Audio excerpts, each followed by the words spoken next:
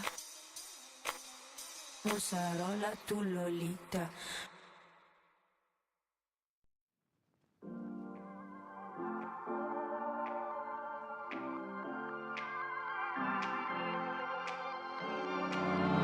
I remember your smile, I remember your eyes, I remember your laughs. I can see that you're down, trying to find your way round, try relax and unwind. One step at a time, said I don't mind. Slow pace, no race, I promise you there's no finish line. Backlash got stuck, but it's all fine. Little by little, we go strong, just give it time.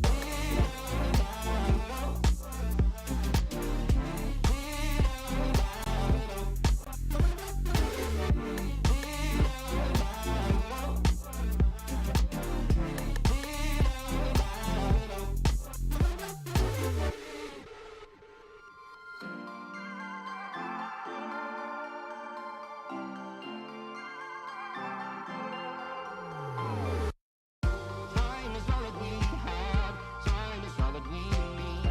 Have some faith and you'll see. I remember that smile, I remember those eyes, I remember that laugh. One step at a time, said I don't mind. Slow pace, no race, I promise you there's no finish line. Backlash got stuck, but it's all fine. Little by little, we go strong, just give it time.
like you.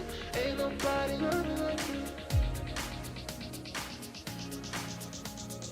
Ain't nobody love me like you. Ain't nobody love me like you. Love me the way you do. Ain't nobody love me like you. Ain't nobody love me like you. Love me the way you do. The way you do, the way you do, the way you do. So sweet the way you do. Oh, ain't nobody love me like you. Ain't nobody love me like you. Love me the way you do, you do.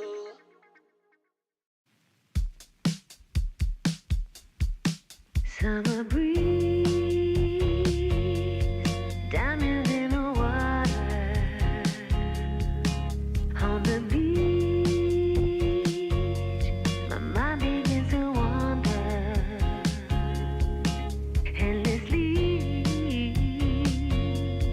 I'm not in a hurry, nowhere to be, not a single worry. Gonna dream away the afternoon in a haze, green and blue.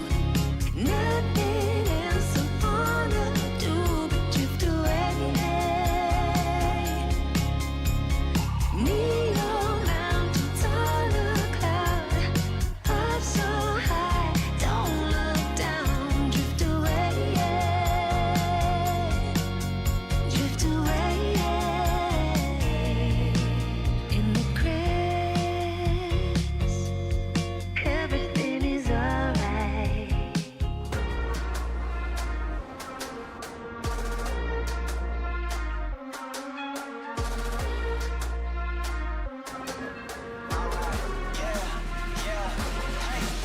Yeah, can't stop, won't stop going till a player on top know it. Rooftop, penthouse suite. If you really want it, gotta own it. Fire through it, we was at the lowest. Blood, sweat, tears, the components. Riding all year, now's the moment. We are not friends, we are opponents. Yeah, I'm coming for mine. Yeah, I'm making a play, the game on the line. Yeah, I've been on the grind. Yeah, I jump in the spot, I made it my time. Yeah, look in the sky. Yeah, the stars align, no shade to shine. Can't stop it already. Emotional work and devotion, we put in this time. Look.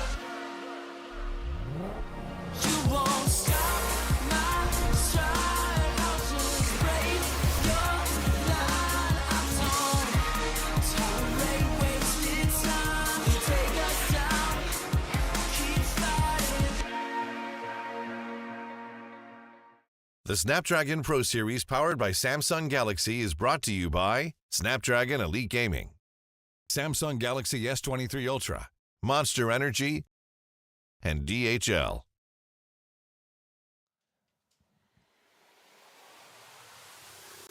It's been a full day of action yesterday of Free Fire, and today we're going to continue it off all over again here at the Snapdragon Pro Series Free Fire Season 3. My name is Gillian Q, and here today with me, it's going to be Husky at the desk. Feeling really good to be back in the studio after so long. Last season was a very eventful one where it still lingers in my mind every now and then. But new season, so many more new names, but the best part is that we are seeing some of the teams, some of the players who have been struggling for the past few months start to step up. Yeah, I mean, we're also seeing a huge resurgence of Filipino players coming in from the Open qualifiers itself, and now here at the Open Finals, we need to predetermine who is going to make it into that top 3 of our region of MSP. Keep in mind, we still have 4 other regions that are happening at the same time. Yeah, we have Indonesia, we have Thailand, we have Vietnam, and whenever I mention Thailand, my skin crawls because they have been dominating the entire global scene for almost 3 years, and hopefully this season will be a bit different. I know that in Season 2, Indonesia finished top 2, first and second at their hometown Jakarta, but this season, Season 3, we're going to have the Challenge Finals in Thailand, so maybe it's time for the Thai teams to take it back home. But we got to come back to MSP because we, as a region, have been growing slowly but surely over time, but we got to pick things up a bit faster. Hopefully we do. I don't know what we're lacking with so far, but until we get to that point, right now, we need to find those qualifiers to actually make it into that group draw itself. I don't know about you, but so far, it's been looking good. In case you don't know how the SPS works out, we've got the format video just for you all. Welcome to the Snapdragon Pro Series Free Fire Season 3. It'll be an exciting season ahead with new teams battling it out with returning teams for a spot in the challenge season, and ultimately, the championship title. This season will have 3 exciting phases: the Open Finals, the Challenge season, and lastly, the Challenge Finals. Kicking off with this Open Finals, 4 regions will be having their own battles at the same time over the next 3 days.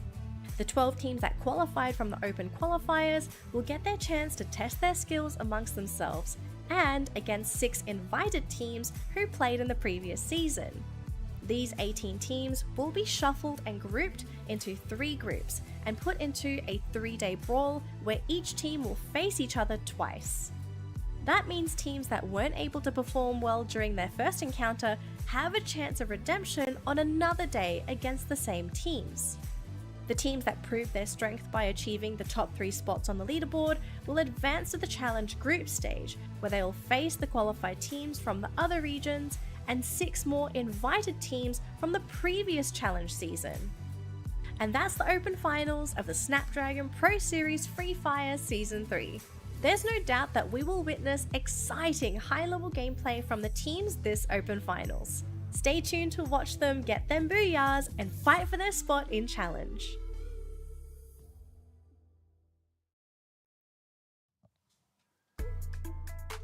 Thank you, Denali. Once again, Open Finals is where we're currently at. This is the entire layout of our format here at the SPS. At each one of these qualifiers, we have invited teams to come on in. From the Open Finals, we have 6 from each of the individual Thailand, Indonesia, Vietnam, as well as MSP. But once they get into the group stages, they're going to have to face off another 6 invited teams, which will total it out to 18. So from the Open Finals, from each of these regions, we're looking for 3 teams exactly. Yeah, and we'll find out who those 3 teams are by the end of tomorrow, which means today is going to be the halfway point, because from this point onwards, all the other teams that they'll be battling out against on the battlefield will only get tougher. For those who missed out our first day yesterday, this would be the groupings for our 18 teams. To kick things off, Group A, GeekFam sitting currently in the top of the standings with Axis Esports not too far behind them. We're expecting teams like PRG, Delusion, Vindicators, Who's Next, and K9 Visionaries to catch up soon. But today is about Group B, where we expect Freedom Rumble, BA Kraken, Bijingman Esports, Team Badu, Farang, and as well as BOP Disruptors to start catching up in terms of points. Yeah, and for Group C, Ilustrados Juegos, a-esport, XPN Junior, ASC, Redoubt, Todak, and K9 Esports round out the entire roster. And today, Group C will not have the luxury to face off against the people from Group A, but they will be able to duke it out with the teams from Group B. And in Group C itself, Ilustrados Juegos, they are the ones leading the pack. Yeah, no, they're so aggressive. They've been winning out these traditional 4v4s so very easily, and I think, you know, it's really building up on their strengths. However, they will be facing off against Group B, which we identified yesterday being more so of the aggressive one, and maybe with that aggression, they can get themselves a piece of the pie. And if you have followed Snapdragon Pro Series as a product for the past year or 2, you know that the Open Finals prize pool is just a very small piece of the pie. And first place walks away with $1,250, but this is just the beginning of a more interesting journey. Teams will qualify to the challenge stage. After this, they'll be entitled to a bigger cut of the prize pool. Yep, a total of 45,000 USD is up on the line once they get into that challenge finals, where first place takes away 13.5k USD. That's a lot of money for a lot of these regions. Yeah, and this is consistent, right? The prize pool has been consistent for the past 2 seasons, for not just Free Fire, but across other titles as well. So these teams, I would dare say that they are sort of making bank if they are winning. And the teams that have been winning has kind of been consistent. I mean, that's the thing. In these next 3 days, we're expecting teams to not only come up with explosive performances, maybe 1 or 2 at least in some of these maps, but at the very least, consistency is key. Yeah, very important, because there's always this golden rule of thumb when it comes to Free Fire. You need a average of 18 to 20 points per round to have a good day. If you play 4 rounds, at least 3 rounds have to be that way to kind of make yourself the consistent teams. And this is the cardinal rule that we always abide when it comes to competitive Free Fire. 12 points for Booyah, all the way down to 0 if you're 11th and 12th place, and every single kill or elimination constitutes 1 point. Now, in case of a tiebreaker, first we calculate the number of booyahs, next will be total kills, and finally placement of the very last game. Hopefully we never have to actually bring bring up that very third point for tiebreakers, because consistently we've seen these teams refusing to give up ground. And the most interesting part about Free Fire is also how performances are sometimes governed by the map pool that we have. For the first 4 maps between Group B and Group A, we have Bermuda, Nextera, Purgatory, and Alpine, and it's going to be the same rotation for Group B versus Group C. Yesterday we saw a lot of Group A members really liking Purgatory, coming up on top a majority of the times, and especially when they're up against Group C, that's where it gets heated in Purgatory itself. But for some of the smaller maps, and especially for Groups B as well as C, who naturally want to contest each other, Bermuda and Nextera, I'm keeping a close eye on it. Yeah, for me, I'm actually looking at Alpine as well, because it's one of the more unique maps that we have in this map pool. It's not like Nextera where you have low gravity areas where you have teleportation portals, but for Alpine as a map, you have a lot more space to work with vertically, but we also got to look at the current standings after day 1. Yes, after day 1, Geek Fam sit on top at first place, taking 4 Booyahs home, but coming up with some really big games in those 8 map rotations. Axis Esports have been consistently catching up as much as they can, playing very similarly to Geek Fam, but there were a bit, you can definitely tell there's a little bit of rivalry between the two. 2 out of the 8 maps, they were griefing each other, both costing them at least top 5 finishes. And it gets better when you know that these 2 teams have players that have played each other or with each other for at least 2 years across their competitive career. Ilustrados Juegos in third place, the representative of the Philippines regions, alongside Who's Next, who, if people are not aware, are actually veteran players playing under a new banner. They also play in a recent MCPS Major Season 6, so it's good to see that both Ilustrados and Who's Next in the top 5. And then finally we have Harang as well as PRG Deal Illusion, both which coming from Group B, only because, well, they didn't get to play as many games. They only got to play the 4 map rotation and not the full 8, but today is where they really start to catch up points. And even when we're looking at that second page, we're hoping that all of these bottom teams will catch up too. And there's a lot of chance for them to do so, right? All you have to do is to be consistent, just get the placement points if you are not that good in combat, and just make sure that you are not the first few teams bombing out. We've seen more than enough examples, whether it's local or internationally, the teams who are behind can eventually catch up and win a tournament. It has happened before, and it's happened 2 times on the world stage itself. Both times courtesy of EVO's Phoenix from Thailand. I mean, you know, the Thais are a different breed. They know how to play from behind, they know how to play from ahead, but I'm looking specifically at both Kraken as well as Expand Jr. to really catch up, because yesterday, it's understandable if they got tilted. Yeah, absolutely. But before the action kicks off, we want to get these teams comfortably seated in front of the phone so that they will give us the best performance. With that being said, we're going to go for a short break, and when we return, we're going to jumping into our first map, Bermuda, for the first match of the day. The Snapdragon Pro Series powered by Samsung Galaxy is brought to you by Snapdragon Elite Gaming, Samsung Galaxy S23 Ultra, Monster Energy, and DHL. Ladies and gentlemen, esports enthusiasts, and Free Fire fans from all around the world, welcome to the highly anticipated Season 3 of the Snapdragon Pro Series. We hope you've been holding onto your seats, because what you're about to witness will blow your mind. But before we dive into the heart-pounding action of Season 3, it's me, Danielle, and let's take a moment to reminisce about the incredible journey that was Season 2. Season 2 brought us unforgettable moments and showcased the extraordinary talent of the Free Fire community. We witnessed underdogs rising to the occasion, legends proving their tenacity, and the fiercest battles we have ever seen in Free Fire history. Season 2 started off in September 2022, with at least 600 teams participating across the Asia regions. Over the span of 2 relentless months, only 3 well-deserved teams from each regional qualifier survived and advanced into the challenge season. Their reward? A chance to step onto the grand stage of challenge season, where they would face not just anyone, but the 6 invited formidable professional teams.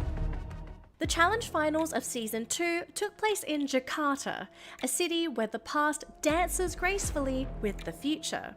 12 teams have fought all the way until this point to the grand finals, where every move counts. Right off the bat, King of Gamers and Attack All Round surprised everyone with their fierce and aggressive playstyle, securing booyahs with a total of 13 team kills. Dan akhirnya King of Gamers pun berhasil menculik momentum itu dan akhirnya tim Flash pun berakhir. All around. The former World Series champion, EVOS Phoenix, also demonstrated why they hold the title of World Champion through their precise accuracy and incredible strategies.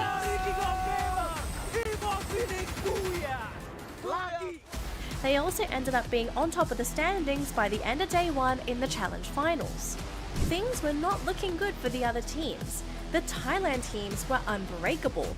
Or so it seemed, at least up to this point. The last day of the Challenge Finals delivered unforeseen upsets that we could never have predicted.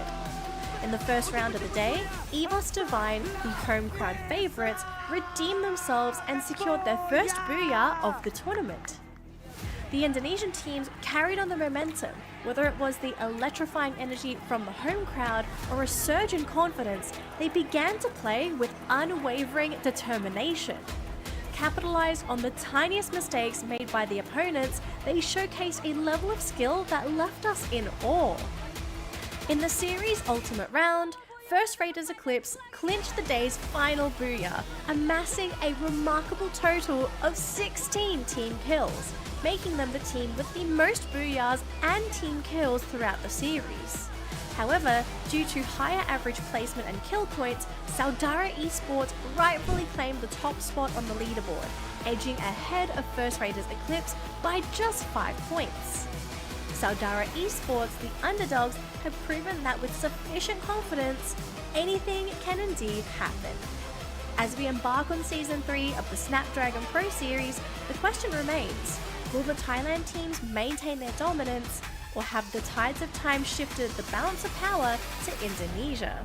The answer lies ahead.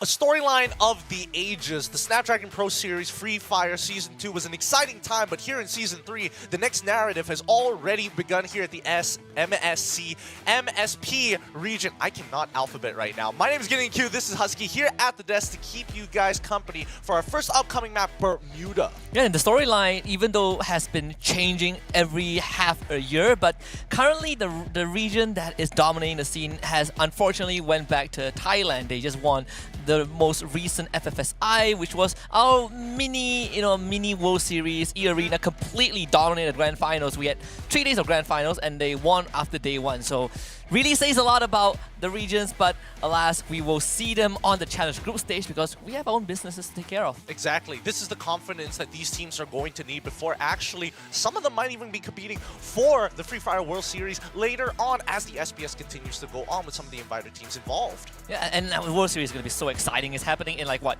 2 weeks' time? Oh my god, 2 weeks' time! Oh, I am so ready to crown a new champions. But at the same time, whenever we talk about Snapdragon Pro Series, we have to thank the people behind the scenes who made it happen. And who else could it be rather than Snapdragon Elite Gaming when winning matters? Remember, out of these 18 teams, only 3 will move on by the end of tomorrow. So they gotta have the Snapdragon chipset to make sure that their gaming experience is optimal. You got a Snapdragon chipset? I bet you do.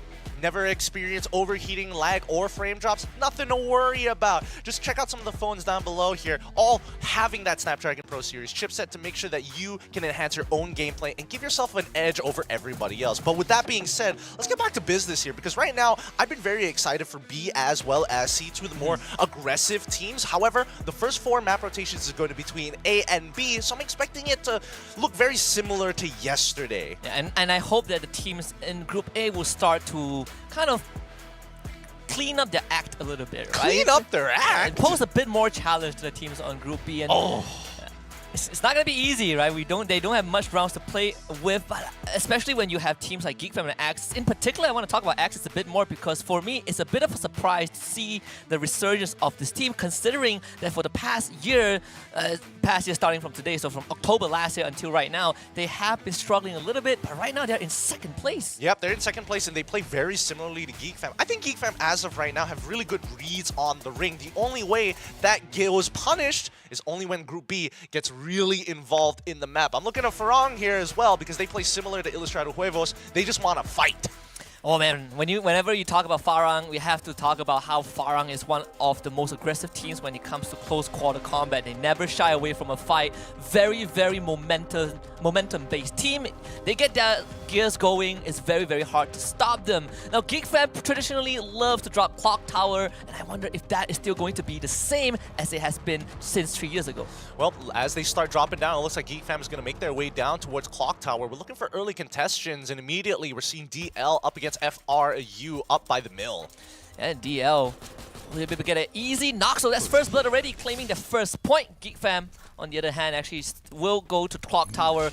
It's public knowledge that you do not contest GeekFam on Bermuda when it comes to Clock Tower. They have a very high win rate when it comes to initial drop, and teams have learned to respect that over time. I mean, the same could be said about Farang actually dropping by peak side. Usually, if it's highly contested, they like to drop down towards the lower grounds, but now DRS immediately getting into a fight here against Axis, both forcing out the 3v3. Now might even making it into a 2v2 soon. Can Roy find this one? He's going to try and turn the corner. Will Happy will be knocked down. So Axis claims 2 points for themselves. And unfortunately for DRS, backup is not near at all. So no Axis, they're going to be settling for a pretty nice start. Very good start indeed, in a matter of fact. But looking at Poach and Knock, at least we have a good spread from WNX. Now, WNX in particular has been struggling overall, not getting into the last final rings, but with a quick kill secure, Axis now taking the kill leaders. WNX has a very interesting way of...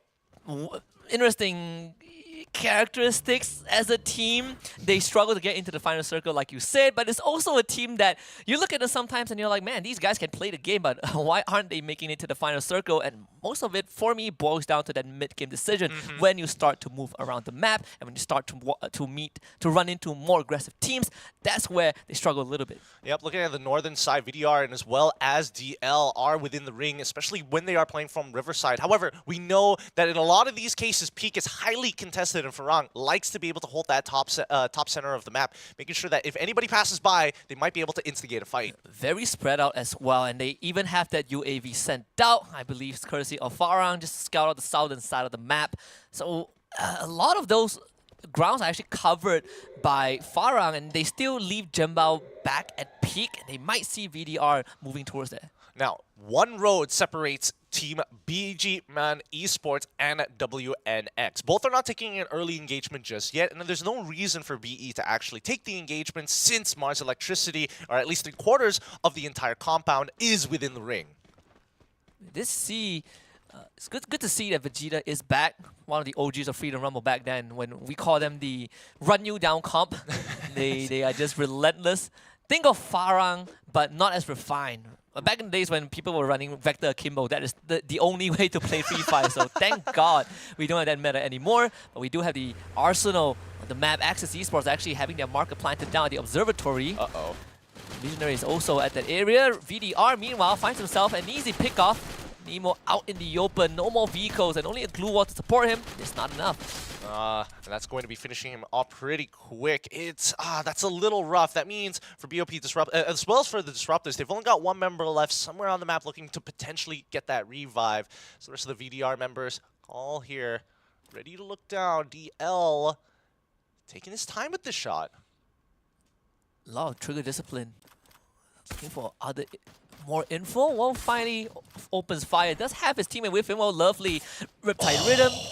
Facilitation is going to be there. So get rid of the glue wall, finds an easy kill. Great shot here. 3 points given over towards VDR. DL just going to back away from this without their scout. It's just not worth trying to take on a 3v4. Again, very slow. I would have expected some early contentions from more teams rather than just two, but here we go. The engagement between BGMan Esports and WNX, high to low. If you are BGMan Esports, you are definitely a bit more comfortable because you do have natural structures to protect you, and WNX, they know that, right? They're starting to throw out all those glue walls, trying to find cover behind a couple of palm trees around that area, and Xbot is making it pretty difficult considering that you also have Kai7 who is starting to expand that territory. Yeah, and this is the perfect time to actually look to harass people on the outer circle of the ring. Farang is too busy working on the northern side. VDR have already pushed FRU out of the way, and ARG might even continue to gatekeep them. This could eventually lead to a collision once the circle starts to really get tight, but for now,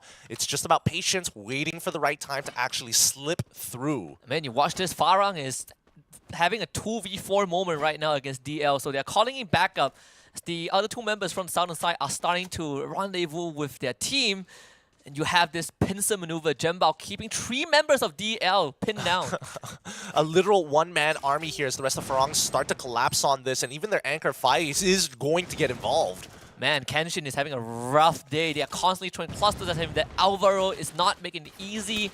And now Space start to close the distance. The rush coming in from Farang, this is one of their specialties. Aleph will get traded, but in the end, it is going to be DL who loses out the first member. Kenshin also getting dropped. Farang just doing this methodically.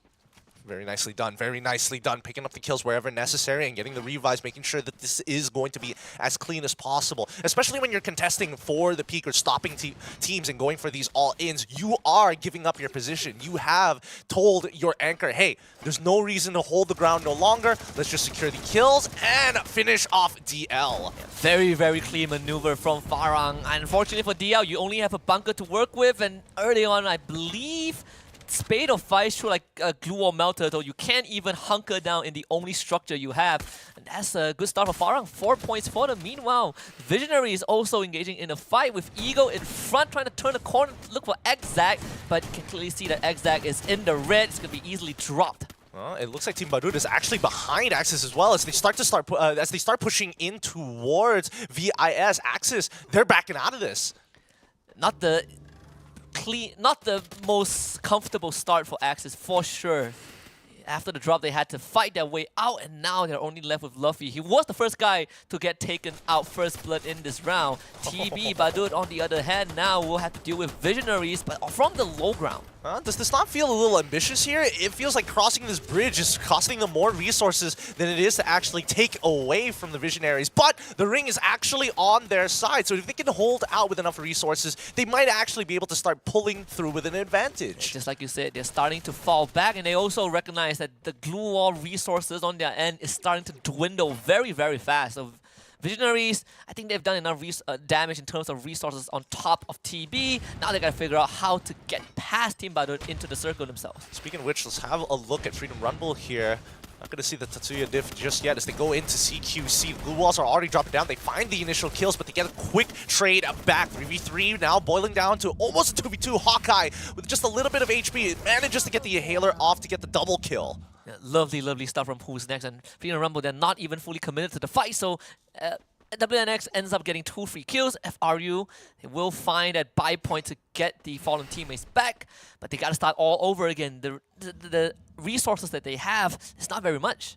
And it doesn't help the fact that Farang making sure that this area of the map isn't easy to secure. Their engagement with 2 different teams on 2 different sides of Peak. You see, actually 3 different teams.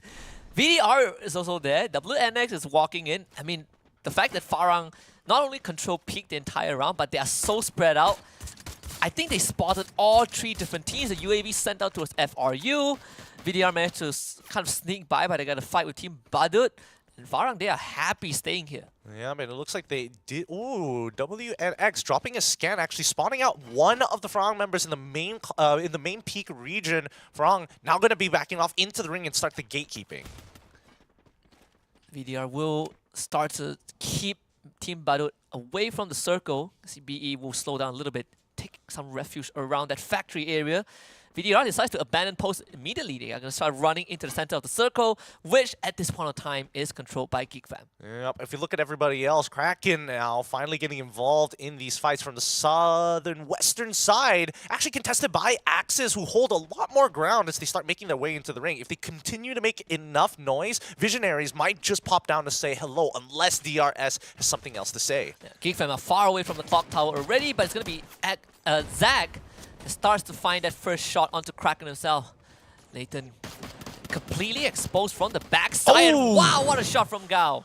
Great headshot, and they even secure the kill too. Now they're gonna start backing off here. Axis don't want none of this smoke no more, but VIS has been patiently waiting by Storm Drain's side. They might actually see this rotation and pick up a couple of kills for themselves. Axis might have just signed a death sentence with that engage against Kraken because Axac, they didn't have enough info to work with. They now lost one man, and they have to somehow get through Visionaries. Visionaries, they did a scan on towards Clock Tower side. They spot 3, and now they know that there's a team there, and they just have to hold their area as the ring pulls to their side. A bit lucky if you are on the side of Axis. But again, you're playing with a man disadvantage. Ego, it's 1 versus 1 against Xroy, but Xroy will get some support from his teammate, Luffy and Redface from behind. And it's G from DRS that knocks down Xroy, a third party from afar, DRS.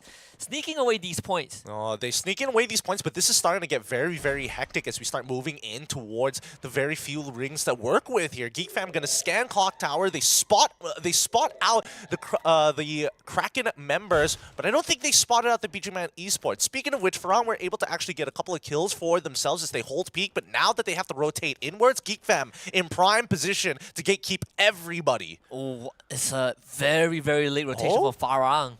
Meanwhile, Geek Fam, they're going to be receiving some uninvited guests. It's going to be Team Badut just flying straight in with a trampoline. Dawiz will have to hold back the members of Team Badut on the roof. Gotta find some sort of cover though. Team Badut, they're not gonna back down from this. In fact, the grenade launchers from 4 Eyes found 2 members of Geek Fam. TB, now they can definitely strike as NV will be dropped. FL Fleeks also of in the red. 100 health left to work with. Turn the corner to wipe out Geek Fam. And it's 4 Eyes to set it up. And now Farang gets to walk in for free, right? The people who are supposed to gatekeep them now getting taken out. I'm not sure whether TB have enough resources or enough time to actually reset. No, they don't find any picks whatsoever, so now Farang can actually look to contest them. Dropping down the UAV gets the information of 6 members in the area, and now it's time to fight. And Freedom Rumble also coming in from the northern side, so if Farang wants to make a move, they gotta do it now. Flush out TB, get control of the compound to have some cover.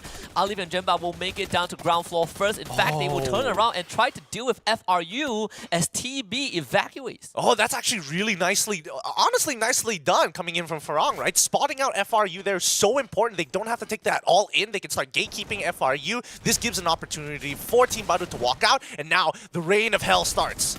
Do they see where WNX is though? Visionaries, on the other hand, had their own businesses to deal with. Freedom Rumble getting wiped out completely as Visionaries takes care of the BOP disruptors. Oh, but do they know that VGman is actually nearby? And VDR, they still have a member left just crawling around. He gets spotted out by the scan coming in from Axis, but Kraken don't know that. I mean, the circle is starting to hurt. Fire is living with the inhaler, trying to outrun the blue. They took care of FRU early on, and in fact, they also wiped out 3 members of WNX. This is the Farang that we all know and love, and Yadop, there's no way you can fight this. Farang are literally bulldozing their way towards the circle. I mean, right now, Kraken having a really good spot. They're going to take over the God Spot compound here in Clock Tower, and if they can just zone out BE, I think they're in really great positions to win. They need to control the left side where Axis and as well as VIS is going to start making their moves, but for now, we're seeing that Farang taking full control and finishing off the last couple of squads. Team Badut, what are you doing? They're trying to gatekeep Farang.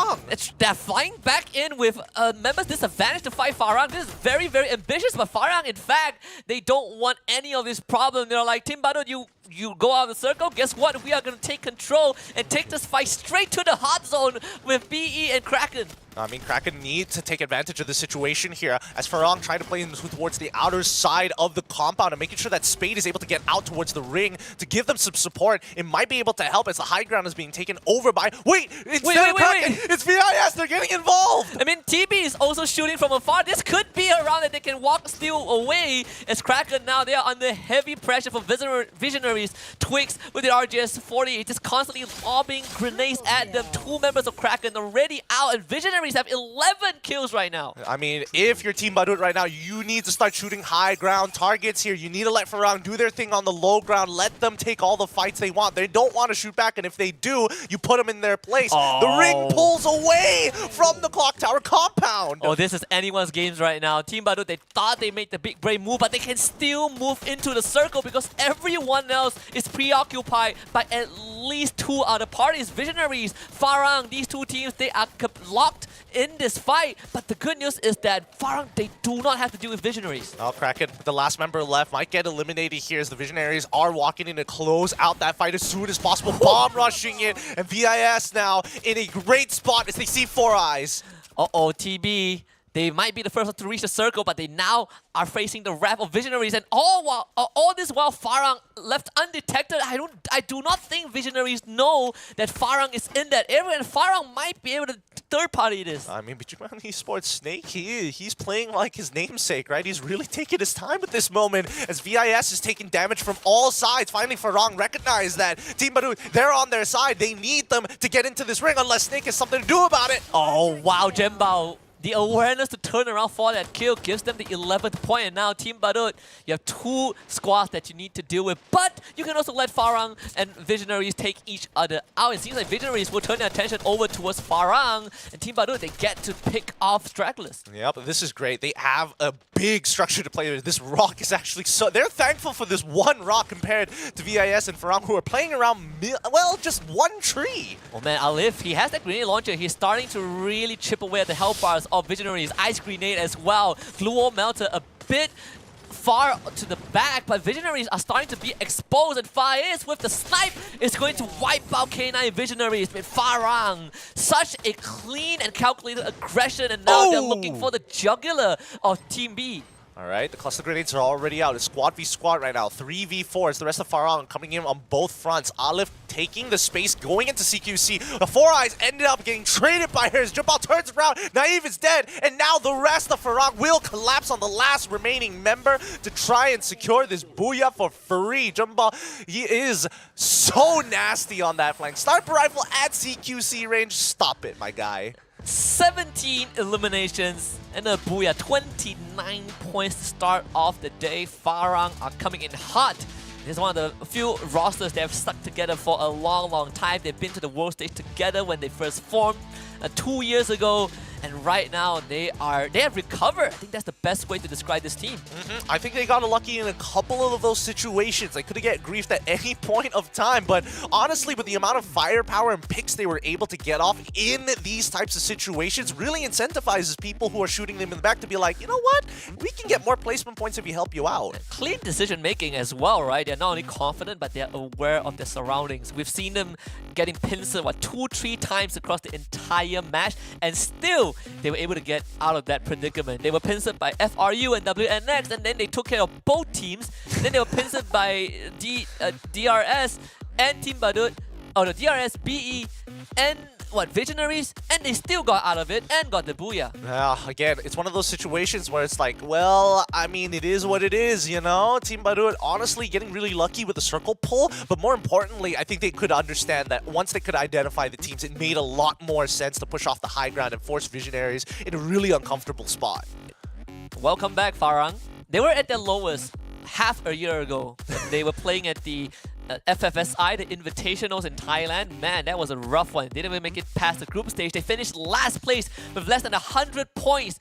And given 2 months later, they played in Season 6 of the MCPS Major. They finished second, 4 points behind Expand. And right now, they are leading the chart in the Snapdragon Pro Series. So that the redemption arc for Farang is working out so well so far. 46,000 overall total damages with a total of 8 revives and 21 rescues here. I think that this has been a pretty standard game overall. Which is crazy because we have 97 glue walls destroyed. I think the highest record we had was like, what, 105? So this is one of the few really messy matches. It has been pretty messy, and I think a lot of it is just due to Farangan as well as Team Badut really getting in other teams' faces, sometimes even in their own faces. Yeah, we talk about Farang being a very momentum-based team. You can see that once they get going, there's no stopping. You have the MA2B, which is pretty crazy for a sniper rifle because people use it in close range and it still one-shots you. So Farang, when you putting that good use. And of course, who can forget the M1014, one of the best shotguns we have in the game. Yep, I can't believe it. Like, K9 Visionaries were able to actually walk away with 13 kills, and they were actually in prime position to take this away had they just been able to clear off Farang. But again, it's just where you're positioned, right? It's very difficult to look over your opponents when they have cover and somebody else is looking at you. And you can see the discrepancy in terms of damage dealt, right? Farang had 17 kills, 13,000 damage. Visionaries had like, what, 13 kills, but only 7,800 damage in total. So Farang, they were chipping away at a lot of those health bars, whereas for K9 Visionaries, they're getting a lot of clean kills. And then cut to Team Badu, who's just like, I'm just happy to be here, brothers. How you guys doing fighting over on the other side? I'm good. I'm ready to face off the champ. Which is pretty crazy, the fact that they ran out of the circle to, to fight Farang, and Farang was like, no, we want to fight. We want to not just fight, 4v4, we want to fight 3 teams at once. And they somehow made it out of their lives. It was a bold decision coming out for Farang, and it paid off in the end. They're walking away with 29 total points, 17 from the kill points, 12 from placements, and the booyah as well. Feels pretty good to be them right now. But K9 Visionaries, you got to give it to them. Being in 3rd place in that match, coming up with a good amount of kills, ending map number 1 with 21 points overall. What a big difference between the top 3 and the rest of the team, right? And the bottom 9. Look at that. The difference between who's next and Team Badut is 10 points. So we can clearly see which 3 teams are having a good Bermuda map. I mean, you can definitely tell the teams who have bled blood, sweat, and tears just to get into that final ring. Bijingland Esports, for an example, Kraken, who's next getting in on it, and Vindicators as well as Axis in the same camp. Yeah, Axis Esports in particular didn't have the best opening to this round. They had to trade members early on, and afterwards they got pincered again. It got taken up by what? By Team Badut? No, not by Team Badut, but they got taken. I think DRS? I know Geek Fam. Oh, they had the most underwhelming start. 0 points, courtesy of Team Badut. 4 eyes with the grenade launcher to ruin their match. Yep. But with that being said, we got to thank all of our sponsors for making this tournament as cool and awesome as it is. We're only in the beginning stages, and it gets better from here on out with the Snapdragon Elite Gaming. When winning matters, it's more than just a chipset. It's a way of life. And let's not forget, if you're looking for something with a Snapdragon Elite Gaming chipset in it, maybe consider the Samsung Galaxy S23 Ultra. And one of the one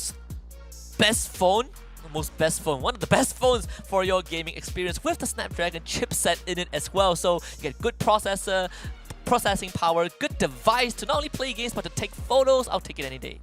Share that epic and level up your own gameplay. Let's not forget about unleashing your beast with Monster Energy. Go check out their website and go order some yourself, some of that Monster Energy to keep yourself not only awake but sharp to make sure that beast comes up intelligent on top of having those bronze. Finally, if you guys are like me and dropped out of many degrees, maybe consider yourself, even if you do have a degree, to level up your career with DHL. You can find your job here at the esl.gg/FE.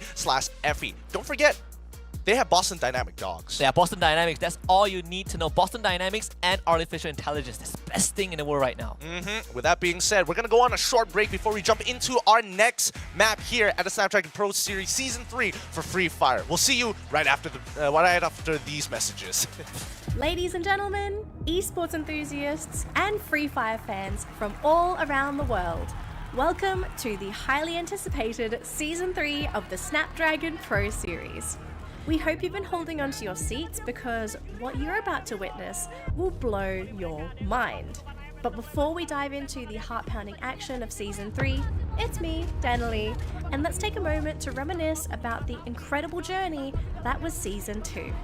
Season 2 brought us unforgettable moments and showcased the extraordinary talent of the Free Fire community. We witnessed underdogs rising to the occasion, legends proving their tenacity, and the fiercest battles we have ever seen in Free Fire history. Season 2 started off in September 2022, with at least 600 teams participating across the Asia regions. Over the span of 2 relentless months, only 3 well-deserved teams from each regional qualifier survived and advanced into the challenge season. Their reward? A chance to step onto the grand stage of challenge season, where they would face not just anyone, but the 6 invited formidable professional teams. The challenge finals of Season 2 took place in Jakarta, a city where the past dances gracefully with the future.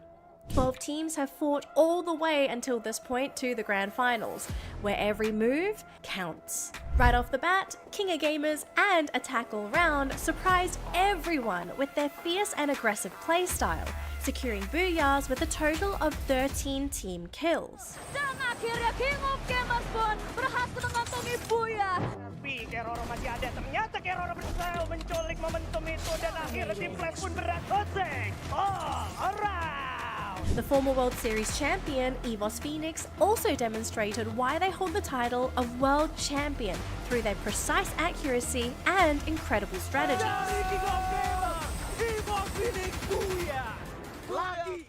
They also ended up being on top of the standings by the end of day one in the Challenge Finals.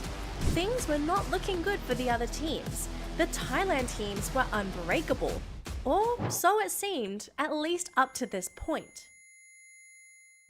The last day of the Challenge Finals delivered unforeseen upsets that we could never have predicted. In the first round of the day, EVOS Divine, the home crowd favourites, redeemed themselves and secured their first booyah of the tournament. The Indonesian teams carried on the momentum, whether it was the electrifying energy from the home crowd or a surge in confidence. They began to play with unwavering determination. Capitalized on the tiniest mistakes made by the opponents, they showcased a level of skill that left us in awe.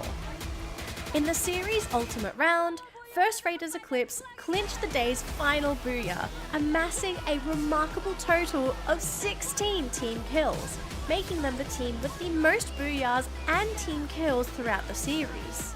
However, due to higher average placement and kill points, Saudara Esports rightfully claimed the top spot on the leaderboard, edging ahead of First Raiders Eclipse by just 5 points.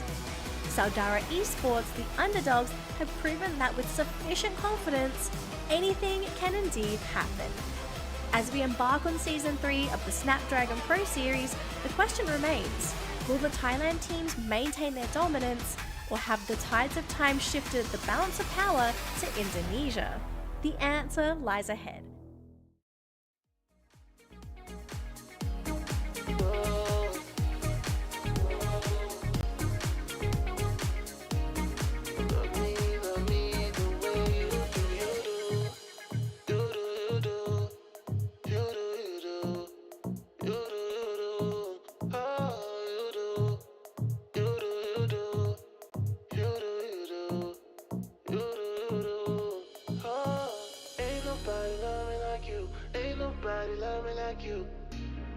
Love me the way you do.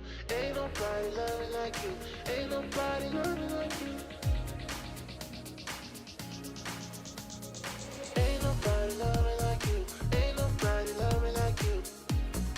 Love me the way you do. Ain't nobody love me like you. Ain't nobody love me like you. Love me the way you do. The way you do, the way you do, the way you do. Touch me the way you do. Oh, ain't nobody love me like you. Ain't nobody love me like you. Love me the way you do, you do.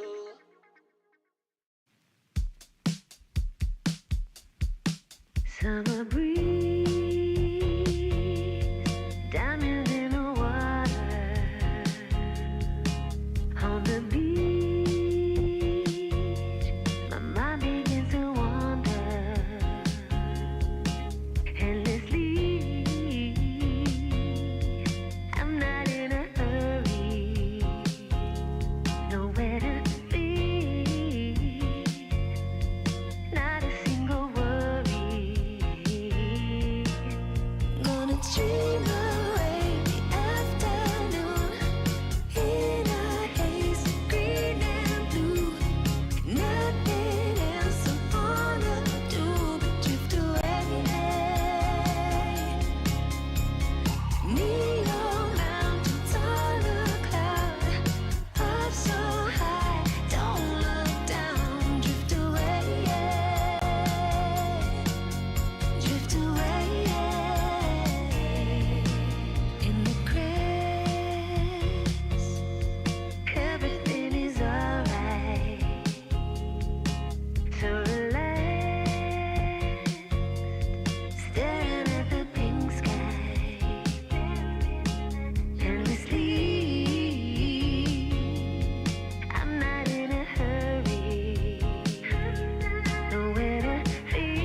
dream away the afternoon in a haze, green and blue.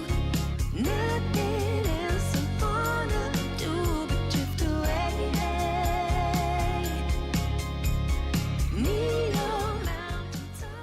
And now for our next map. It's going to be Nextera this time. Let's see whether Farhan can actually make it 2 for 2 this time after taking a booyah in Bermuda. Welcome back to the Free Fire Snapdragon Pro Series Season 3 here. My name is Getting Q, and Husky will be taking care of you for our next map. Not only the teams have been leveling up their gameplay, but man, the UI gets more and more sick every single season. I didn't know that we have that update for Season 3, so what else is production not telling me? A lot. The fact that everything could be scripted, conspiracy theories are in play. But honestly, I think, the way that Groups A and Group B usually goes has been pretty standard here as we look into the current standings as of right now. The only thing that was a bit out of place was GeekFam not getting a single point in map number 1, but they don't have to worry too much just yet. They still have a bit of cushion to fall back on. Still in first place with 129 points, followed by Axis in second with 104 points. But Farang, after an incredible map 1, now has breached the 100-point mark. Woo! Already breaking into top 3, and they're only going to continue to climb. Remember, Farang is part of Group B, and they will be playing the entire 8-map rotation for today. The best part about looking at these stats is that you know that Farang, if I cover the team names, it's very easy to identify which team is Farang. You just look for the team with low placement points but high amount of kills. That's how you know it's Farang. 40 placement points but 60 elimination, true to their character. But obviously you want to look for the balance between having good placement points and kills as well, which is what GeekFam and Access Esports have achieved. But in Farang's case, if you can get a lot of kills, placement actually doesn't matter as much. I mean, that's not the only team who's been following this type of philosophy. Ilustrado Juegos, 36 placements, 48 overall kills, and they only played 4 maps yesterday. Yeah, which is pretty insane. We are going to see them later on today as well, so we'll see if Ilustrados Juegos can close the gap and still stay in top 5 with K9 Visionaries having a pretty decent game 1, right? They're now only 5 points behind Ilustrados Juegos. Yeah, hopefully things are only going to get better for the side, especially for the slow starters happening on towards the side of Group A. Maybe that's going to expose some weaknesses against Group B that C could exploit. Yeah, there's always this triangle formula where Group A beats Group B beats Group C, and so on and so forth. And in this case, I'd say that Group A and Group B have been pretty balanced, which is a bit unnatural because we don't get this every day. Most of the time in a 3-group tournament, there's always one group that dominates all. So it's good to see that both Group A and Group B are standing toe-to-toe with Nextera coming up next. Yeah, I mean, mathematicians have been predicting this for a long time, ever since Greek times. Pythagoras playing Free Fire, of course, naturally, already making sure that there's always going to be a balance between the two. Now, as we jump into Nextera, Group A versus Group B, we are seeing a horizontal split from L all the way towards OH here. It's been a pretty even spread. We haven't seen too many maps get a terrible flight path. Which is, again, pretty unnatural to me because we have been... maybe it depends on the tournament. Conspiracy theories? It could be, because I know that the Garena sanctioned the world tournaments, the international ones, we don't get good flight paths. We get kind of crappy circles and even crappier flight paths. So we see it's a pretty even distribution with BE against DRS, though. They're off to a very early brawl with DRS already having G knocked down, but thankfully he's going to have Happy to bring him back up. Yep, the early trades are working in favor of DRS, able to get the revive in comparison to their opponents who, I think for BGB and Esports, are getting a little unlucky with the weaponry so far, but the other contestant coming from WNX, who've already lost a member, and Kraken now looking to rev up the engines. They will at least find 2 points at the start of this. WNX, they're not out of this area just yet. Lei able to protect himself. Let's go, bleeding out, and Yadope, he's the only man left alive. Nathan here to try and finish him off, but Yadope wins out that fight, so he'll be able to claim the first point for himself. The rest of Kraken coming in to finish the job, and WNX will meet an early end. Yadope? Yadope? Yeah, he's gone. He's finally gone. Finally goes down to his knees. It's unfortunate that the blue walls weren't able to completely block off line of sight there, or at the very least to get him across that corner. If not, Gal probably would have been able to finish him off. With that being said, that's going to be an early elimination for WNX. It took a while for Kraken to take him out because he just wouldn't die. He just kept standing back up. Maybe because he does push like 100 push-up per day. Maybe that's why. Maybe the 10-kilometer runs, doesn't have the AC. The very typical stuff, right? Yeah. Everybody does that.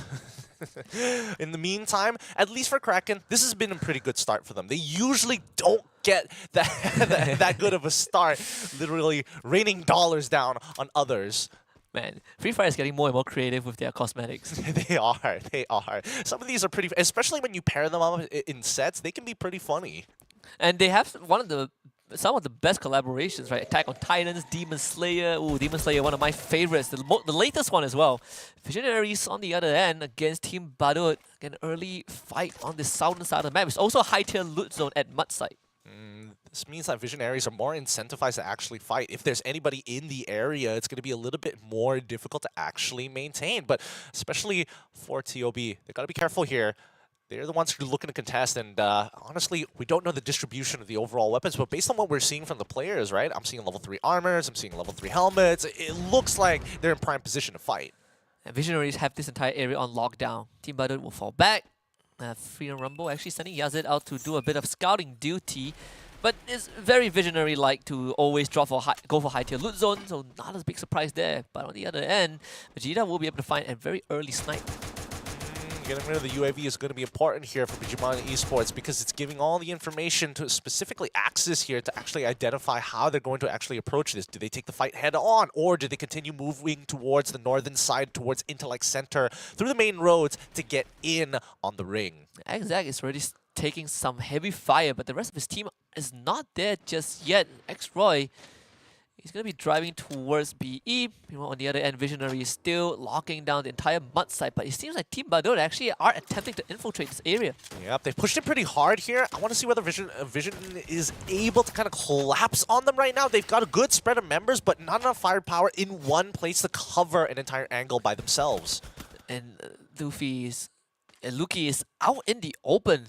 They actually have Toby cornered, flanked from multiple angles. Eagle is trying to join up with Toby. Chessman, meanwhile, covering their flank. Lovely positioning from Visionaries. And Toby himself will be able to clean up 2 members on the side of TB. 4 eyes now is the only man left standing. Finally, a good punish coming in from Vision. I was already wondering whether Twix was actually going to get involved, but with a long flank here, it's going to be a quick, easy cleanup here for Visionaries as they take out Team Badut. Man, I'm very surprised that Team Badut actually decided to go back in when they could just walk away, go to places like maybe Deca Square where there was no team at that place, and there's even a revival point.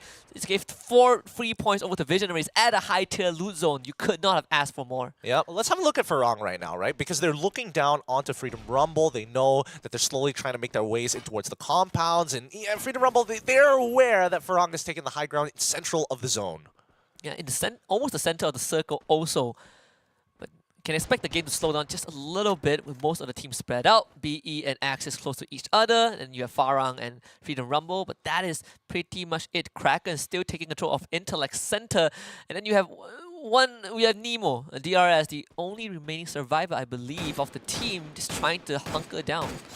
Farang is able to get an initial pick here, which is great, and they finish off that kill, which is even better, forcing FRU further backwards. And if they keep pushing them in this particular manner, they're going to fall into DL. Yeah, Farang trying to get Kizo out of there, but gets shot out from the skies.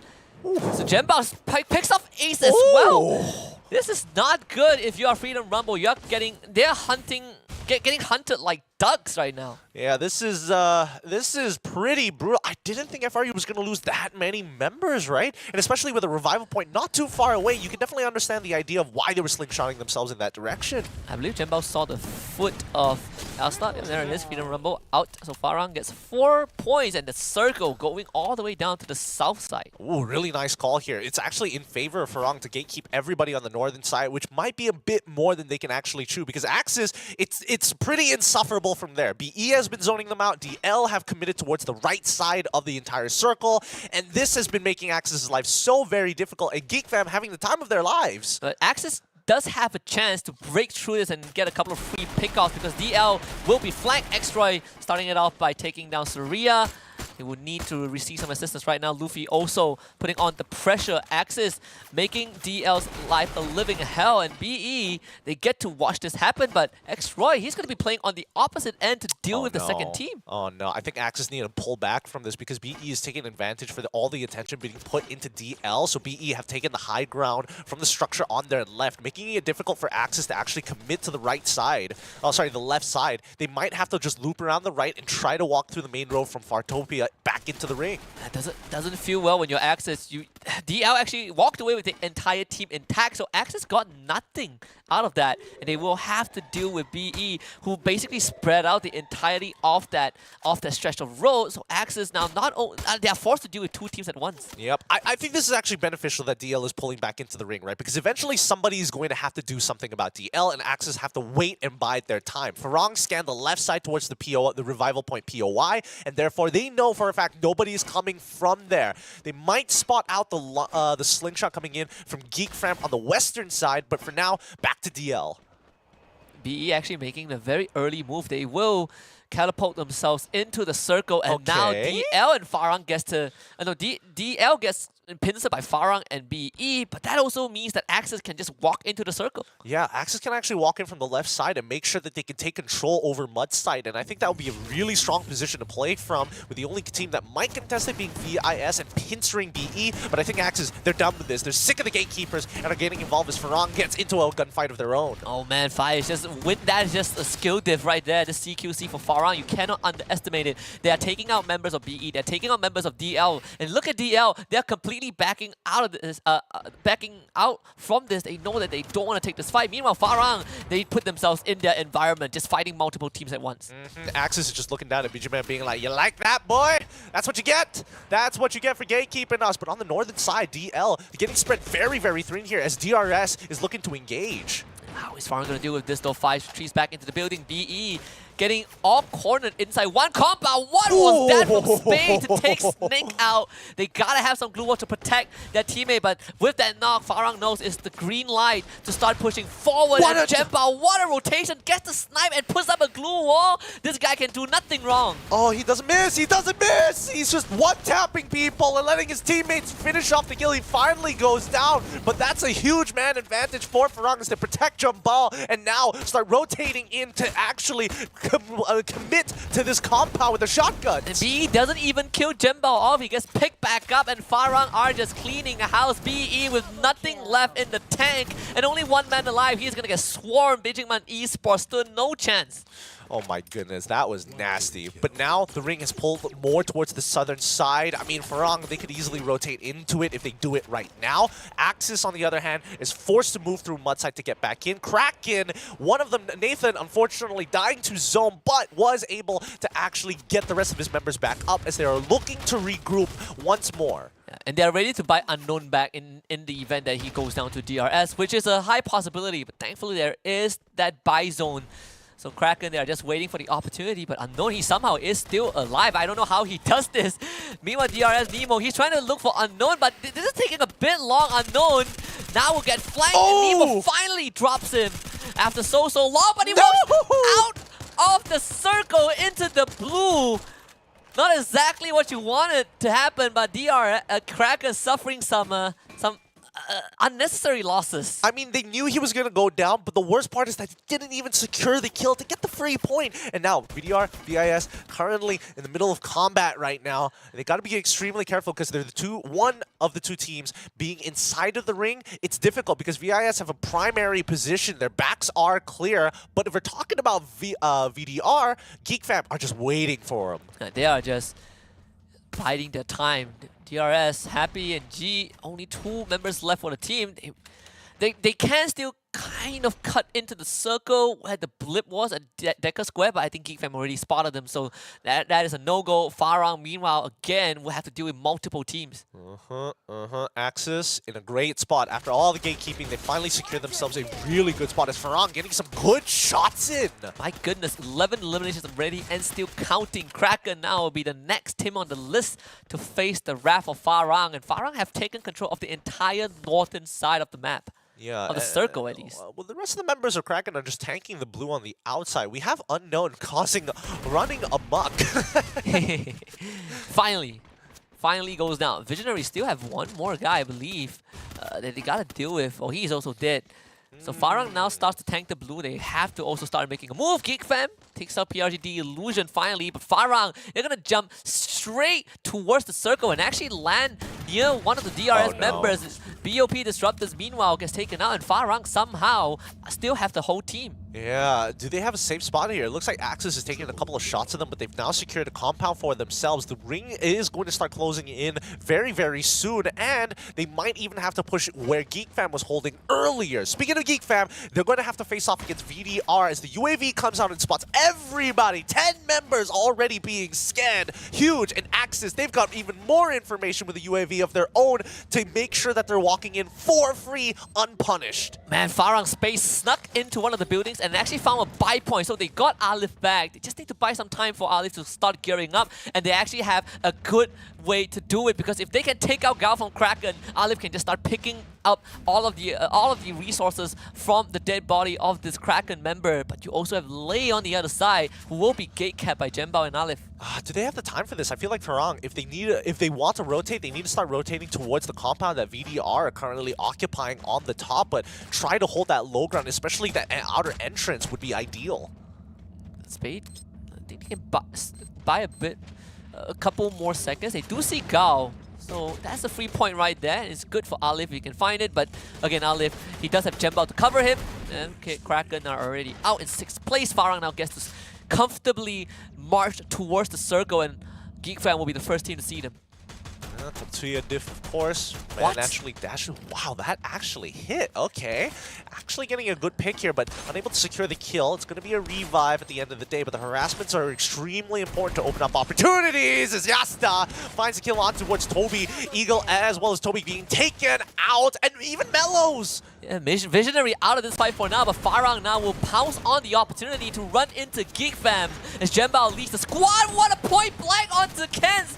The no-scope disrespect towards GeekFam. Spade also pumps some lead into Hazik. Twix will try third party this and try to limit the impact of Farang. Yasta runs out back into the blue, gets knocked down by Fires as Farang, they only lost one man. Fires the second to get dropped thanks to Twix from Visionaries, who are still in the fight, but Fires gets picked back up and GeekFam are completely trapped. Yeah, this has been an ideal position. They're forcing GeekFam inside that structure with too many glue walls to actually melt away. It's going to take too much time, especially with Axis looking over their shoulders, and Visionaries are still in this. They have one of their members still alive on the outer side of the ring.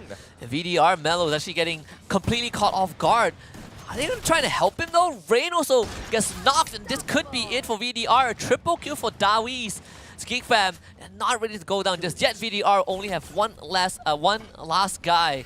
Jembao, on the other hand, healed back up by his team, and now there's a bit of a ceasefire, at least between Farang and GeekFam, but they do run to Twix and they exact revenge on him. Oh, good timing, good timing. Axis able to pick up that point, being very important as the UAV flies over. Axis having a pretty good control of the ring on the outer side of the ring, but no cover to work with. Final circle already.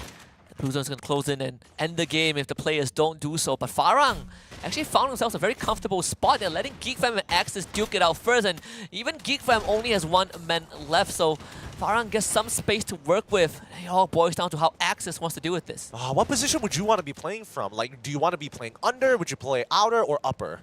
I think under is actually not too bad of a choice, right? Because eventually Axis from that high ground will have to start running into the center anyway, so you'll end up in a CQC against Farang, who are one of the best teams at doing so. X-Roy, he's going to start to charge first. Alif getting caught off guard by Dawi instead, so this pincer should be enough to get rid of Farang, but GeekFam ends up getting dropped first. There's still one more guy left on the side of Farang. Exact will find him. Farang will be eliminated, and Axis looking for a recovery in this game. Oh my goodness, and after all this time, upper was the way to go. Seiya holding in, getting second place placement points for his team as Axis secure the booyah.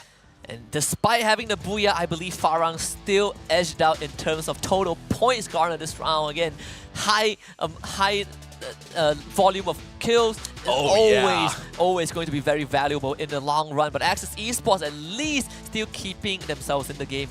I mean, Axis, they played well. They got harassed a lot throughout that game, getting gate creep twice out of the 5th and 6th circle, but once you got into that 7th, they were already in, ready to go in. Sorry, the 5th and 6th circle is where they got in, and that's when things got a lot smoother for them. A lot of teams just did not pay too much attention to them at that point. And they completely controlled the northeastern side of the circle. They were able to gatekeep a lot of teams, and again, they have the high ground to start firing at teams like GeekFam, Visionaries, and even Farang when they finally made it back into the circle. But overall, it's just a slower game for Axis Esports, but this is a team that is not too keen on being too aggressive. They bide their time, they pick the right moments and to score a couple of points. I think, you know, the biggest loser in this game has to be GeekFam, right? They made some really good decisions. The way that they were holding their ground was great. It's just the unfortunate circumstance of VDI deciding to be like, you know what? I wonder what's going on downstairs. We're going to send 2 members to see what's up and immediately getting punished by Farang. And also, yeah, Farang showing up and really giving GeekFam a run for the money. This game, definitely not like game 1 where we had 97 glue walls destroyed. This one only 40 because the teams decided that they just want to do it the old-fashioned way, just head on. But total damage dealt is still pretty nutty. 44,000 total damage. Big numbers being achieved here. High skill going over to Fire, and I think that only makes sense with the amount of points. Oh my goodness. I have a sneak peek of what the points look like. I can't wait to see what it looks like on screen. It's pretty crazy that with all these CQCs happening, we still have 26 total rescues. So the survival, the willpower and the survival instincts, some of these teams are definitely there. Even look at Spade, right, from Farang. Of 8 assists overall. Yeah, I mean, he is one of those who sits back a little bit further, takes his time, and then when they call in for reinforcements, he's the first one who makes that move. 17 kills. Farang ends this game with big numbers, 10,000. Once again, 8 of those kills coming in from the N10. Yeah, Farang finishes like, what, 3rd place, looks at Axis and be like, we still have more points than you with a booyah. I mean, it's just the overall play style, right? Go big or go home, and Farang definitely not going home, but they are coming back with a big amount of points. Man, seeing two both Axis and GeekFam going for the AWM, I'm a bit pleasantly surprised that even towards the end of the circle, the AWM is still one of the few factors, especially when it's very good in long range, but in close range, it's a bit tricky to use. So look at the numbers, Farang, 10,000 total damage dealt, and just, again, very aggressive playstyle. And aggressive in a good way because they are so coordinated when it comes to these pushes. They really are. I definitely thought that it was a 50-50 bout once we started to see the 3 teams, GeekFam as well as VDR, as well as Farang, clashing in between, while everybody else, Visionaries, as well as Axis Esports, were basically looking over their shoulders. It really cuts off a lot of angles to actually play with, and honestly forcing them into the underside of the structure did put GeekFam at odds because they got the short end of the stick, unfortunately. 2 times in a row, 2 games in a row. First game, they bombed out. Second game, had a good position, but just not able to capitalize on it fully. Look at that, Farang, despite not having the booyah, it doesn't matter. 25 total points off of this round. Ooh, double digits, breaking 25. Axis with 20, GeekFam with 14, K9 Visionaries 13. Pretty good performance overall from K9 Visionaries despite circumstances. Team Battle this time not that lucky. Who's next as well? Only 1 point in 11th place. We're starting to see teams who are a bit more consistent and teams who kind of struggle on certain maps. And Nextera is one of those maps that you definitely, some teams definitely have a bit more problem on because there are just so many weird angles that you can play from. Absolutely, and I think, you know, Kraken is one of those teams who definitely excel a little bit more in Nextera compared to the rest.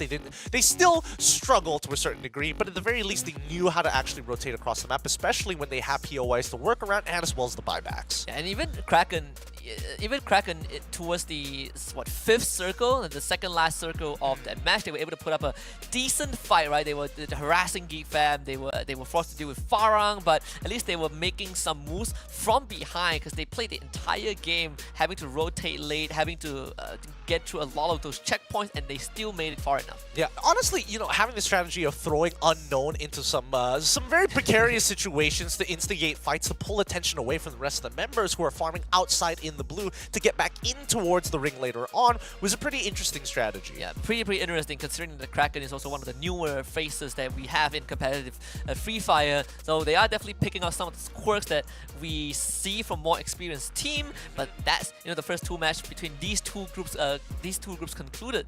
Yep. The next upcoming map is where things are going to get interesting, right? Purgatory, I've been keeping a close eye on it. I think all these teams are very well familiarized, but more so, it's that toss-up once we get into that fourth ring, right? Yeah. That's where it gets tough. It's one of the it is not one of the it is the biggest map that we have, and it has pretty it demands a lot of your attention when it comes to map rotation because it's such a huge map. Vehicles is always a must. I mean, it forces you to go into that ultra instinct mode, just like our sponsor Samsung Galaxy S23 Ultra. If you're looking for something with a powerful chipset as well as a camera to share that epic and level up your own gameplay, look no further than the Samsung Galaxy. Have you ever wondered how these players land those no scopes with the AWM in the opponent's face? Yeah, this is the Samsung Galaxy. All I imagine them is holding their phone, putting on gyro, doing a quick 360, catching their phone, and they're already gone. You can do it with the Samsung S23. Well, Yeah. Things to consider to upgrade your own gameplay. But even though Purgatory is one of the bigger maps, right, and considering the way that Geek Fam as well as Axis have been playing, AWMs have been whipped out pretty often, I think it's definitely beneficial for teams who like to make hard reads on the ring. And I think it's even more prevalent in Purgatory because all these long angles are more crucial, I'd say, for these teams to gatekeep, considering that circles in general for this game, it feels a bit wider, again, because of the scale of the map. We're going to take a look at the overall standings as well after that map number 2. I can expect Farang to, again, make their way up there now in second place, overtaking Axis Esports. Yep, they're catching up fast to Geek Fam as they've already overtaken one competitor, the second one very clearly in sight, literally just 18 points away. K9 Visionaries underneath Axis with 92. Who's next is at 88. Both teams still looking to break into the 100-point mark. Barely overtaking Ilustrados Juegos, who will play later on in the last 4 maps. PRG Illusion actually is still doing pretty okay, right? In 7th place with 74 points. And then you look at the second page, Bijiman Esports having a bit of a rough time alongside Badut. Freedom Rumble in 13th place. That is a bit of a shocker. Yeah, they have been struggling to breathe at these matches, man. Really struggling to breathe. The early games never seem to work out in their favor. Once we get into the mid, they take even more punishment. And even sometimes, right, they want to be in prime positions. They get contested so quickly. The craziest part is that we have more Filipino teams on the first page than we have Malaysian teams. And I believe this is the first time I've seen a leaderboard such as this. I mean, times are changing here in Season 3, right? Times are changing very, very quickly. People are questioning whether the Indonesians are going to be the ones taking the entire tournament away from the Thais, but who can say? Who can really say?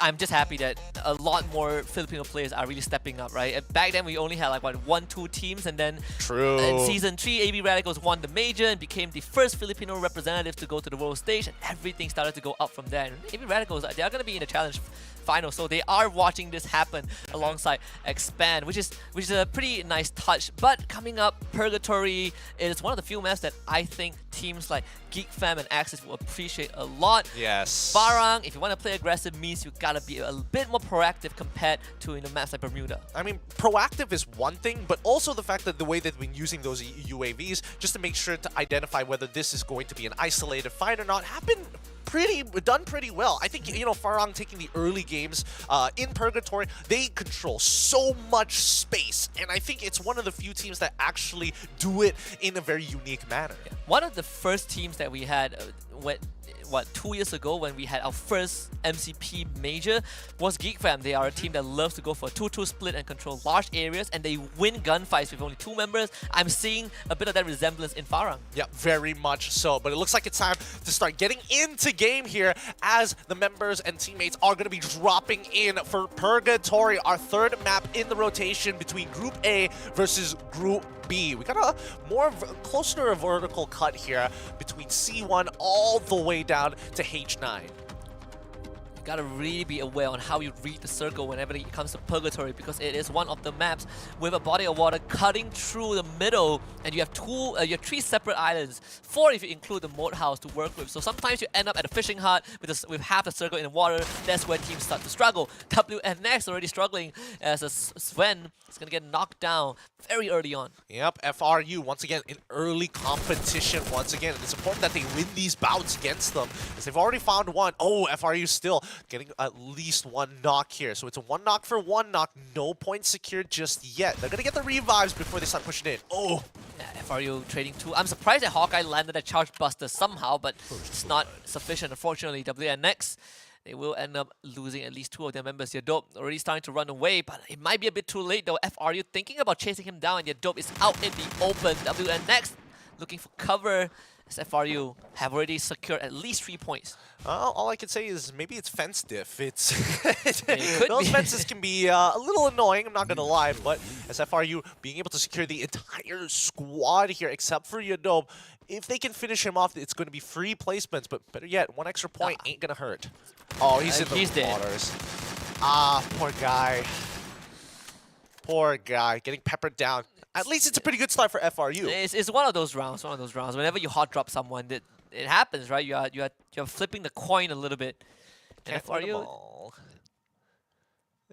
Well, at least for them, they're going to be able to breathe, right? I'm looking at the map. I'm trying to see what some of the rotational paths are going to start looking like. I don't think they want to contest Marble Works because Farang likes to kind of spread out in that area and control a lot of space. I'm surprised that Jimbal is already is already crossing that river towards that dock side just to kind of get a good read of the land. in fact, if you look at Golf Course, on the on the left island, there are only 2 teams, right? Farang and Marble Works, and you have DL, Golf Course, and Mount Villa. So this should be a very uninteractive area.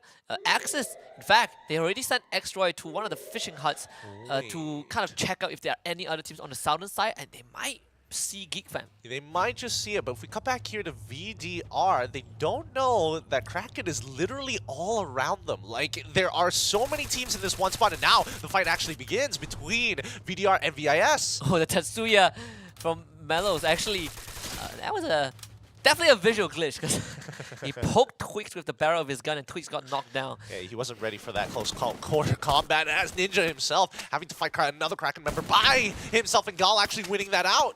Pretty crazy. I mean, the early shotgun, this one, it's very, very effective. Only 2 pumps, but when you don't have those level 3 armor, you get shredded very...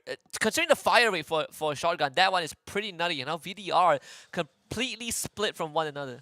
Yeah, and Kraken, they should be able to clean up all the scraps here as VDR are in shambles. They are scrambling to get away. 2 members of them still alive. Actually, a 3rd member heading in the complete opposite direction as VIS have completely disengaged from the fight. Seiya just revealed himself by taking those shots, but I mean, Kraken, they're going to find him anyway. Seiya now had to fight his way out, but unfortunately, he's too many problems, too many angles to deal with. Yeah, unfortunately, even though that your dashes are on cooldowns, still being able to push yourself and itch your way out to maybe get a trade. Not a bad idea here. But VDR, they've taken more than enough damage here, losing 2 of their members. They're going to have to look for revives later on. The ring is starting to close. It's only the first one, so nothing too bad. But on the southern side is where things are going to get pretty heated very quickly. Look at Farang on the map. Actually, for our audience, they don't get to see the full map all the time, but just to let you guys know, Farang have basically controlled the entire, not just the center of the circle, but they also are gatekeeping mainland. The fact that you can travel between the body of water that freely, if you're Farang, it's very valuable movements. Speaking of which, northern side, as we're looking at Team Badut actually coming in with the rest of the members of Freedom Rumble down on the low ground here. They've got high ground to play, but not a lot of structure and cover to play with. They could slowly push on down, but honestly, do they really want to take this so early on?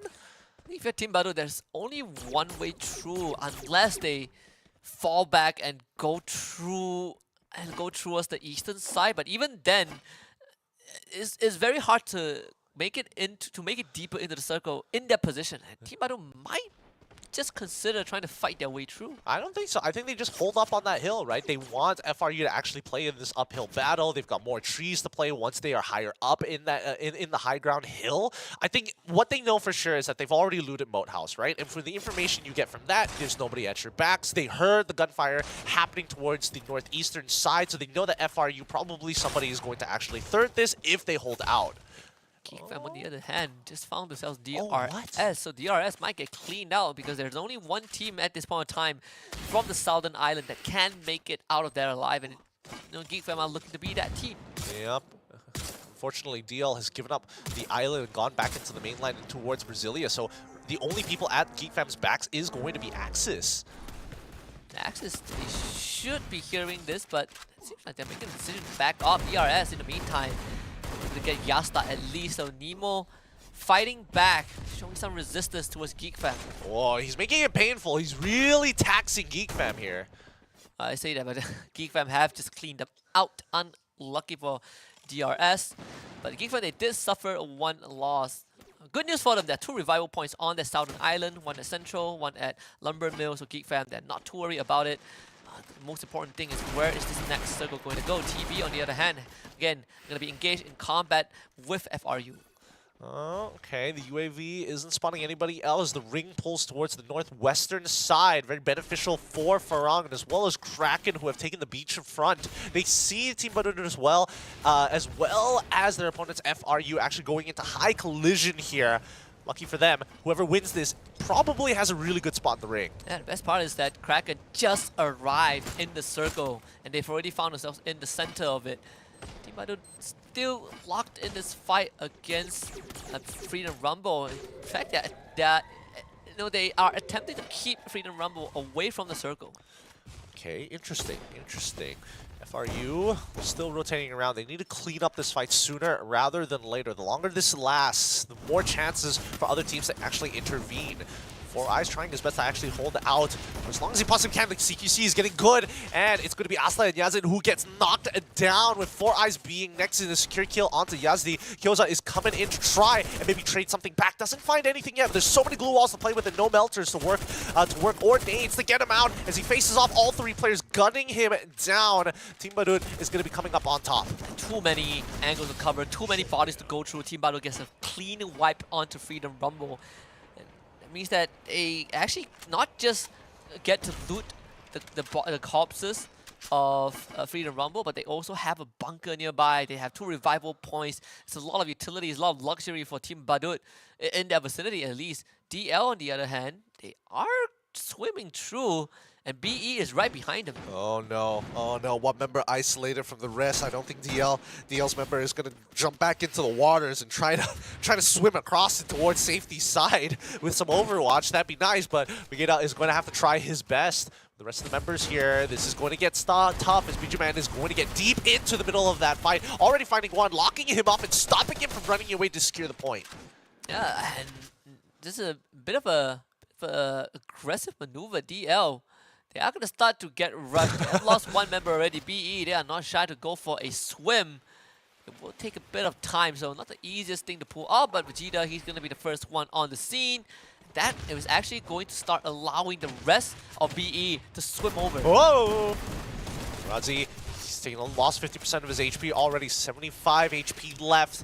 Trying to hold on. The level 3 M10, Raz, he's done with this. He's sick of BE. He has to just take this fight. It's going to be Raz who falls down, and Snake quickly finishes off Kenshi, and Kai looking to finish off the rest of these kills. Soria, last man left standing, not much health to work with, and getting ran at by multiple members of TBE. Unfortunately, PRG, the illusion, is going to be out. And again, Farang taking control of majority of the circle right now. There's still a chance that the circle moves even closer to the body of water in the next rotation. And if it does, it is going to be bad news for teams like Axis. I mean, it'd be very, very unlucky. It's very likely for it to happen because it pulled towards the left. Now there's a good chance it might pull towards the right. Maybe even the northern side would be very beneficial for Team Badut, and as well as Visionaries, or maybe even for VDR, right? Because VDR, they've been winning out their fights so far. VIS trying to get that reset, but eventually one of these 2 teams will have to fall, with Team Badut actually taking a more northern side. So it pulls towards the northwestern side. And it does go over to the north side, and best yet, no teams are in the circle. Look at TB, they're doing what they do best. First team to arrive on the scene, they will make it into the circle, no problem. But using a scan to make sure that no one is there, so they will be thinking about taking over that area. Axis, they're going to try and catapult themselves closer to the circle as well. They will be spotted by Farang again. The drone is still up in the air, so all the teams have a rough idea of what's going on here. But I don't see Kraken moving on just yet. They need to finish off this last kill and then start moving in towards the beachfront. Axis starting to receive a lot of that pressure, but they're also buying time for themselves because they literally are at the edge of the circle. They can just turn their backs and be safe. BE, they gotta deal with teams who are on the mainland island. Kraken, on the other hand, just found Seiya from VDR. And here comes BG Man actually pushing them off the beachfront. Kraken forced to actually pull deeper in. Farang is going to scan the structures in front of them. This actually might not be good for Kraken. If they start pushing into the structures, they are going to fall into a really, really big fight that they do not want to be a part of right now. Well, if Farang just arrived, so wherever Farang is, the fights are going to be big. And Farang might just see both KRN and BE. In fact, Alif, just a complete spray down onto X-Bot. There's nothing that he could do. Yeah, and Farang, they're looking towards BE. This gives an opportunity for Kraken to get the hell out of there. But now they're stuck between a crossfire of Vision as well as TB. Yeah, moving away from Farang and out of the pot into the pan. TB. Yeah, actually running straight at KR in as well. Luki with the shot onto Unknown. The fact that Kraken are stuck in that tower doesn't make it any better. Now the cluster and the sniper from afar is going to take off 2 members on the side of Kraken. Fortunately for them, they are out. Yep, really nicely done. Great positioning coming in from Team Badut as they continue to rain hellfire towards VIS, holding the bridge side of the northern part of the map. UAV is going to be deployed just to kind of get some more information as the ring continues to pull closer towards the northwestern side. Axis finds the scan. It's a very, very good scan as well as the circle becomes a bit more constricted. Team Badut have full control of it for now. But the biggest worry is definitely going to be Visionaries coming in on that bridge. Meanwhile, BE, they have to deal with the remnants. They have to deal with Farang still. Unfortunately, it's just not an easy task. It really isn't. Last member alive, Kai, is trying to tax them as much as they can with the help of VIS actually shooting. This might buy him enough to maybe look for a pick. The UAV is going to spot out Axis behind them, so at least for Farang, they know what their next moves are going to be. Spade will be finished off. Farang suffering an early casualty thanks to Visionary, again, playing from afar. And Farang, they will have to try and get rid of Kai and start moving because Spade is already out of the picture. Farang left with 2 members. They're just getting really taxed here. Geek Fam, they've already found the spot that they want inside of the ring with the last 2 members, making sure that their backs are clear from Axis approaching from the southern side. VIS finally crossing that bridge, and now they have to start finding anywhere to play for cover. Small little hut on that towards the beachfront on the northern side of that ring might just be enough for them. How is Farang going to move? There's no buy point near them to get the other two to get Spade and Jembao back. Meanwhile, Axis X-Roy, Luffy finding the initial snipe. TB and Visionaries are also duking it out on the off-screen. Axis starting to rush towards Geek Fam, but you can hear that AWM firing off thanks to Dawiz.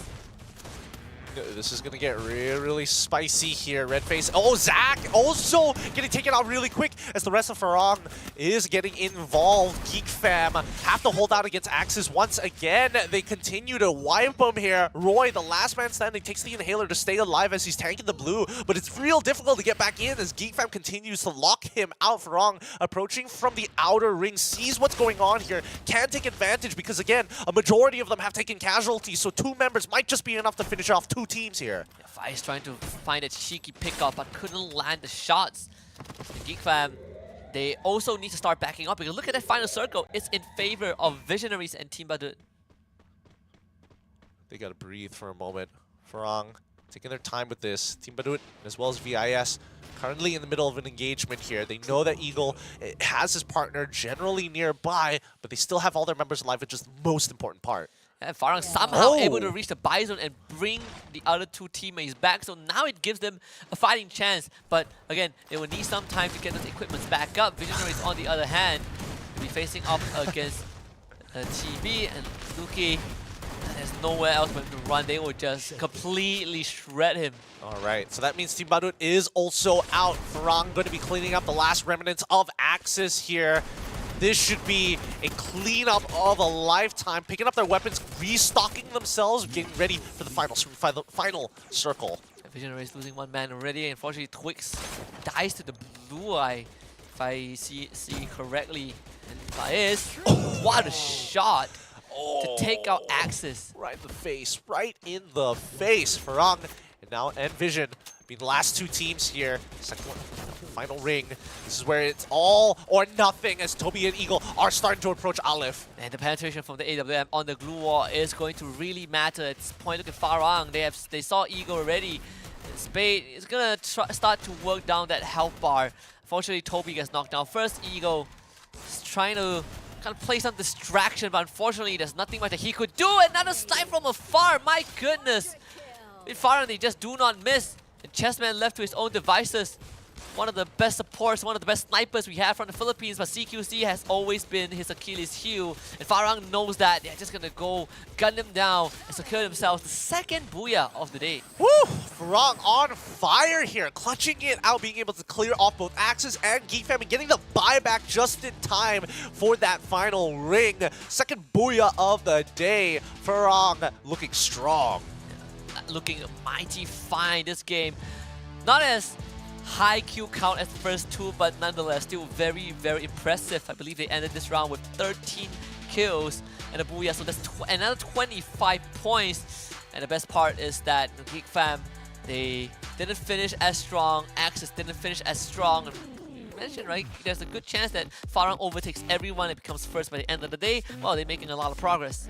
They're making so much progress, but I'm actually very happy with at least K9 Visionaries, right? You know, they've really been taking their time slowly and steadily, racking up these points consistently. They just haven't gotten it or achieved some of those big games. And the same can be said about Badut, right? They were making some good decisions in the mid-game, taking some early fights, but then eventually backing off to secure themselves 8 kills, and they had prime position. If they took out K9 Visionaries, they probably would have been in that final situation with Farang. And we are also seeing a bit of pattern from Team Badut, right? The decisions that they make, very, very interesting. But, you know, in an ideal situation, they just need to win a couple of gunfights and it would have worked.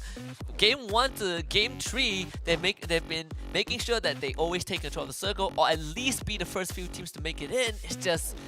It's not that easy to finish the game strong. Yeah, it really is difficult. They took out Kraken in a little tower down by the beachfront, and then their last member was in that same tower holding it out against Visionaries. Swift justice, or karmic justice as they may call it.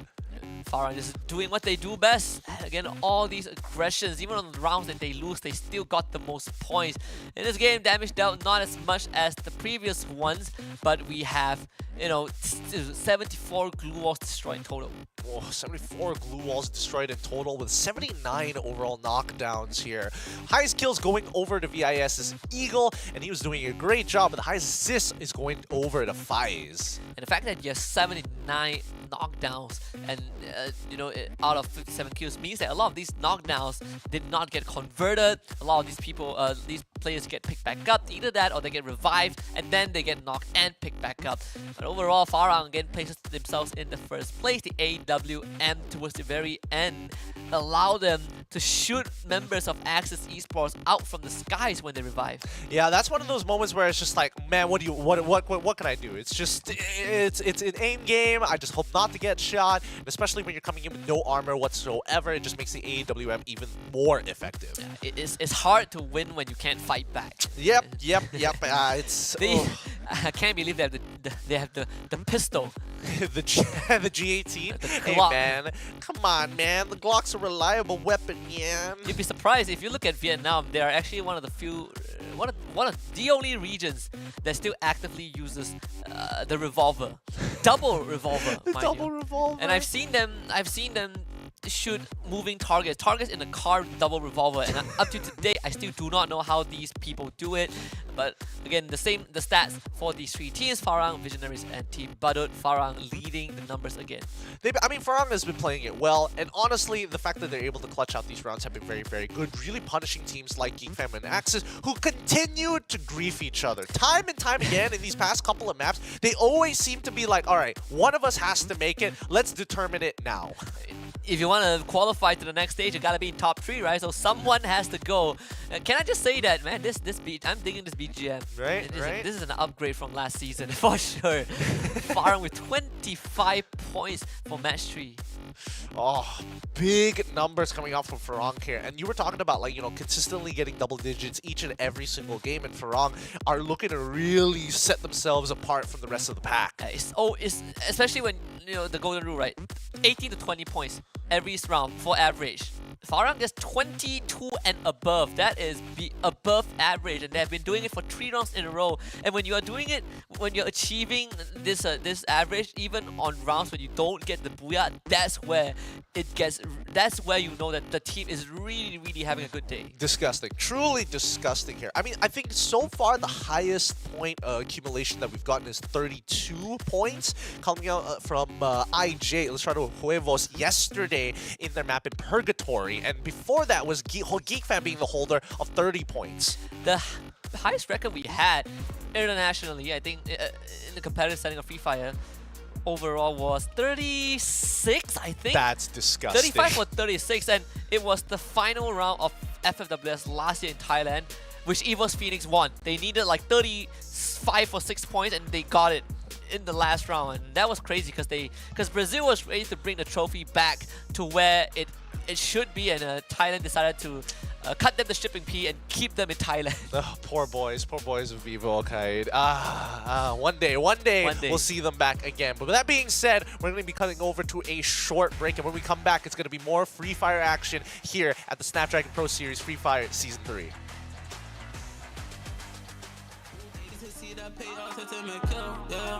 Nice in the rain, no pain, no gain, start highlight show.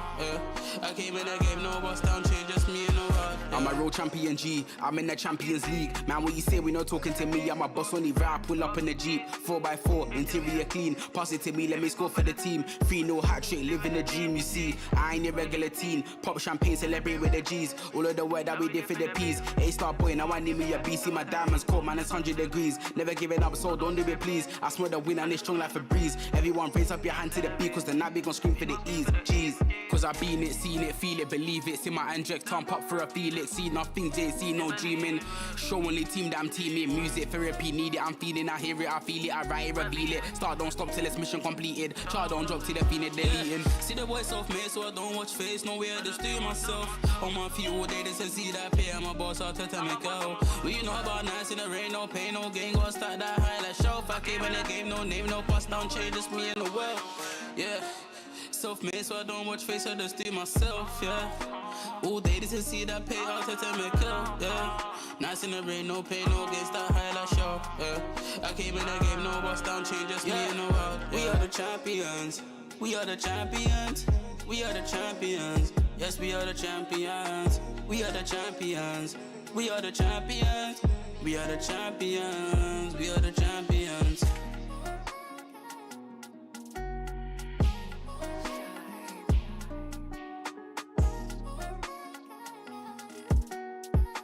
We are the champions, we are the champions.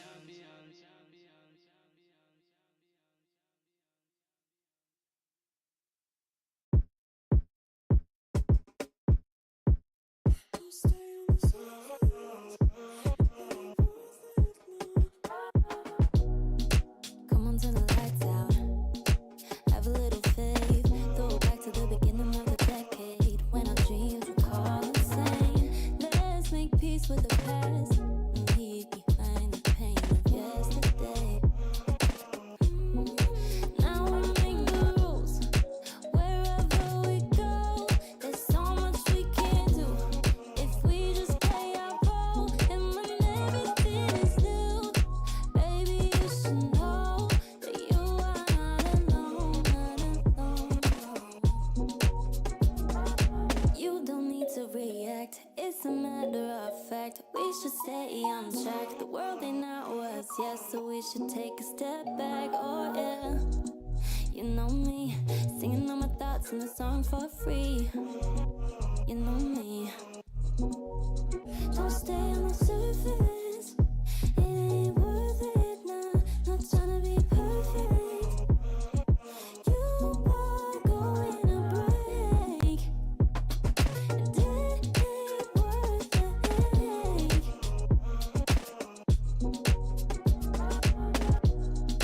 Come a little closer, don't be afraid. I'ma tell you all of my secrets, so don't you be ashamed. They won't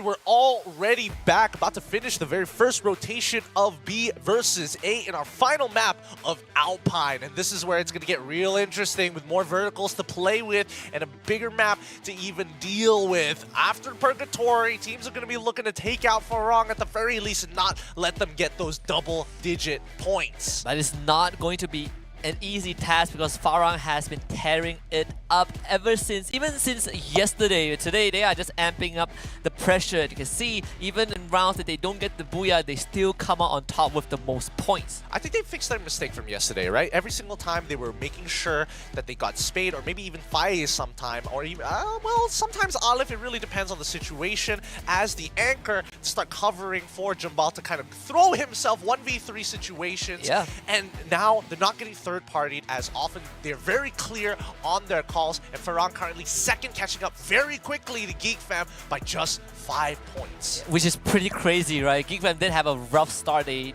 essentially only played 2 games because round 1 they got 0 points. But look at the disproportionate distribution between placement points and kills for Farang. It's a 30-point difference. They are really tearing it up. The teams with the most kills so far in the league, and there's a good chance they break 100 kills after this round. I mean, they definitely, well, there's a good chance that they do, right? Considering the momentum that they've had in these past 3 maps. Who I'm looking out for is K9 Visionaries because they've been so close. They've been so very close into the end ring top 3 situation, but they keep getting closed out by other people, and especially since so many of them, they take God spots so early on that they become the main focus of everybody else in the lobby. And sometimes when you want to be the first team to take control of the center of a safe zone, you have to take into account certain factors, right? Multiple teams are going to surround you. You might need to have a very good compound to anchor yourself, and what if the circle moves away? What do you do then?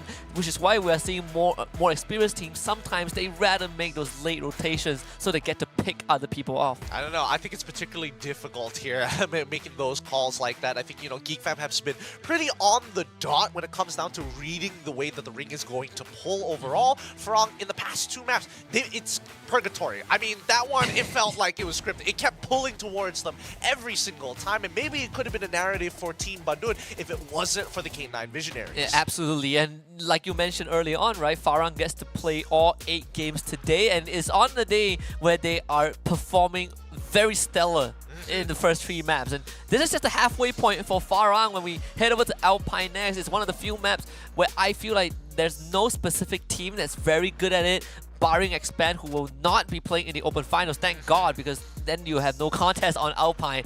But seeing how Farang has been playing, I want to see who takes over Forest Red, because it is one of the central areas of the map.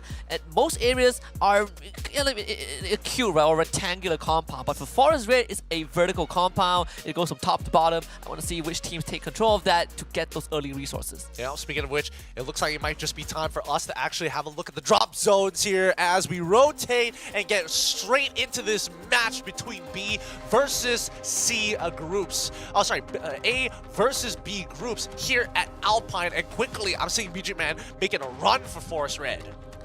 And look at that. A lot of teams going for the early drops already. Farang heading over towards the northern side themselves. Actually, they're going to go for Ocean View, sending 2 people there. So Ria from DL will be on scouting duty. Again, Farang doing the classic 2-2 split. Interesting, interesting. I like the way that they're doing the 2-2 split, making sure they control both sides of that riverbank, cutting through the entire map. But in terms of early contention, it looks like Geek Fam might be having to fight off against Kraken early on down by Stadium. Let's have a look at how the action is going down there. Yasta already in that early conflict. Unfortunately for Kraken, Unknown taking a lot of damage from behind and getting sniped by Hazik. He's gonna leave him out to bleed dry. Geek Fam off to a great start. Really, really good start. Great weapons to pick up early on, and more importantly, so being able to pinch off the members of Kraken early too. Turns the corner, looking for that opportunity, sees that shotgun, but still is willing to take the fight. And Nathan also getting dropped. Unfortunately, Ken will be traded back by Gao, who has a shotgun in his hands, but he needs to be able to find a finisher to make it count, and it seems like that will not be the case. Oh! Ken still has some health to work with. Wiz not landing the shots that he needs to, but finally having the gun with the higher fire rate. Gao ends up dropping. Ken gets picked back up, and GeekFam getting 3 points to start off. Unfortunate. Lee is on the run, hopefully being able to revive the rest of the members without getting punished. But Team Madud actually, with their scout, Luke is actually pretty nearby, cutting off rotational pass for Lee. Yasta might not be able to find Lee, but Luki will. In fact, they are about to run each other. And, of course, GeekFam has to kind of put a target on Lee's back. Now his fate is pretty much sealed. Yeah, his position is already revealed, and look, he can get involved in this if he wants to. He's already, wow, he is so far away. He's crossing over in towards Blueville's side. I think that's it for him. GeekFam already have 2 members there. Yasta, there's no way they don't see him. Do it. Do it. He's going to hop on over. Swing! Will loses out in that 1v1. Trogon diff, unfortunately. Or maybe it's just the shine from the character. Either way, doesn't mean like it's going to be the end of the world, because now that GeekFam have taken over Stadium completely, finished off that fight, looted up in a matter of fact, take a look at where Team Madud actually is. Wait, hold on. Farang and VIS.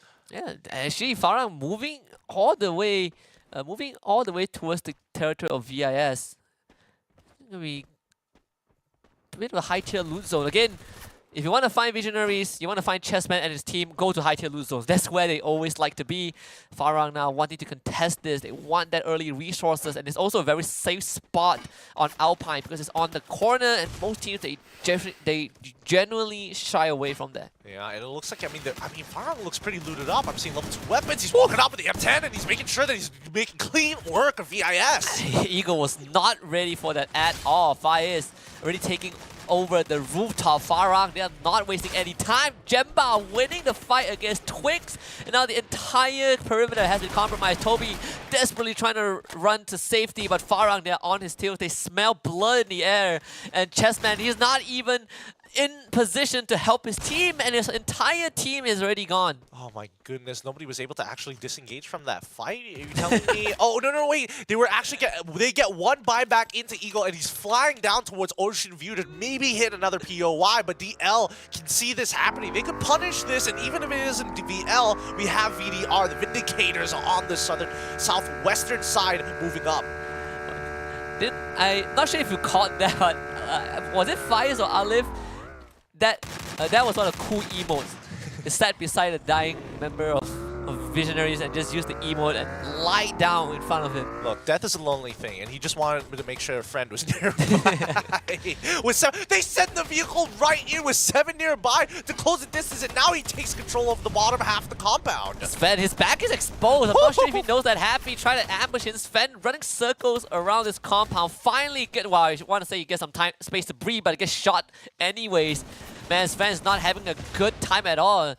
He hasn't been able to play much of the game, honestly. Yeah, the game has not been kind to him at this point of time, and Happy, more than his namesake, will be more than happy to take out this fight with a WNX. This northern top half, they have no structures to play around. WNX need to disengage, but it's becoming more and more of a tax to stick around. Yeah, this siege has gone completely south for WNX. I'm not really sure what the plan was, but it really felt like they were not fully coordinated with that push. Meanwhile, TB, they're going to get pressured by BE again in this open ground. All those glue walls being put up by Team Badut themselves to try and create this labyrinth. Kai7 on the flank. This Jiggle Pig is perfect as he's chipping away at the health bars of TB. BE, in fact, will start to lose members as well, but they do have more members standing than those on the ground as Flix loses out on that fight. TB, they're left with just 1 man. Nicely done coming in from Bichaman A-Sports. They keep finding, unfortunately, or colliding at the very least against Team Badut time and time again. And it's a really good time to fight because VDR and as well as Visionaries happen at each other's throats too by Ocean View.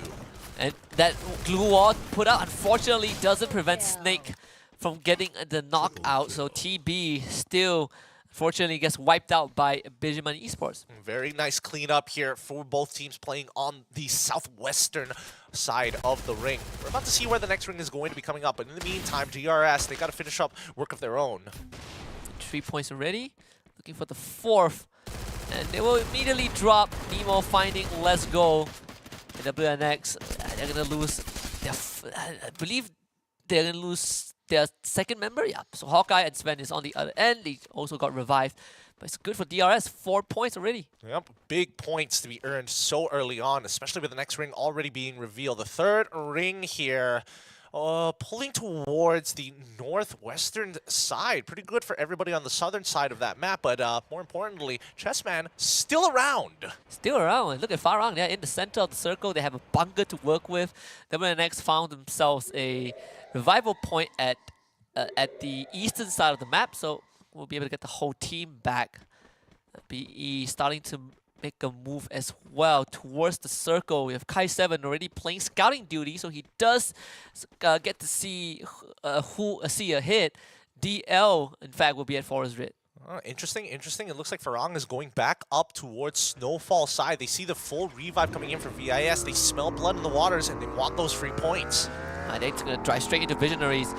Will our Visionaries ready for this? That is going to be the question. Now Liv actually even spotting Eagle and Twigs, trying to drop parachute as fast as possible. Eagle shot down by Fire. I mean, Farang are just so sharp, and that's a free point. Oh my goodness. VIS now getting gatekeeped outside of the zone. Farang still hungry for blood in this sector, is going to continue pushing outside into the blue, making sure that Spade is going to be anchored down with the help of Jambal, who is playing around the edges of that ring. Chessman again feeling helpless. There's nothing he could do for his team. He's going to split away from the rest of the squad, but thankfully there is a buy point. He can still somehow salvage this. He even is on a potential flank angle. Will Farang be aware of this though? They are not shy to push up from the circle just to get rid of Visionaries. Yeah, well, all of this is happening. Farang did give up their central position, just the left side, that top hill from Militia. We do see Axis taking full control because they're looking down at DL and as well as VDR, who are playing on the opposite side, away from the mainland and in Forest Red. This is going to be a bit of a sweaty fight, especially on the southern side with VDR and BE duking it out. You also have DL in the fray. Axis will be watching this happen. VDR instantly disengages. Yeah, let's not forget that Keyfam actually just a little bit south from BE side on the outer side of the ring. They could look to cross on early while the commotion is actually happening, and Axis is doing a great job here, right? They see all three of these teams. They're going to try and take out the vehicles as early as possible, make sure that this rotate is nice and slow. They're also, but it does reveal their position. Thankfully, so far the DL isn't threatening them just yet. I believe Visionaries, they did lose one of the members as Farang ran him over. Chessman actually finding Let's Go after splitting away from his team, so eliminating WNX unfortunately. Meanwhile, Chessman, he has been spotted out. Is it worth that kill? I'm not that sure about it. Freedom Rumble will get an easy one. Yeah, but in the meantime, thanks to Chessman, he's able to bring both Toby and as well as Eagle back into this game as they take over the hills just left of Malicious side. And Free Fire is so fun. Your car changes depending on who drives it. Elon Musk, you seeing this? Elon Musk, please add wings, economical wings to my Tesla. They have the Cybertruck. The Cybertruck. Apparently, recently he said that they unloaded a full Thompson clip and there's no penetration. It's just dents. Please, the Cybertruck is just a virgin, my guy. VDR are going to be moving in from the western side back in towards the northern. As they cross back in towards the mainland, they should be able to get a good position in the ring, but so far, Godspot being hard contested by VIS as well as Axis. Freedom Rumble, they clean up Chessman, they reach a buy point and they run straight into Farang. Farang Jemba actually able to, they decide to go for a GT, Grand Theft Auto swaps vehicles. They will be able to start pressuring Freedom Rumble. Aleph will be the recipient of that, the first one in the front line, and Charge Buster just now starting to chip away at the health bars of Freedom Rumble. Oh, Oh, this is going to get dangerous here. Good play. Dropping and covering up the angles and making sure that he hops out of the window. He's swinging to with with at least a level 2 weapon here. Oh, gets it as well with the help of Jabal. Good push and pull. Yeah, space did get taken out, but Freedom Rumble actually were getting shot at by Axis from behind as well. Oh! Okay, so winning that fight out, very, very crucial for Freedom Rumble, considering that there are 2 teams firing at them. Great headshot, great headshot. They should, I mean, Farang should be able to recover here unless Axis have something to say about it because they're shooting into the backs of Freedom Rumble 2. Axis, they're going to predetermine who's going to take control over that top side. And let me tell you, I don't think Freedom Rumble is going to get away for free. And the worst part for Freedom Rumble was that they arrived at this area first, but it was Farang who pushed them away and took control of the buy zone. So Space gets revived instantly. And look at Olive, he has so much gold to work with. He can easily buy the necessary resources for his teammates. Now Ken, he's going to be in a bit of trouble. Seiya wins that one over Yasta. Darwis gets the trade back. GeekFam starting to secure some of these points for themselves, but they are starting to suffer losses also. Oh, they've still continued to trade, but VDR is winning a majority of them. GeekFam, if they can win this, or even for VDR, this might be secure for the top 3 almost instantaneously, as nobody else is in this ring. Davis, the only one left, and the Wiz is gone. VDR, take control. Okay, with the circle, it's favoring Farang. No one is in the circle, and Farang gets full control of the buy zone as well. Freedom Rumble, they have to somehow think of a way to get into the safe zone. All the other teams are fighting outside Axis. They're trying to decide whether they want to deal with Visionaries or rotate back to the northern end. BE and VDR are too scared to advance into the safe zone. I think right now, for VDR, if they're able to get their members back in time, which I think they're doing right now, they need to control that junction there and then move in towards the southern structures of Farang. How? Penetration, man. Certain sniper rifles go through glue walls, and Fire, he knew that there's someone inside because he's barricaded himself. And that's an easy pick out for him.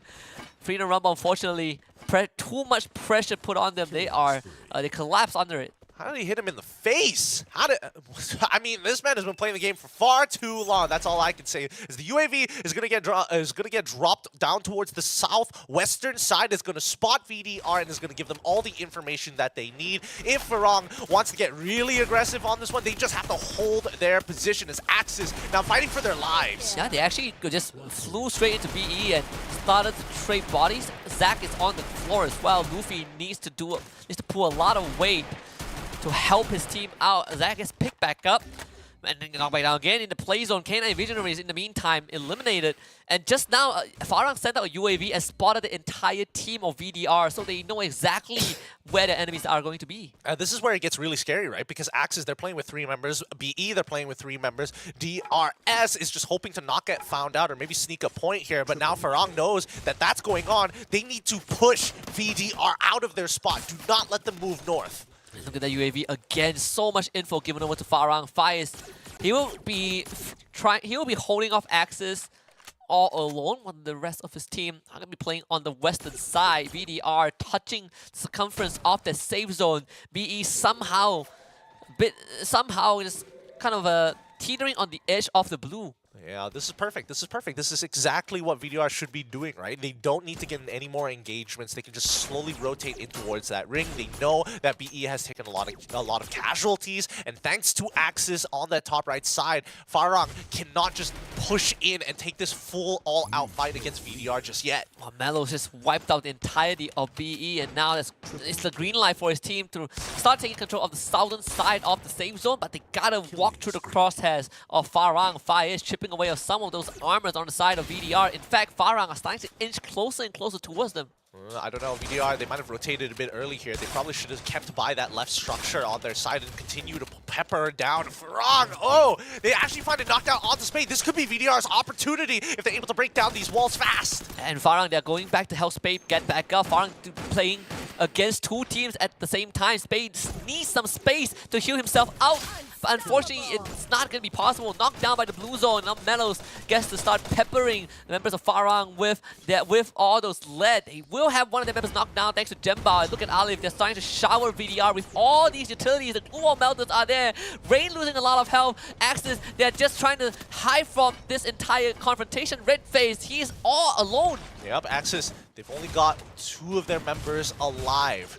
This is some dangerous stuff, right? That's why they're not here to actually pick up the kills. They're waiting to play for second place and maybe clutch this out, but the timing needs to be right. They already see that Spade is down and dead, out of the count for it. 3v3 against VDR, securing another kill for themselves for the side of Farang. That's great. And now this is where it gets very dangerous. Axis could come at any moment. Aleph is now knocked down. Fire is the next to fall. Zero, it's a 1v1, and whoever wins this might just take it all. Axis needs to take full advantage of the situation as Ninja is able to secure the kill on towards Aleph's side, but it's going to be Jambal who stands on top of the mountain. Now, it's a 2v2, very, very low. They need to reset off the boxes, but unfortunately, the body bags are just so far away. Ridface is trying to intercept this. Fires again! The no-scope to clean out VDR. 2v1. Ridface gotta make the clutch of his life happen against Jambal and Fires, but you are up against the king of CQC and it's just not possible. The hat trick for Farang today, and they're not even done yet. This is just the halfway point for them, and they've already gotten 3 booyahs. Huge kills there. I definitely thought VDR might have been able to do it. They got the initial frag and the kill secure on towards Spade, and they made sure that they put some good damage into Fies, but it still wasn't enough.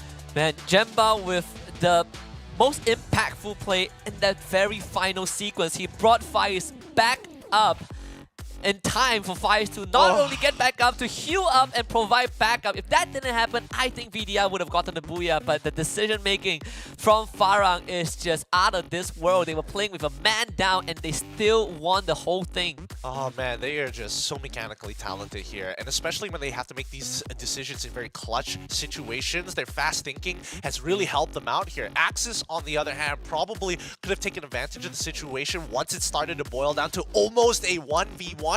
That was the time that they could make something happen, but unfortunately, even for them, as hard as Axis wanted to fight, they end up losing, out of the 2 members that were left, they end up losing 1 in the middle of that somehow. And remember, Farang was fighting 2 teams at once. They were fighting with Axis, they were fighting with VDR, and they somehow were able to isolate their enemies, which is pretty crazy. And this shot, definitely one of the best ones we had today so far. That the presence of mind, the instincts from Farang. Disgusting game sense. That's all I gotta say here. Axis, they played it as well as they could, right? Again, continuously making sure that the southern teams are forced down even further and have to rotate towards the western side of the ring, and then they just fall into the meat grinder of Farang as they slowly consume team by team. Yeah, this is one of the craziest sequence, the CQC between VDR and Farang. Look at Jembao, down very low in terms of health, somehow was able to secure kills, and because he brought Fires back up, Fires was the one who was able to clean up the rest of the Vindicators, and it really made the entire difference of that series, of that sequence. Look at this, the numbers speaks for itself. Not much glue walls destroyed, but in terms of damage, oh boy, it's 47,000. 47,000 with a total of 86 knockdowns, but look at the total kills. The amount of revives that were happening in this game was already pretty funny. 19 total rescues. I believe Jembao got like 7 kills this game, and the Fires got like 5. The CQC tag team of Farang is solid as always, has always been very consistent ever since they started, kind of dipping their toes into the competitors, into the tier 1 scene. So Farang, they are definitely going to be in first place after this game number 4. The M1014, the late game shotguns. You want some CQC weapons in the final circle? Yeah, this is the one for you. Yeah, it's surprisingly for Axis, they still had only an AWM, but somehow a VSS is part of that top 3. Yeah, VSS, one of the the lower budget weapon. I mean, that's lower. This is like AWM at home. basically. Mom, could I have an AWM? We got AWM at home, man. But you gotta give props to Vindicators. So 7 kills with the AWM. They have been landing some nasty shots. Really great shots here. Out of those 4 headshots, right, if we're looking in terms of overall percentages, Jumbal comes up on top. Out of his 7 kills, 3 of them being headshots, which puts him at a 42.86% headshot rate. If you got one more headshot, that would be pushing him over the 50% mark. Just out of curiosity, so survival time. Why is Farang's survival time a second shorter than Vindicator? And am I missing something? Well, I mean, this could be along the lines of, it's hard, well, actually, it's one of those interesting things to calculate, right? Because it's one of those things where you're calculating the entire squad. Yeah. You're also calculating the time of whether do you consider survival time being downed? Is that also included? A lot of factors that are coming into play. The That is general true. rule of thumb, if you're standing, if you're walking, you add on to the survival time, and it's the total survival time, not just one person. Yeah. Rule of thumb in Battle Royale is just don't die. Just don't die. Just don't die. They had 26 points for Farang. Massive Oh. round again. 14 kills. They are consistent.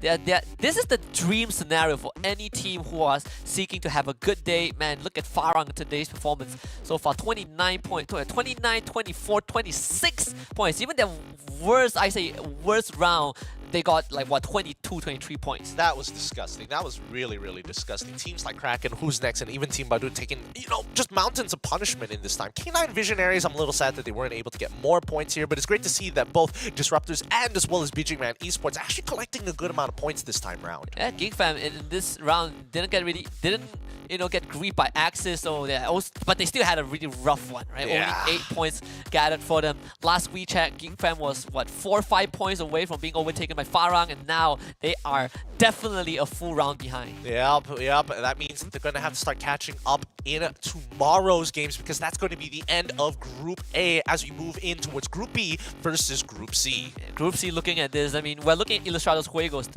the ringleader for Group C, the most consistent performing team, and also one of the few Filipino titans aside from AV Radicals. I want to see how they can kind of match up against Farang because I think that these two teams have similarities when it comes to taking that CQC fight. The only difference is that Ilustrados Juegos, sometimes the decision making can be a bit messy. Well, to be fair, you don't see Ilustrado Huevos backing off. They're just like, we're committed to this decision, we're all in, or it's nothing. Which is exactly the same as Farang, right? They love to commit to these fights, but again, Farang so far have shown exceptional just close quarter combat fights. The mechanics has been flawless. They probably had a very good meal today. And aside from having good meals, they also have the assistance of one of the best chipsets in the world, and that coincidentally is also the people who made this happen. Snapdragon Elite Gaming, when winning matters. If you're looking to give yourself an edge, why not consider the Snapdragon Elite Gaming? They put it in so many different phones because it's just that good. It's hard to find a competitor like it, but if you're looking for one specific phone, then check out the Galaxy S23 Ultra so you can share that epic with all your friends and level up your own gameplay without really having to prove anything to them. And if you still don't think that is enough, don't worry, Monster Energy is here to help you unleash the beast within you. In fact, they have the other flavors in the office already after 2 years, so I got my favorite fruit punch. Check them out at www.monsterenergy.com/gaming. And once you're done with all the games, it's time to go back into reality. Maybe consider buffing yourself even more. You're not going to be able to afford these products if you don't have a good job, so level up your career with DHL. Boston Dynamic Dog. You like dogs? Boston Dynamics. It even has a Boston Dynamics accent, I would assume, right? Yeah, you've seen a lot of like other ESL events where they have those moving trucks, those AI-powered things, and DHL is going to be there for you. But again, this is the end of our first half of this evening. We still have 4 more games coming up between Group B and Group C. We'll go for a break and we'll come back for more Free Fire action.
bellezza.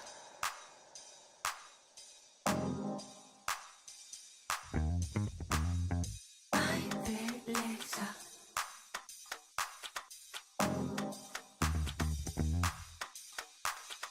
Ay, bellezza, chiamami Carmelita. Stanotte poi sparisco, sarò come una bandita. Ai bellezza, insegnami la vita. Stanotte poi rinasco, non sarò la tua Lolita. Dice oro che cola, i sogni fanno la ola. Bevo luce colada e non penso più a nada. Disco vaniglia la la la. Bevo luce colada e non penso più a nada. Disco vaniglia la la la la la la la la la la la la la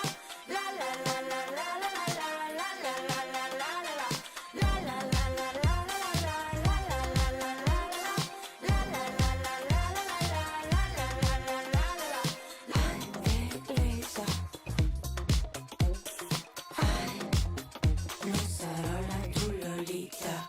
Ai bellezza, non ho più tempo perché ai bellezza, torno al mio Olimpo, baby.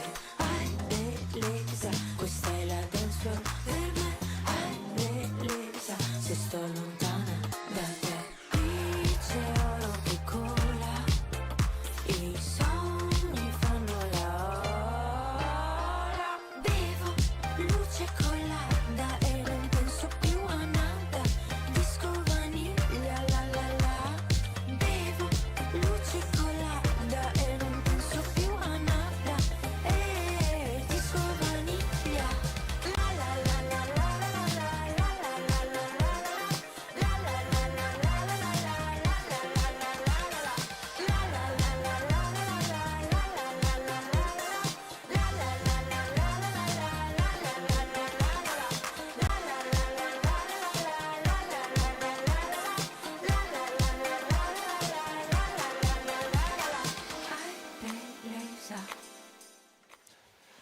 And we're already back with the second rotation of the maps between Group B versus Group C. Two of the most aggressive groups thus far, and we're going to battle it out in Bermuda. We're still looking for a team to stand up against Farang, give them a good fight, and perhaps stop them from getting more booyahs today, because they've gotten 3 out of 4 booyahs. But if you look at the points that they get, they might as well have gotten all 4 booyahs in the first half.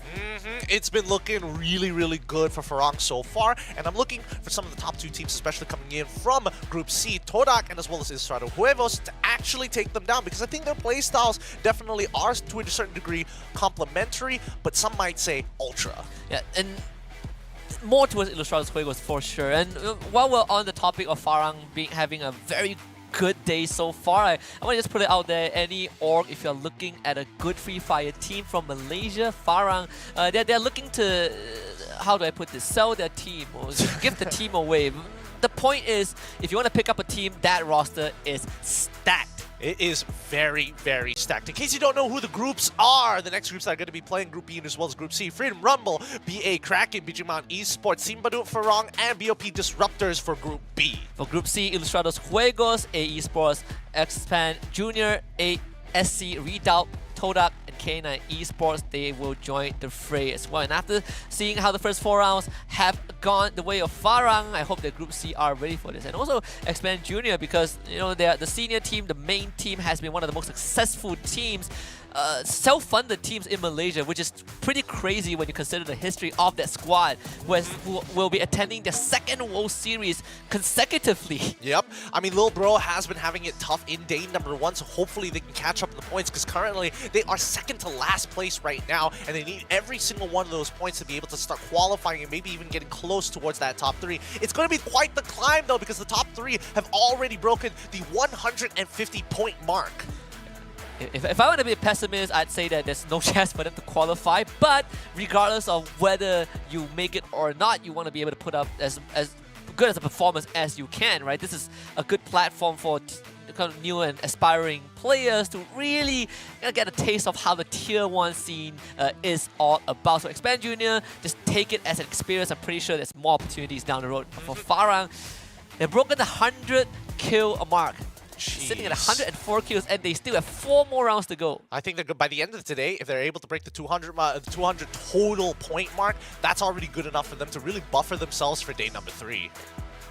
More than enough, honestly. And who can catch up? If we just look at teams from 4th place and beyond, K9 Visionaries, between K9 Visionaries and Axis Esports, that's almost 40 points in difference. So it's not an easy journey, even for K9 Visionaries themselves. Yeah, they're going to need some big points this game, especially for everybody in Group C if they want to even stand a chance to actually break into the top 3. And keep in mind that whoever makes it into the top 3 is going to be able to move on to the next stage and qualify for that group draw where they're going to be, again, contesting 3 other top 3 teams from different regions. Plus 6 invited teams from 4 different regions as well, right? And if you guys wonder who are some of these teams, let me let you in on some secret. I believe our defending world champions are playing. I believe the FFSI winners are playing. That's all you need to know. That's how stacked the challenge group stage is going to be. It's not going to be easy, of course, but first things first, we got to get certain things out of the way, and that's this rotation. Hopefully, especially once we get into Purgatory, it's going to get even more fun, but we also want to thank our sponsors here, because if there's no other time rather than now to unleash the beast with Monster Energy Drink, they've got to do it as quickly as possible. So go check out www.monsterenergydrink.com/gaming. And the best part is that they have so many different flavors. You want the ultra flavor, they have it. You want fruity flavors, they have it as well. I recently tried the pineapple one. It's pretty good. It's pretty good. I love it. I believe you also tried it with me. Yes. The pineapple one is pretty good. It's tough between the white and as well as the fruit punch one, the pink one. Yes. I go based on colors because it's just easier to identify. They're pretty darn good, especially if you're tired of the classic flavors. But with that being said, in this upcoming map, and especially in Bermuda, I'm expecting a lot of early contests. The mid game is going to be far more interesting compared to Group A and Group B. And the best part is that now the Geek Fam is not going to be playing on Bermuda. Clock Tower is open for business. And sometimes when it comes to Free Fire, in a more advanced sense, when you start having different groupings that you need to contend with, rotations do change based on who you're up against. And I do wonder if we would see a bit more clashes early on, or we'll see less of it. I mean, based off of yesterday, Clock Tower can be a dangerous spot to be in, especially with the situation we saw yesterday. Hopefully it doesn't repeat today, because some teams have been taking it rough, especially for a-esport. And we'll see if today will be a better day for them. We're jumping into match number 5, and it's also the first one, at least for the grouping Group B and C. And again, a very even flight path from the southeastern side to northwest, cutting straight down the middle, Bimak Sakti Strip and Clock Tower, very obvious drop points. Wow, I mean, it feels like the game has been very generous, right? It keeps going halfway through the map. It's got a very even distribution overall, making it a pretty standard game for a lot of the veterans. Yeah, it is. Clock Tower will not be heavily contested. In fact, the closest team to it is actually BE. Illustrator's Wake was dropping over to Rimnam Village, and that's also where the high tier loot zone is. But on the map, again, BE engaging in some early combat already. Okay, early combat, and they're going up against Expand Junior. They've done this before, and they got, I mean, Expand, they wanted out. Expand Junior wanted out, but they keep getting third party. And looking at that member of from Ilustrado Huevos, he knows what's going on here. He might be calling in for reinforcements in a little bit after they completely loot out Rimnam Village. Yeah, and Blank is getting dangerously close. He really, he really is putting himself in the hot zone. It's in G5. He's going to be playing on that second floor. In fact, Expand Junior have pretty good control of this entire compound. BE are forced to play defensively. Yeah, and I think Expand, the longer they wait this out, the more opportunity it's going to bring, especially for IJ to actually start pushing in. But keep in mind that this isn't the only fight that's happening as of right now. Oh wait, they've already found it. They've traded 1-for-1 so far, pretty good coming in for BG. But then now the trades, as they start jumping in from the second floor to find it back. Currently a 2v2. They need to secure as many points as they can. Trying to get the revive on towards Kai's side, blocking off line of sight with the help of glue walls, but then the rotations over the wall, and more importantly, through the windows. They check it, they see one, chunk him down to 40% of his HP, but still, the glue walls are making it difficult to actually approach. And Matt is going to start healing his teammates back up. Expand Jr. actually gets the buyback onto Ipan, so he will be joining his team. Look at Plank. He is still hanging around this area. Kai loses a majority of his health pool. And these early fights are not easy to manage because you don't have much medkits to work with. You're going to run dry very, very fast. And Plank, he is literally beside these two teams. Do they know? Do they know that he's there? I think they have a rough idea, right? And they start to sniff it out. K9, wait, hold on. Farang and K9 are in the middle of they the found game him. as well. But there we go. They finally found him. They're probably going to get the easy revive here by Rimnam Village. But in the meantime, Expand, still a member down, trying to take out BG Esports. They finally find the trade back to force it back into a 2v2 once more. With 3 members still alive, and Vegeta just trying to look for resources to heal themselves back up. The Inhaler is going to keep snaking as well as Kai topped up pretty healthily, but it's going to force Expand backwards. X-Man, the only one left with a knockdown of his last remaining member. Sin, he's out of there. And Expand Jr., unfortunately, the team to run out of gas first. You have to abandon ship. Matt, I'm not sure how much distance he can cover, and hopefully he can get out of that. While all of that was going on, Farang actually wiped out K9 from this entire game, so that's already 4 points for Farang. I mean, we know how they play. They like holding on to that peak, and especially since that it is the central point of the upcoming ring, it's more so a reason that it's hard to hold that high ground, especially when they're coming in from the mill. They're going to be able to start having a clean rotational path. I don't see anybody else actually trying to contest for Central Circle. Kind of be able to find some vehicles to work with as well. So BE, they are still on the chase. This could spell the end of Expand Jr. at this point. You can see Matt, he changes to the Charge Buster, hoping that he gets those 1v1 scenarios. There is a chance that if he can somehow take out Kai and hijack the vehicle, but it's wishful thinking. He's trapped behind the tree. This is it for him. Yep, he's going to swing wide, gets the kill with the help of a jump to secure the kill. Question is, when is Ilustrado Huevos going to move out of Rimnam Village? Not anytime soon, I suppose. Huh. I would have imagined that they would have looked for an all-in at some point, but I guess they want to guarantee that their backs are clear, so they're going to go late rotate into the ring. I don't think they mind. They've got high-tier loot. They've probably already hit a bunker at this point of time, and more so, they've got more than enough meds to tank the blue, especially since it's first circle. And also, Blank had to be revived, right? So they have to reset a little bit just to make sure that he gets geared up. Todak is running into Kraken, on the eastern side of Porchinong, so that is the point of interest. Meanwhile, Freedom Rumble not just getting mowed down by Jay-Z. Not given a chance to breathe at all. I'm sorry, I just can't help but to find the pen extremely funny. But until then, we are seeing that the rest of the FRU members are actually dealing with Red, who are just keeping them away from the outer ring, forcing them closer in towards Kotatua in the UAV zone. Farang going to make a scan of their own, and they only spot out one. This might be an opportunity for Farang to pounce. Dota, on the other hand, are going to be playing very, very close to this bridge on the southern side. Again, Kraken will be a bit ahead of them.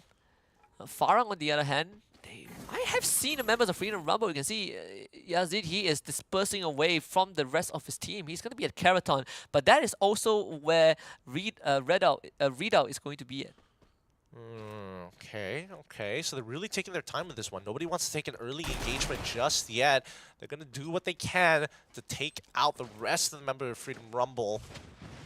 They kind of don't have a choice here. Falling back may not necessarily be good for them. It is a downhill structure, so the only way they can really move is closer towards peak. But look at that, Kraken. They're on the move, right? If the minimap was just a little bit bigger, they could probably see that Kraken is quickly catching and gaining ground up towards peak side. Yeah, early on, Yazid was split from the rest of his team and again ran into Redoubt, so he will be taken out, no problem.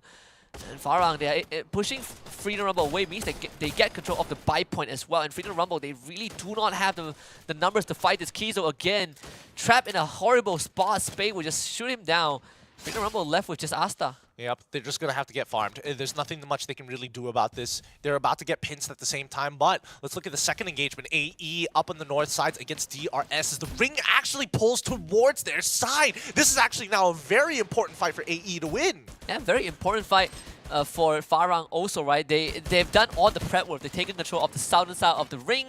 DRS, again, up against AE. This is crunch time, but AE, they do have advantage of the high ground cluster. Unfortunately, all of them missing.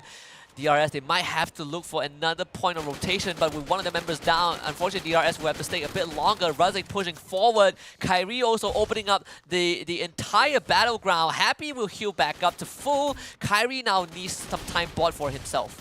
A lot of the cluster grenades have already been thrown out here, so now it's time for the attack back coming in from AE, throwing nades back up towards them as they try to push down. Wicks, oh, it actually gets knocked down by Kathleen from an off angle, and now this might be an opportunity as DRS is getting closer and closer to this. They might be able to actually finish this off. They're seeing the members try to make a run around the top side of that cliff, but they're getting punished. Each one of these members getting run down and hunted. And there's no running away. The Tatsuya cooldown is going to come back up for Kathleen, but he doesn't even need it as Kyrie has been spotted through the wall. He finds a penetration shot also, so Kyrie is gone. AE cannot hold on. Nicely done. Razik is the only member surviving, forced to actually go down towards the waterfront, down by the beaches, and hopefully look to survive, play for some placement.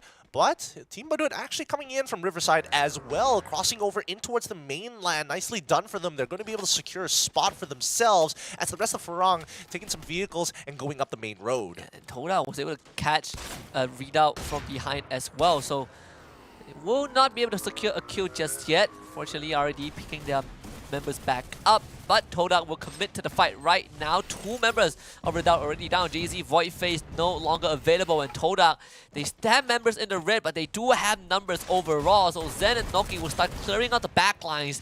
Aries is the third to go.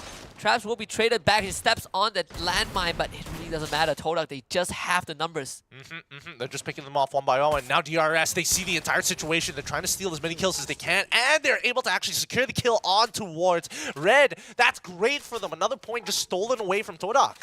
And Farang, they are getting a bit angsty. They are showing up behind DRS. This could be a good flank for Farang to pick up some extra points. And Farang, they're not going to wait. They are starting to already fire at DRS. Nemo is down. Happy, unfortunately, could not do too much. They were caught with the pants down, and Farang cashes in on 2 more free points. Oh, this is one hell of a position. Great high ground control. And Kathleen, as well as G, they're out of there. They're just hiding out. Oh, not even G getting knocked down by the beachfront. Kathleen, the only one left to go for the revives at Mill.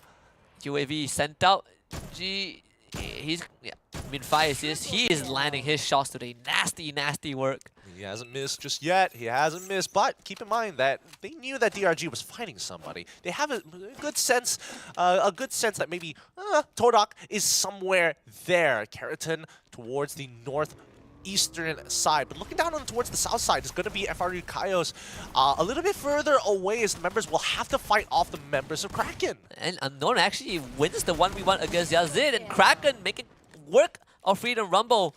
The fight ended just a while after it started, and Kizo will have to revive his teammates. They actually have a buy zone. Napis also having control of another one on the western side. And Asta, he revives but sees BE underneath him. TB continuing the fight against DRS. Kathleen trying to run away with the Tatsuya, but he's going to start running out of charges. And he is dead as well. DRS does not stand a chance. And TB getting a free point. Farang keeping control of the highway that they control. AE is still just playing for placements right now, as the UAV is going to be coming out from the side of Team Badut. They're going to UAV in 2 different directions. Has Razik been spotted out here? No, he has not. Still a bit safe. Los Juegos are ready in the circle at Mill. You also have BE. Todak, like you said, Gideon, they're going to be spotted out by Farang, who will be gatekeeping this entire area. They broke the vehicle of Todak, and Zen, he is completely out of position. Farang gets to stop Todak and force them to fight this disadvantageous fight. Yep, this is so tough here. A lot of resources to try and get Zenin out of there. He's going to heal between each one of these glue walls because Farang is not making it easy. Kraken actually coming up towards the southern side, slingshotting over, and Farang even spot out BE, zipping over down to the middle. I mean, Kraken might just end up fighting with Todak and Farang bailing out of that, right? They have so much space to work with. They don't even need to fully commit to this, but Farang now knows that there's a secondary team behind them, and BE, they are starting to be attracted towards the sound, and they are the one who has the best chance to take on Farang because they are also on the high ground. Yeah, and look at Fire, right? He's moving all the way down, but BGMI Esports might actually force Farang out of position here as Fire gets spotted out. What? Vegeta and Snake runs towards them, but Farang, they were more than prepared. Spade is ready to clean it up. Kai wants to help his teammate. Oh, wow. BE wanted to ambush Farang, but ends up getting wiped instead. Great comms coming in from Farang. As soon as he got shot, he knew that somebody was coming up behind him, relayed it to the rest of his team, and now they continue to control this wall side. Todak has been struggling, but now even Kraken is going to fight even harder to move into this ring. I mean, clearing out BGMI Esports means that Farang can easily navigate into the circle if they want to. On the other end, TB will be fighting against Ilustrados Juegos. Glory around the corner, getting pressured. He doesn't have Bentu with him. TB setting out this entire maze, but I mean, Ilustrados Juegos, they're actually going to run on top of the wall. Bentu completely catching the members of TB off guard, finding an easy kill for himself. Oh, that's definitely a Tetsuya diff right there. Dashing in between before the glue wall's able to close things out. It's 2 versus 1 right now. Not exactly the easiest for Loki to make it happen, but if he can get out of there to play for some placements, he's in the same position as A.E. Razik, who is slowly taking his time to get back into the ring. Ooh, potential buyback here. Gets 2 of his members. Yeah, Kraken is also having a rough time. I think Fire's knocked down 2 of their members. No secure kills just yet. Todak will secure unknown, in fact. Who try to crawl to safety, but gets caught off by Todak anyways, and look at that massive scan as well. Farang, they are still teetering on the circumference of this safe zone, but they have so many opportunities to pick up points. Oh yeah, oh yeah. The problem is right now that Todak has no means to actually take on this verticality, right? And I think, especially for Team Badun, they are greeding out here a little bit. And there we go. They've already, Farang Fires has already found that first kill on towards him. 4 Eyes just left to watch it. He himself has been knocked down, sticking out his noggin a little too far. Yeah, Razik finally spotted out, unfortunately, by Todak. And it's between him and the blue zone. Todak should be able to clean this up very easily. AE out in 7th place. Oh, and then it's a central ring pull. This is where it's going to get difficult. Really, really difficult. There's no means to actually scale that. But Todak, they only have 1 opportunity, and unless Kraken allow them to move through first to maybe take the early engagement, I don't know how this is going to work out. The question is, when is Farang going to make a move? They did lose Jembao. Look at that Kraken. Just under massive fire. Trogon grenades. Kraken is out. McGrawdy finding a good snipe on the Spade, but Olive instantly traced him back. So both teams will call for a reset for now. Look at Fires, by the way. 7 kills, all on his own. Oh, here we go. Here we go. The slingshots have already started this time around. Todak playing from underneath, trying to deal with the verticality right here. Is Spade ready to jump at any time, but he doesn't. Getting knocked down by the helps of the Shanks. Farang, they're gonna get gate kept by Todak. Shanks will finish off that kill. Farang now, they have overstayed their welcome on the bridge. The circle not helping them out. Olive actually is gonna be in front, but Ilustrados Juegos will just continue to pepper him with all these lead. And unless Farang somehow gets some crazy knocks onto IJ, I don't think there's a chance for them. Yep, and Todak, this has been a god-saving play coming in from IJ. Now they take control over the low ground, and they need to be able to start contesting up towards it. Good shot coming in from Mikori, able to take out the rest of the Fire members with a nade, but now they have full control over that low ground. No, Blank goes down, and now this is where it gets awkward. Last 2 squads left. And the fact that Todak survived the whole ordeal with the whole team intact is nothing short of impressive. Now they gotta fight Ilustrados Juegos though. You mentioned earlier on, these 2 teams have very same personalities, and here they are duking it out for their first booyah of this evening. Todak on the low ground, McGrory suffering a lot of pressure, but still alive as Todak really wants him gone, but they can't find him. Oh, this is just great uses of the glue walls, hopping on top of it to actually get the extra verticality to actually even it out. As Noki holding off of that front line. Vikri, just in case anybody runs out, slow grenades have already been thrown here, mauling them out. And Rory, he's trying to get back up to full, but it's tough. There's just so much pressure coming in from Noki right now. Brentu is also going on the flank as well. Toda feeling a bit uncomfortable in this fight. Brentu 1 against 3. He's going to get overwhelmed very quickly.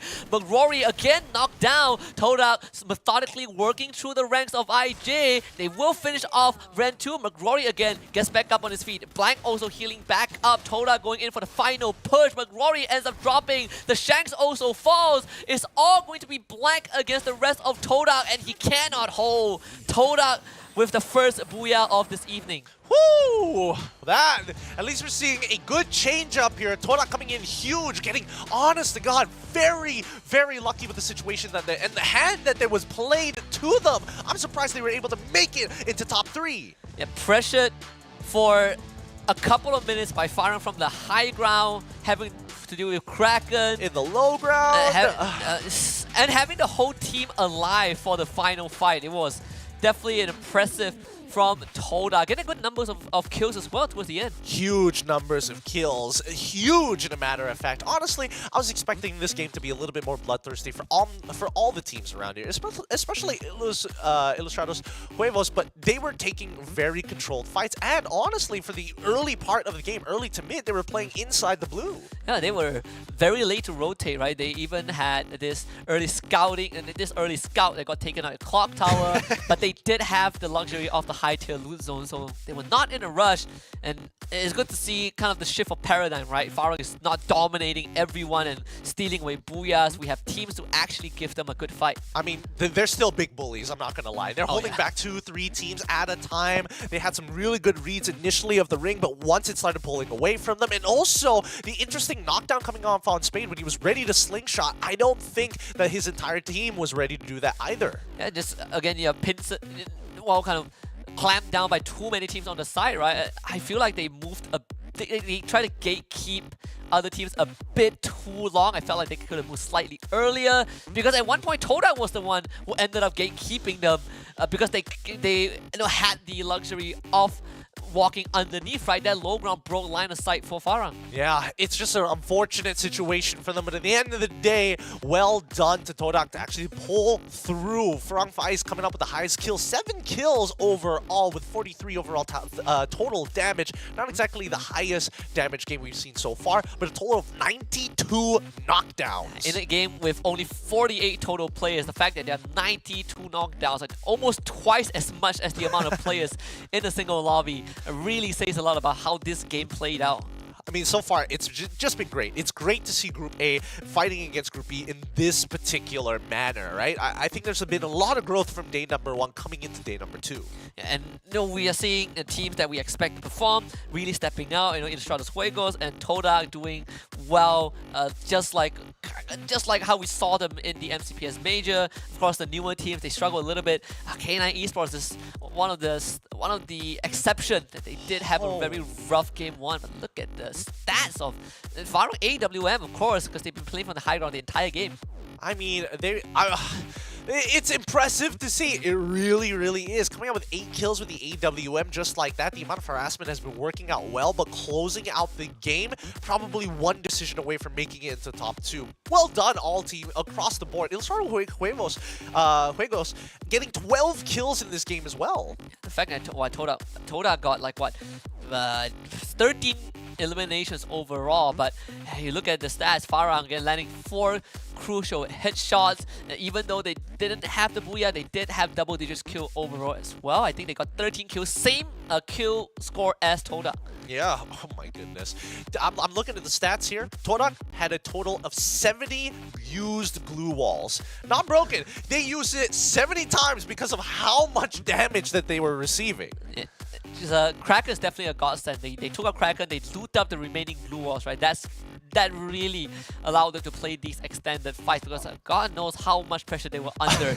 Yes. Even then, Farang still able to scrape by in second place, tying up with Ilustrados Juegos. 51 points. Not bad actually. Top 3 breaking into the 20s mark. Bottom 3, Kraken, Bijikman Esports, and as well as BOP Disruptors struggling to actually break it over 10 points. And I think, you know, Kraken, just unfortunate. Really unfortunate. Yeah, and they were the ones who were late to the party and they still ended up getting wiped. It's definitely Toad up playing that fight a little bit better. K9 Esports, that one is a bit of a fuse bad considering how they seemingly had kind of a good drop zone, but they got wiped out so fast. But then again, even though K9 Esports is a familiar name, the roster is definitely a fresh one.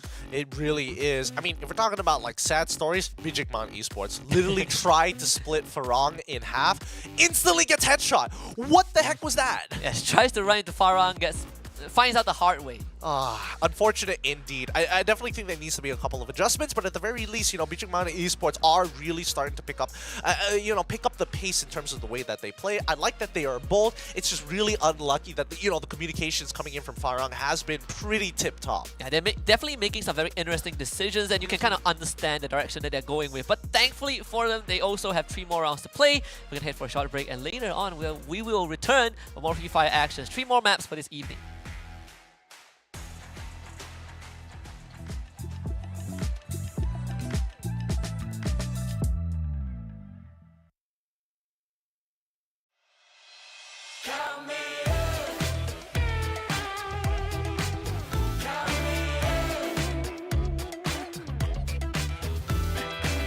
That new sensation welling up in my chest. My transformation is about to begin. I've waited so long now, but I must confess that life forever is now or never. Ready to leave, ready to fly into the deep, into the sky. 1, 2, 3, everything's going my way. 3, 4, 5, jumping into the good life. 1, 2, 3, everything's going my way. 3, 4, 5, jumping into the good life.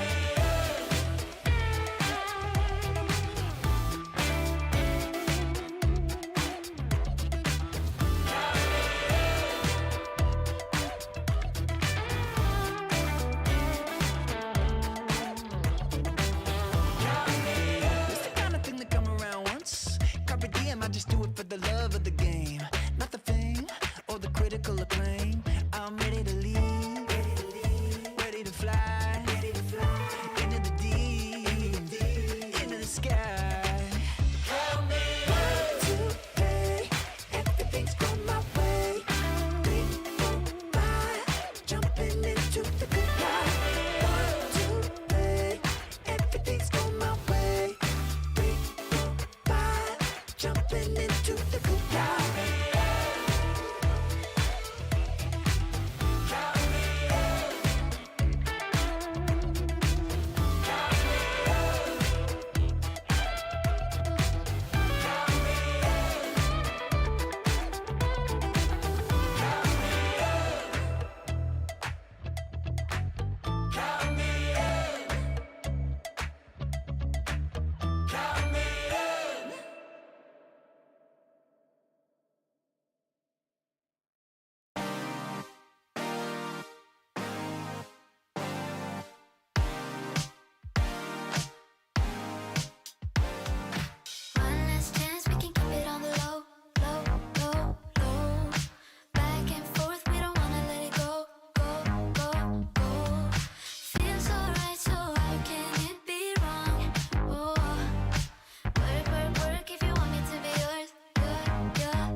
It's time for our 6th map of the day in our second rotation of Group B versus Group C. It's Nextera, boys and girls. Torak taking the booyah on Bermuda, and they've stopped Farang for the time being, but it doesn't mean that they haven't been catching up very quick in terms of those kill points. Yeah, seeing some teams make that resurgence is definitely a breath of fresh air, considering Todak was also one of those few teams that have had some rough struggles over the past years, right? Had to go through some changes in their roster, and this current roster that they had, you have veteran players like Fikri, who has been on rosters like the Geek Fam, the second iteration of Geek Fam, who has been on Sam 9 and now on Todak, and they're definitely taking some good steps to catch up. But again, the journey to top 3, oh, that is going to be a long one, because they are 70 points away from Axis. Jeez, so far off right now. Really, really far off. But it doesn't mean that they can't catch up quick, right? At least they need to be able to break that 100-point mark and then maybe consider the 150th point for tomorrow. In the meantime, Farang just really sets themselves apart here. They're definitely going to break the 200-point mark. It feels very clear that they are. But let's not forget about Ilustrado Huevos coming in pretty hot, breaking the 100-point mark, which is great. The question is getting into top 3. Yeah, can they muster up enough points to overtake or to at least challenge Axis Esports, right? There's a good chance for them to do so, because K9 Visionaries, they are done for the day, so Ilustrados Juegos can definitely overtake the Visionaries if they just remain consistent for the final 3 rounds. But for Farang, they're pretty much qualified. The only way for them to not qualify is if they don't show up tomorrow. If they botch it somehow. They botch it, they get penalized, lose some points. Another hurricane comes by, and then it's pretty brutal, because if you play like the official majors and you have an infraction, you lose 80 points. Oh no! Yeah, so if unless that happens, Farang is qualified. The point deduction has only happened to one team, and I believe it was Season 1 or Season 2 of the major, and it happened to Geek Fam. Yep. A long history. Long history. And they still finished first, so what the hell? Hey, some teams are just better than others. It's as simple as that. But the gap continues. The gap continues to get closer and closer. With 9 more seconds here, what are some of the predictions for the upcoming map? Nextera. On Nextera, honestly, based off of memory, I think Ilustrados Juegos and Todak, they are not that proficient on this map. I want to see them play out Nextera. If they can still give us that, that top 5 or top 3 performance as they did from Bermuda, then I'll be a bit more convinced. Because a lot of teams, right, they start off great, they have like one breakout round, and they just completely bomb out the rest of the day. That's not what we're looking for. We're looking for teams who can consistently perform. Yep, we're also looking for some really big games for everybody below the top 3 right now. As we see the map spread, again, super even. Just a beautiful flight path for all of the members of the teams. And Ilustrado Huevos, they're gunning for the Grav Labs. I mean, look at this. They are teams fighting already. This is something that AJ hates the most. He hates teams that just hot drop each other. And he hates teams that don't perform consistently. Oh boy, speak of the devil, Todak losing one of their boys already. Yep, DRS was able to actually pinch out Zen, and the real question is whether DRS can finish this off with the remaining 4 members they have left. Unfortunately, Noki didn't even stand a chance. What was that? Vegeta with the Bison just completely destroyed his health bar. It was a blind spot, man. It was one of those moments where you just happen to look, and then the blind spot just blocks the peripherals, and he just hops on over it. Didn't even get him in his POV. Traps just stuck in between a rock and a hard place, because even Bijima and Esports are looking to third this. Yeah, definitely trapped in a rough spot. Kai, does he see him? I believe he does not yet. In fact, BE, they are going to commit to this. Kathleen should be able to get a couple of free shots on the Vegeta. Not find the finisher yet. The Tatsuya dash will be used, as Adri, on the other hand, winning his 1 versus 1 as Traps gets an ambush onto 2 BE members, and Bijingman ends up getting wiped out first. No, that was not the ideal situation. They might have overextended here, and DRS, extremely happy with the results, are going to push everybody else out. Wait, Razik actually getting knocked out as well here? Fikri was able to backstab him as he disengaged, and unfortunately for AE, their scout is down and out. And the fact that Todak survived that is pretty crazy. I mean, Traps really doing some heavy damage. Bijingman, man, they had a rough game 1, and then game 2, this happens. Oh boy. This is like, what, their 6th game? Yep, and really, really unfortunate here. But I'm curious because I'm looking at the big map right now, and that looks like Ilustrado Huevos going back in towards the high-tier loot zone down by Grab Labs to face off Freedom Rumble.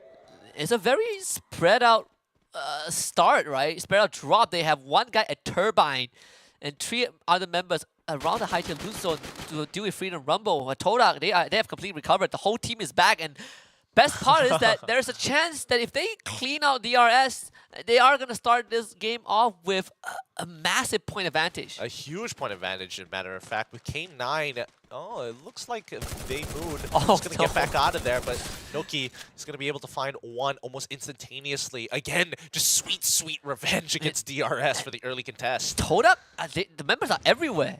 And if you're a DRS, this round might just be over. I mean, can they find the pick, though? Can they get that initial pick? Oh, Look they at the found weapon it. area. Oh, they know where he is. Yep. Not even with a shotgun can you deal in these 2v1 types of situations here. It looks like, you know, Todak having full control of this map. Kathleen is going to get on out of there. Speaking of which, actually, it looks like XPN is getting into a bit of a kerfuffle here against Kraken, and they're really deep in the sauce. And Kraken will go for those revive. Unknown able to pick late back out. So Expand Jr. a bit late to the party, couldn't capitalize on that window, and Unknown will now have to fight his way out. Matt loses that one. The shotgun is a bit stronger from Kraken, but fortunately for Expand Jr., they also wiped out 2 members of Kraken by Sin G5 against 2 members of a Kraken themselves. Unknown still full health with the inhaler, and those glue walls are going to start to run out. Sin only has 1 more left in the tank, but wins the 1v1. Just better weaponry. Even though the point blank, you gotta be able. Even though you're point blank, you gotta hit those shots. It's so important that you do. In the meantime, we're seeing that Expand Jr. here. Sin, he's in a lot of trouble. 2 of their members are already down. They've gotten at least 1 revive, but this is where it gets very, very scary here. Because keep in mind that Gal, as much as he's running up and trying to get himself, well, at least some help, esports so nearby. He sees him. He's gone. Instantly. Kraken just having some really rough games. Wants to go for the capture the revival point, but it's just not meant to be. I believe AE might just try to disable the whole thing. They are sitting on top of this. Again, Intellect Center, not the most frequently visited area. I say that, but Expand Jr. decides that they also want a piece of this. Oh, they're coming in from actually 2 different angles here. 3 different angles. 3 different angles. X-Man up it. Oh, a good headshot to open things up and turn this into a 3v4. And I think drops right on top of him. Easy finisher, and even gets to start looting up as soon as he revives.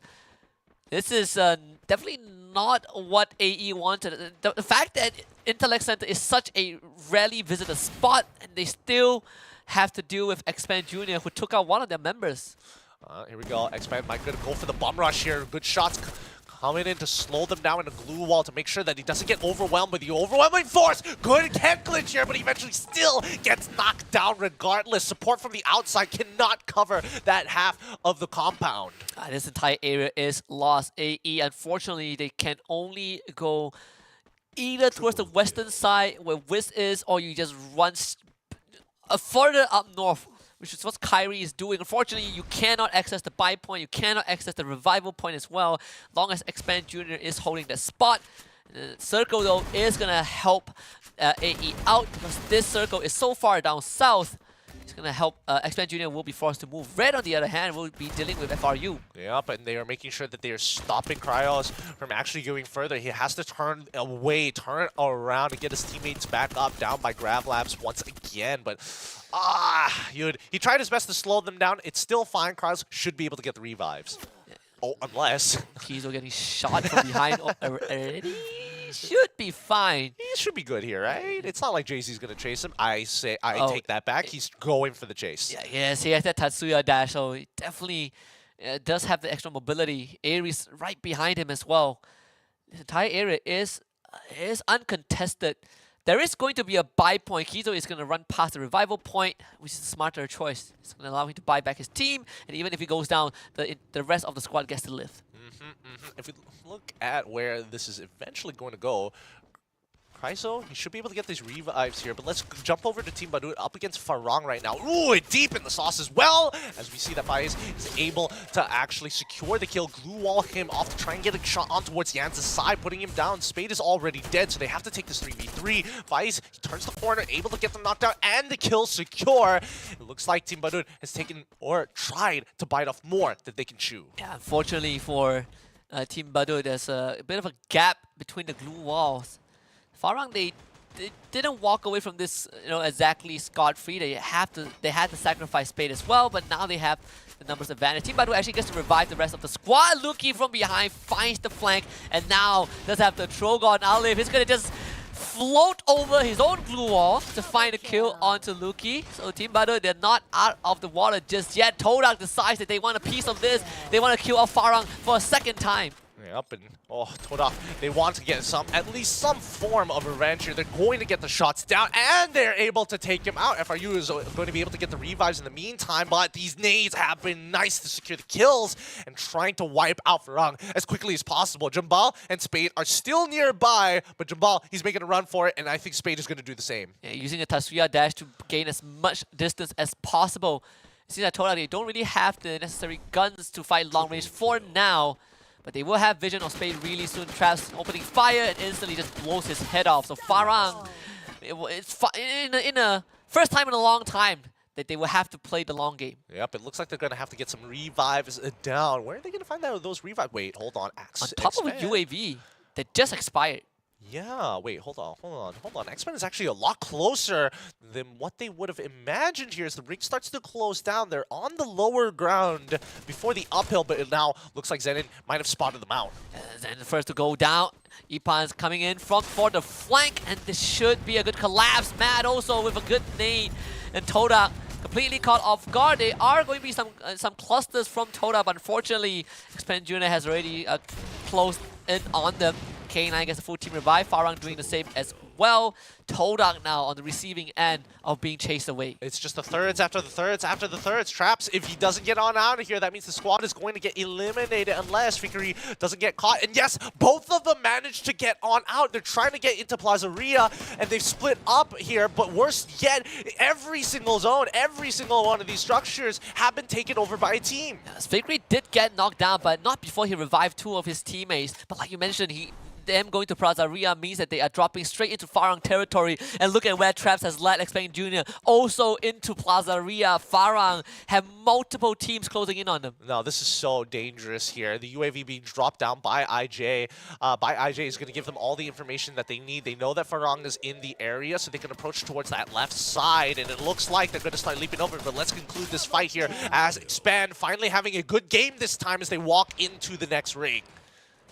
AE in the meantime, dealing with Red, who are trying to close in. Farang ends up clearing out Todak as they get the last lap this time. ASC Redoubt also eliminated. Void Face dies to the blue. And AE, 3 members left alive. They do have K9 nearby, but AE, they decide they're going to be the first one to make the move. And they know that K9, they do not have the firepower to deal with them. Yep. While all of this was happening, Ilustrado Huevos is just on the southern side of this particular fight. K9 as well as AE. I mean, unfortunate for K9, unable to find... Oh, good shot here. Kyrie spots him out, making sure that that's going to be a double kill. That's going to be making sure that AE is suffering some big damage. Yeah, Toxics will be able to get this, no problem. Cash in as much points as possible. There is a buy zone, but he does not have any money to get his teammates back. And there's no more revival points for him. They have all closed in. So Toxics, he's all alone. Yep, can't do much about that. Team Badut still in it though. Despite everything that has happened, they finally take out the last member of Freedom Rumble. They get eliminated from the southeastern side of the map as Farang trying to control as much of the space of the central of the circle in Plazaria structure. It's a hard spot to kind of hold, but I like the setup that they have. They know that Ilustrado Huevos is just across the street. The circle is going to help out Farang, but that also means that they have missed the window to buy the teammates back. There was a buy point on the southern side, but Team Badut pressured them away from it. So Farang, again, not in the best possible spot, despite being in the safe zone. There's only 2 of the members, and Ilustrados Juegos sees them clearly with that UAV. But if Spade runs down south, he's going to run into TB. Oh, they have all the information here. I mean, that should be the call to move towards the northern side, and you can see that they are starting to make their way up there. They're sending Brentio just to scout things out. AE was there earlier, so it's good to kind of sniff it out first before committing to the decision. Do they know where Spade is? TB, they are on the second floor of the compound. Spade is just holding his breath. Fire is doing the exact same thing. This has been a good ring closure, right? These are one of the final rings where there's lots of structures to play around. There's lots of different verticalities to actually worry about, in a matter of fact. And I think definitely having the advantage in numbers is helpful. But as we start pulling in, X-Man, what are you going to play around? Are they forced to move towards the southern side, taking the shots from AE to play on the lower ground of the structure from Plazaria? Wait, did I see him? He did. He did. Okay. Oh, Oh, I mean, he the lost him Tatsuya! out! Ah, Tatsuya diff! I cannot believe it. It took them so long to see Spade. He was playing dead at one point, but yeah, he only had 25 health, so they will still chase him down. Good attempt from Spade nonetheless. Okay, so they heard all the fire, they all heard all the shots. Fi's last man standing, coming in for Farang, but Team Badut, they're going to be walking into the ring, and they've got a really good spot in the ring as well. This is where it's going to get difficult for X-Band, right? Because once that blue starts to close in deeper, they're forced out of their structure, and it looks like they made the decision to fight AE. They have Ipans playing from far away. You have some backup. Kyrie on the roof, nade. the nade, as it bounces up, but man! This man is clean with his lobs. 2 nades from Expand, working out exactly as intended. Matt does get knocked down, but will be picked back up, no problem. It's a 3 versus 3 affair. Second cluster, this time is going to miss Kyrie, who has lost all his glue walls. Yeah, no, this is great, especially for X-Band. Being able to get that grenade knockdown allows them to walk into low ground of the structure pretty handily, right? And now AE, with a member down, they're thinking, okay, low ground is compromised. We're going to play upper. We're going to have to hold as much as we can, and more so start feeding off the information, because there's not a lot of space to work with next. You see that Matt, he's trying to figure out how to play around this. They know that AE is on top. Look at that. Glue wall sticking out of the window for AE. As TB on the other end, they will have to contend with Ilustrados Fuegos. Fire is still not detected. Oh. Is he going to get away with it? Ooh, that could have been a good headshot. Very, very close coming in from Team Badut, but this is the closest they've been to a Booyah in a while, and I think they've got a very good chance here. Whoever engages first is going to get punished, as Ilustrado Huevos have no structures left to work with, and this is the opportunity for X-Band as well as AE to get some free points. But TB still do not know where Five is going to be, but yeah, he's going to start tanking the blue. Ends up going down. Jens actually picks up that point. Unfortunate for Farang. We're down to the top 4 team. Top 3, Expand Junior just got wiped out by AE. Nicely done coming in by AE. The commitment coming in from them. Great positioning so far. Now the question is, who's going to make that first move? Yeah, 4 Eyes knocked down by the blue zone. McCrory does have the Trogon as well. Unfortunately, 4 Eyes, I don't think they have time to rescue him anymore. He's going to die to the blue. AE, 2 more men left. Wix and Razik trying to make something happen. Big nade from Razik to open this fight up against Ilustrados Fuegos. They even have a glue wall melter on top of the glue walls of IJ. And they're completely exposed to the gunfire. Blank last man alive. TB now has a good chance to steal this away from AE, who have done all of the hard work. In fact, Team Badut, they have the man advantage. Jan turns the corner, takes this fight, loses out against Wix, but they get a trade. It's Wix against 2 members, down to 1. Wix looking for the 1 versus 1, gets flanked from behind, but he does have Razik. Back up, Wix with 1 HP to clutch it out. At the very end, AE finding the Booyah. What? Team Badut caught slacking here. AE clutching out big time to get the Booyah here on our second map of this rotation here on Nextera. Well done, a-esport. At the very end, Wix was alone. I believe he revived Razik in time, and Razik became cannon fodder, but nonetheless, what a final circle from AE. Trapped by Expand Junior for the entire match. They were held hostage.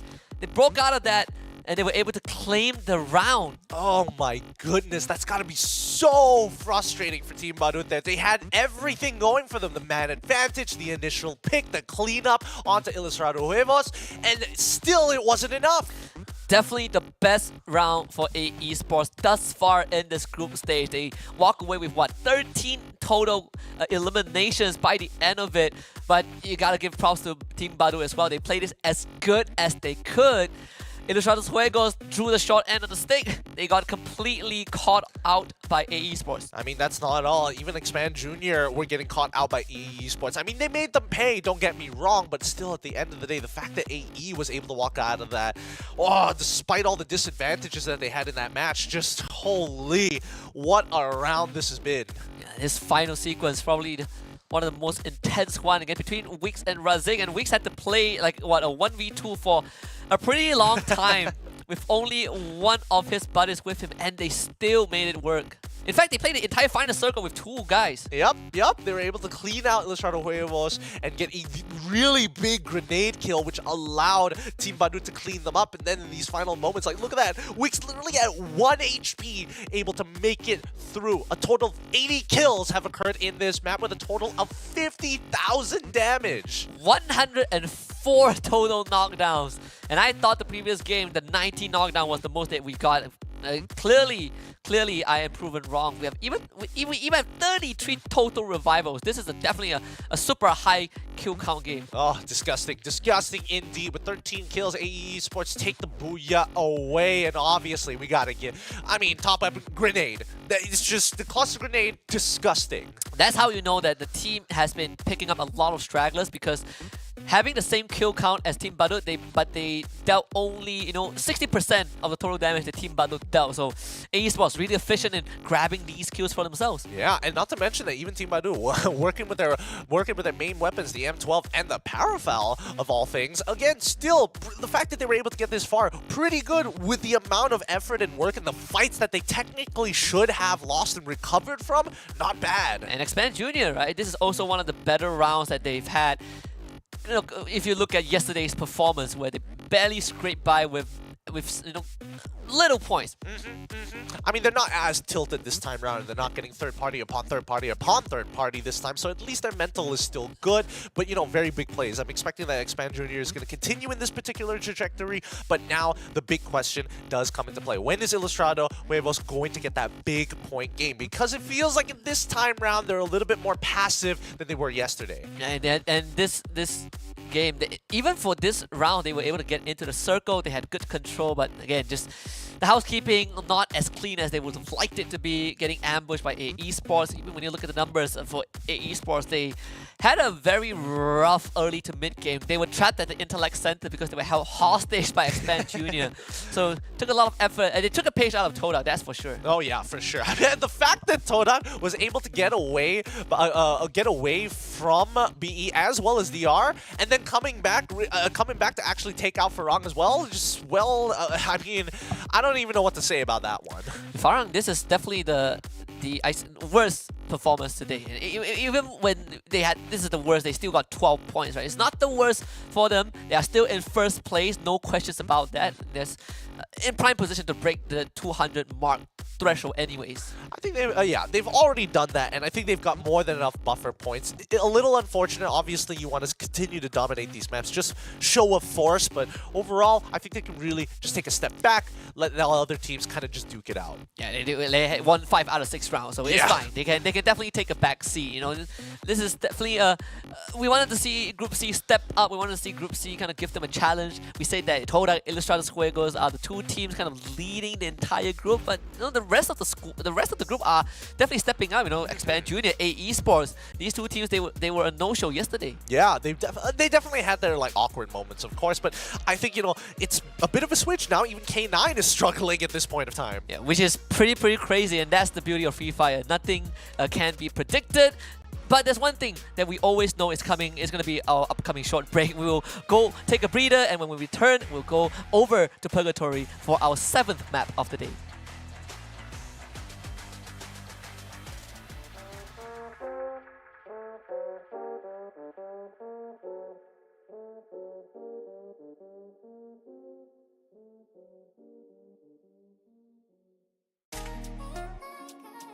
Yo, ND. See the boy self-made. So I don't watch face. Yo, look, see the boy self-made, so I don't watch face. No way, I just do myself. On my feet all day, this is see that pay. I'm my boss, Arteta Mikel. But you know about nights in the rain, no pain, no gain. Gotta stack that highlight shelf. Came in the game, no name, no bust down chain. Just me in the world. Men lie, women lie, but money don't. She a bad bee with a lady man, that's a honeycomb. You got my bell when I got your bell, don't wear, that's a funny phone. Came a long way from my one trainers, no clothes and a runny nose. Cause I been it, seen it, feel it, believe it. See my Andrex thump up for a feel it. See nothing, JC, no dreaming. Show only team that I'm teaming. Music therapy, need it, I'm feeling, I hear it, I feel it, I write it, reveal it. Start, don't stop till it's mission completed. Chart, don't drop till the feeling deleting. See the voice of me, so I don't watch face, no way, I just do myself. On my feet all day, this is see that pay. I'm a boss, Arteta Mikel. Well, you know about nights in the rain, no pain, no gain. Gotta stack that high, that shelf. I came in the game, no name, no bust down chain, just me in the world. Yeah, self-made, so I don't watch face, I just do myself. Yeah, all day this is see that pay, Arteta Mikel. Yeah, nights in the rain, no pain, no gain, that high, that shelf. Yeah, I came in the game, no bust down chain, just me in the world. Yeah. I'm a real champion G, I'm in the Champions League. Man, what you say, we not talking to me, I'm a boss only I pull up in the Jeep. 4x4, interior clean, pass it to me, let me score for the team. 3-0 hat-trick, living the dream, you see. I ain't a regular teen, pop champagne, celebrate with the G's. All of the work that we did for the P's. A-star boy, now I need me a B, see my diamonds cold, man, it's 100 degrees. Never giving up, so don't do it please. I swear the win and it's strong like a breeze. Everyone raise up your hand to the beat, cause the night we gon' scream for the ease. Jeez, cause I been it, seen it, feel it, believe it. See my Andrex thump up for a feel it. See nothing, JC, no dreaming.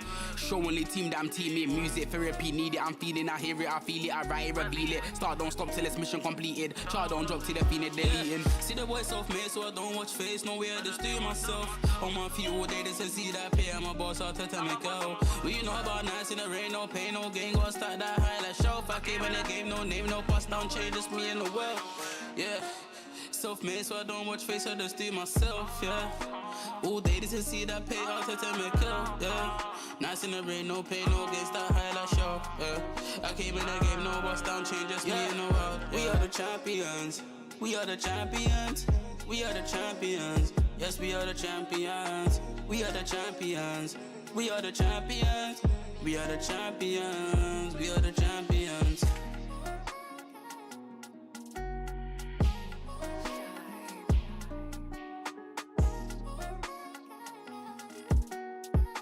We are the champions. We are the champions.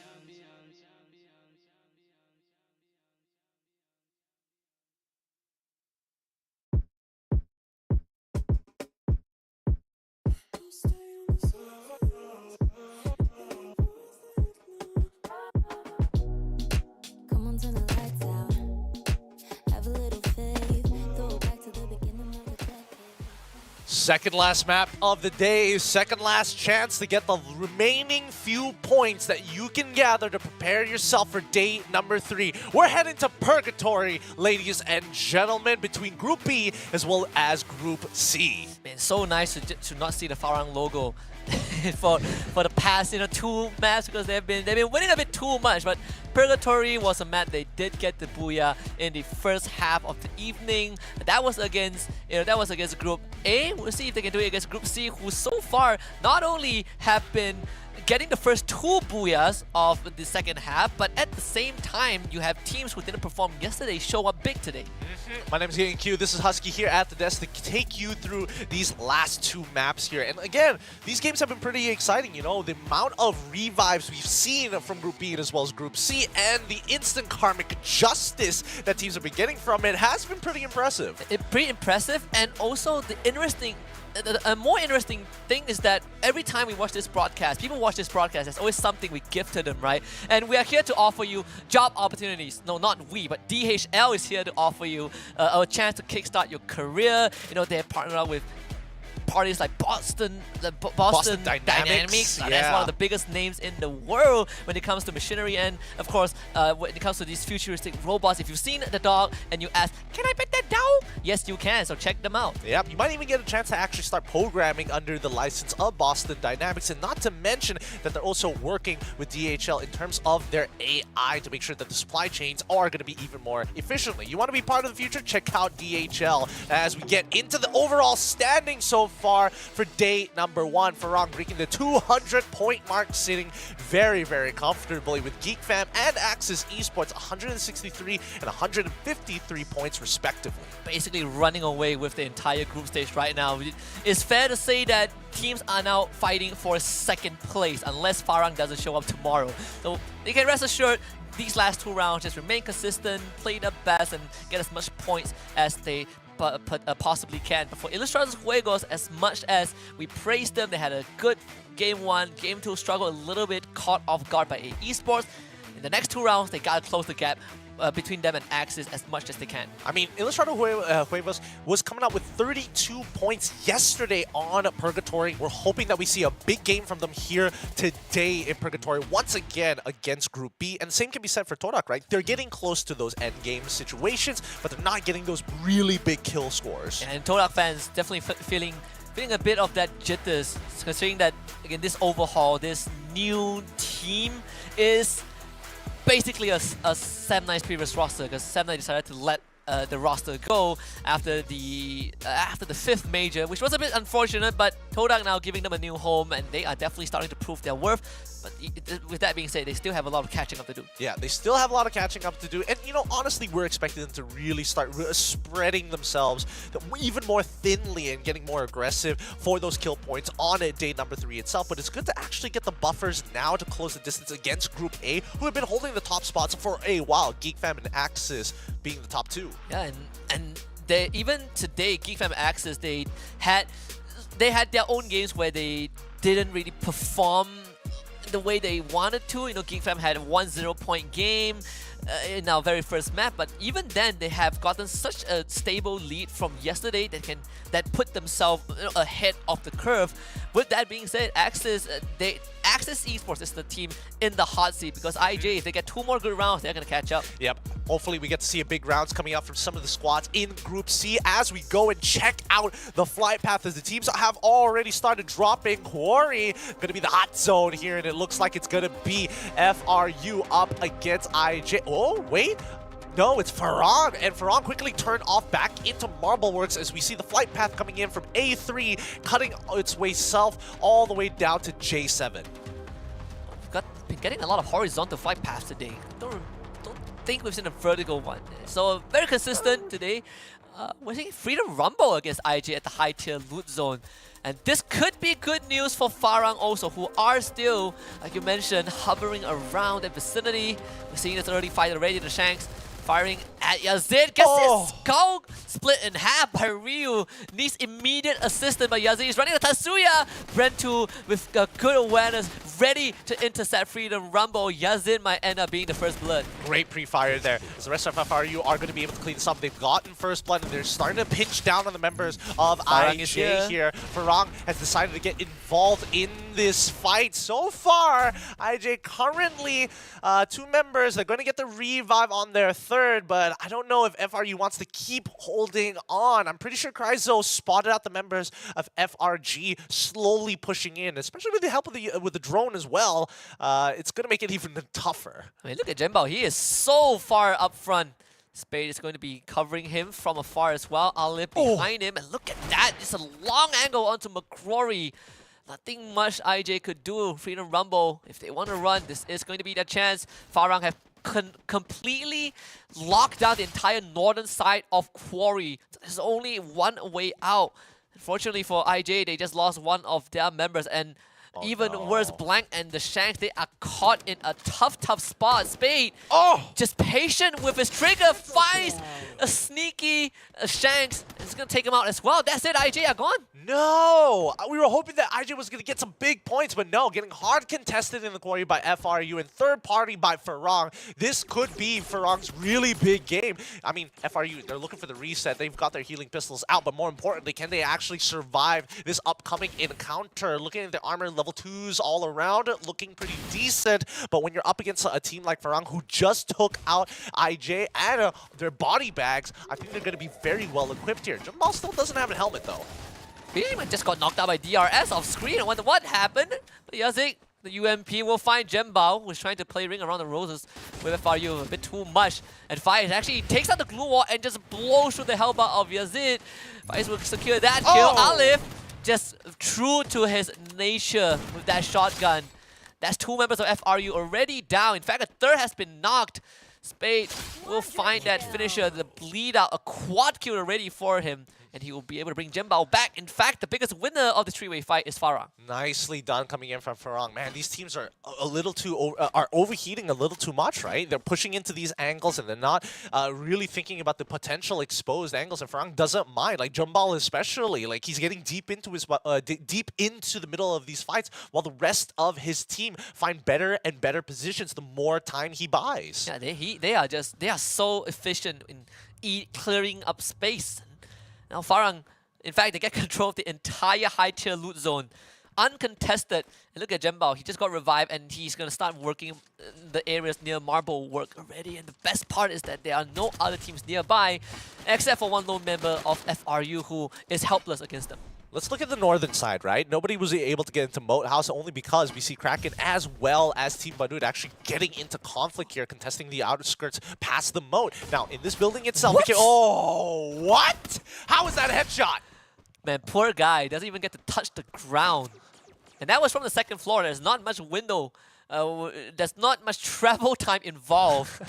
And he still got shot. And Nathan just very sharp with that.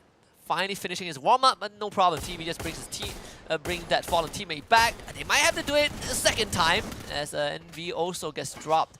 Yep, and that means that Kraken has definitely won this zone with all 4 of their members still alive. They're trying to chase down Yance. He's out in the open here, but they can't seem to finish him off. They've spammed everything. The glue wall buys him just enough time as he fires back, waiting for the regeneration to pull him back up full. He's looking for where the members are coming down from, and on that right side of his POV, he knows that Gal is nearby, but the dashes are coming on through, and that tree isn't going to protect him.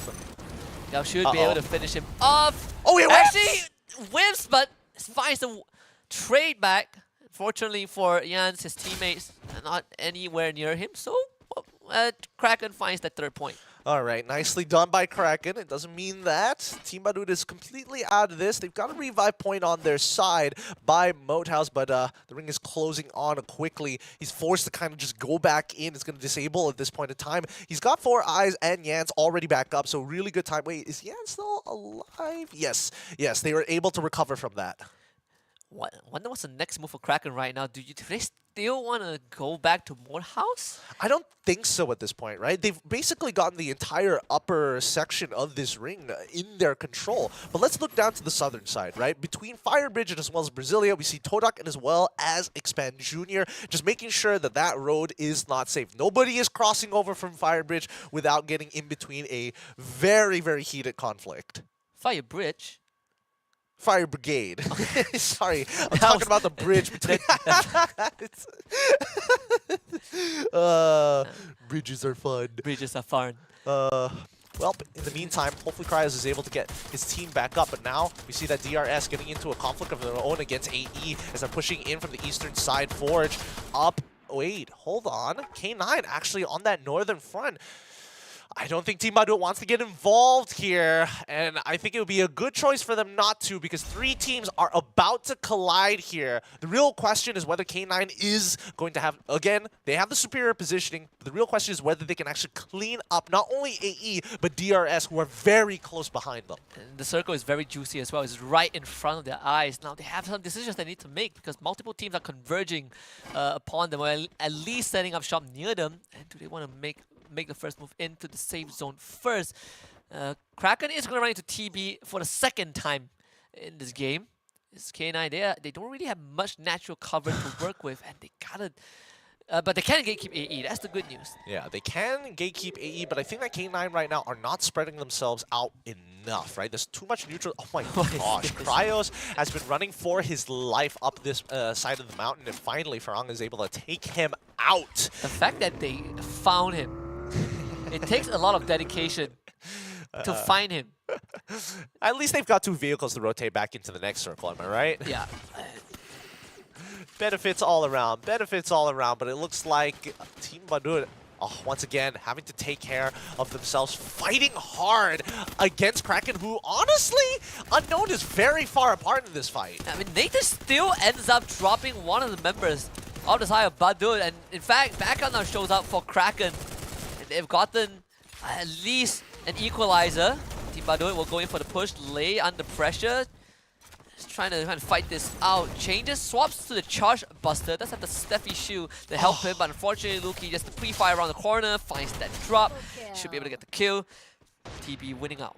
Nicely done coming in from TB. Again, Karmic Justice working out again. Unknown this time was the only member that they haven't gotten any information. They know where Gal is, and right now, fortunately for Nan, he might be a bit exposed unless Unknown can do something about it, forcing him away in towards that ringside. Gal, he can tank this. He's got 8 med kits to work with. Unknown finds the shot, doesn't land it unfortunately. Envy will find Gal down. Unknown finally follows up. Envy, it's gonna be the trade. Actually, Unknown fighting a double for himself.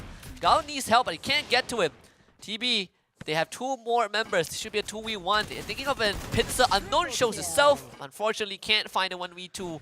And Kraken, they're going to be out. Meanwhile, DRS also finds himself in a fight. Yep, this is a really important fight for DRS. If they're able to take this away from K9, they're going to have a really good spot in the ring, and as well as very good rotational paths, as a matter of fact. Nemo, he's trying his best as he swings to the left. He sees the opportunity, can't, gets blocked off once again. He starts pushing in towards the house. Hexa is already down. The Daimoon so very, very close to dying here, as Nemo should be able to push in and finish off the rest. Last member, Daimoon, he needs to get on out of there. He's cooking that grenade. If he gets a double kill here, that'd be insane. But no, clusters on the outskirts don't find it. AE actually nearby. Oh, they know he's there for sure. They see the glue wall is very, very obvious. And even if he runs away from DRS, he still has AE to contend with. Yeah, Kyrie just looking out for those stragglers. He does. Oh, he spots Daimoon. They saw each other. Might not be paying attention. Did he see it? Yeah, he wasn't paying attention. Now he's gonna lose some of that HP. He's gonna drop the Steffi first. Tries to peek out the window. Oh, Kyrie gets dropped, but traded. We'll trade it back. Oh, thank God. Oh, that was almost about to be bad. But based off of that kill feed, AE have an opportunity to take this 3v3. Kyrie is taking a little damage, but more importantly, he needs to get revived here. They're using the vehicle to close that distance. And oh, does that mean that? Hold on, wait a minute. Entirely new fight. Red versus Farang right now. Fire's getting the initial shot already. Farang 7 points so far. Definitely not a quiet game. Like, it's just true Farang fashion. JZ does end up finding Alif, but Alif will actually trade him back before he goes down. Jinbao having to absorb some of these pressure from Red, chipping away at the health bars of Red's members, but unfortunately can't get the necessary shots in as Alif ends up getting finished up by Red. Jinbao trying to look for angles, finds one through the glue wall! What? This guy is a prophet! Stop it! He barely has the right close range weapons for this. He's just got the charge shot, and he's been able to do mega work with it. Faiz is helping out Jinbao as they slowly close around. Poor Arrow. He's trying to survive, gets back in. Voidface is going to cover him through, jumps out of the window as they're trying to disengage from this fight. Yeah, Ares needs time to recover. He's going to make his way onto the 2nd floor. Faiz, he is going to be out of there, and Jinbao will keep an eye on this compound for a little while, as Faiz will also do the duty of reviving the rest of his team. In Farang, they are not willing to back off. No, this is just more kills. 3 people down, 3 people die. Let's do it even more. And Jinbao trying to take out somebody from the sky ends up dying because of the Ares. Now getting sweet revenge. And Farang now in an awkward spot. Spade is out of there. He is running for his life. DRS finding AE. The clusters point blank, unfortunately, bounces away. Nemo will find that trade. Kathleen does get dropped though. DRS are tanking the blue. This is a very dangerous fight for them to take. The longer they stay, the slimmer the chances of them making it out alive. AE having the advantage, so DRS ends up having to just run away as fast as they can. Yeah, they're still tanking the blue for as long as they possibly could, but keep in mind, as we look into the rest of them, DRS is also just one of those players that if they go down, it'd be great for AE. It'd be very helpful, in a matter of fact, if they go down. AE has a lot of distance to cover for sure. Red still dealing with Farang, but they will find Fires. Finally get rid of this pesky little rodent. Farang are still in the game, but Now he's just down to Spade. Yep, and he's got no resources to work with, right? He really's got nothing to do here. They're going to quickly scan. Oh, that's so unlucky. As soon as Spade rotates upwards, TB has scanned him out. But let's have a look at the last member of DRS surviving on his last legs. He's going to do his DRS. Adri does have... he can catapult himself if he wants to. Wait, where's Wix? Where did Wix go? Where's the rest of AE? I believe he got taken out, I think. Is that... Is AE? Wait, where's AE? Yeah, you're right. I think he could still be in the blue. Is he still outside the blue? And there is a chance. All right, we'll see in a little bit. I'm keeping an eye on the API to make sure that it's confirmed that he's still around. He is in the blue. Ah, this guy just tanking it over and manages to outlive some of his gatekeepers. The rest of DRS are done for now, but even for Spade, gets sniffed out. This is actually working pretty well for him. Very, very unlucky. Spade ends up getting dropped by Void-Faced. I had to run out into the open because the blue zone was closing in. Red, Todak, these two teams have a compound. Expand Junior also in this top 4, and look at that, TB starting to fly straight in. They're going to land in front of Todak's house. And I'm really sure this is how you show up to someone's properly, because Todak are already firing at them 4 eyes. The first one to go, and TB is definitely scrambling to react. Let's see whether they can clutch this out, because now Expand has an opportunity to actually fight Red on the opposite end. If they see stragglers on Todak, that would be great, but they are so very close to that circle, and ideally they want Todak or even Team Badu to go down first. There's the blue wall, getting shot down. Todak gonna try and set up a barricade from the 2nd floor onwards. Oh. So TV will have to spend some time if they want to break right through, and look at Expand Junior. They will now start the challenge. Red. Yep, they have all the information to work with. They threw out that UAV, and now they know where exactly Red is. If they can force them out into Todak, that would be ideal, and that's exactly what happens. The perfect situation is now Todak have to deal with 2 other teams on the outskirts of their compound, allowing Expand to walk into the ring for free to gatekeep them. Yeah, what a maneuver from Expand Junior. Now 3-way fight, especially on the ground floor, is going to be between TB and Red first. In fact, Red ends up losing 3 of their members, thanks to the combined effort of TB and Todak, and unfortunately for ASC Redoubt, there's just no making out of this. Oh my god, what? Red and even Team Badut are going down too quickly. I mean, the helping hand of Expand has allowed this to occur, and now this structure getting compromised as Todak have lost the majority of their resources. 1 man already knocked down, and Expand looking to finish this off in this last squad v squad. They pinched 1, they're looking for the second as they turn the corner, barricaded off. There's nothing Zenin can do as it gets melted away as they crush down the glue walls, and they find the double kill, last being the last member in traps, knocked out. Booyah achieved by Expand Junior. Wow. The little bro stepped up for sure. Definitely a slower game. This game came down more to making decisions and those macro moves. They didn't fight as much. I believe they closed out this with a booyah and only 5 eliminations overall, but nonetheless, it's still very, very precious points. Oh, really, really precious points indeed. We've been waiting for Expand Junior to actually make this move and actually look for those big points. Talking about big points, though, I am curious how many kills Todak actually walked away from that, because there's a good chance they were either jacked, stolen by any of the teams in the lower compound, or even by Expand. Yeah, so there definitely is. I think Todak were getting some knocks, but I don't remember if there were any finishers for this game. Definitely a testament of the teams from Group C. They also can put up some fight, and Farang was starting to see a bit of those cracks, right? They were not able to get the ball rolling as much as they should have. They are definitely getting caught off guard by some of these rotations from the Group C teams, and it's good to see that Farang being put to the test. I mean, I've noticed that, especially for Group C, they are, well, Group B as well as Group C, they're very spiteful. They revive themselves. They're like, okay, we're going back into fight, boys. We're not done with this just yet. This isn't the karmic justice we were looking for. And I think, you know, looking at the kill score as of right now, and considering how the game played out, it was actually Team Badut who are finishing off these kills, and they were walking away with 8 kills. So that's 8 points for them in the bag just by being on the lower ground compound while taking the damage from Expand and farming these kills that Todak were knocking down. And yeah, Team Badu actually they got most of the kills onto red. Then they got wiped out, and then Expand Junior shows up to pick up the pieces. So it was pretty straightforward. Yeah, they finished it with what, 6 eliminations? So that's 18 points for Expand Junior. A very admirable attempt. Definitely a game that has a lot of knockdowns, but when it comes to just total kills, not as much. We have a couple of players who perished to the blue zone. Yep, a lot of them perishing to the blue zone. I mean, a lot of teams they had a lot of stragglers, right? DRX was having it rough. AE was having it rough. Oh boy, you know, eventually they're going to be able to kind of bounce back from them, but they're running out of time. They definitely are, especially if the teams have played the 8 games yesterday.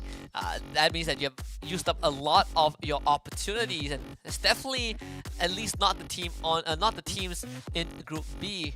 Farang having some pretty decent stats. Again, this is one of the slower games for them. They had to play, you know, with 3 members for the second half of the round, and they were getting picked off from afar. But nonetheless, Farang still able to scrape by with pretty decent points. I believe they finished this with 8 eliminations. Yes, they finished with 8 eliminations. Let's look at the scoreboard now with Expand Junior walking away with only 18 total points, 6 kills. Team Bandung in second with 16 points, 8 kills, and 8 placement points. Farang, 6 placement points, 8 kill points, bringing it up to 14. Yeah, Beijingman just, not having a game this time. Just wiped out very early on by DRS off screen. Ilustrados Juegos also facing the same fate. The 2 teams, especially IJ, I feel like I just cursed them. I say I wanted to see them have a big round and perhaps try to close as much distance as they could with Axis Esports. They just faced a major setback. Yeah, big setback as well, because we were expecting them to actually, or between them and as well as Todak, to actually crush it in Purgatory like they did yesterday and get some really big points. We didn't get to see that this time. And very, very unfortunate. Thankfully, there's still one more round for these teams to play it out, you know, for some teams to redeem themselves and cash in a bit or extra points. All of this made possible by the tip of the spear, the spearhead of the entire Snapdragon Pro Series, Snapdragon Elite Gaming, when winning matters. They have the best chipsets to optimize your gameplay and phone processing experience. You can't say SBS without Snapdragon. It just makes sense. When winning matters, that's the chipset that you're looking for. And if you're looking for a phone that comes with it, the Galaxy S23 Ultra is the one to look at. So share that epic and level up your own game. Absolutely. Good with good when it comes to taking photos, good when it comes to taking videos, good when it comes to video game. And if you want to boost not just your device, but yourself, you can go green and bleed green with Monster Energy. So check them out at www.monsterenergy.com/gaming and unleash the beast within you. If you want to be on the forefront of technology and learning some applicable skills in the real world, maybe consider DHL by leveling up your career with them by finding your job here at esl.gg/FE-career. Whew, nearly messed that one up, because again, they've got Boston Dynamic Dogs, they've got AI to help the supply chain. You could be on the forefront of a new breakthrough. Yeah, you can be sitting on your couch, you want a delivery, you're gonna get your dog to do it for you. We're gonna go for a short break while I try to train a dog that can do that for me. When we come back, one last game for the day to see who comes out on top.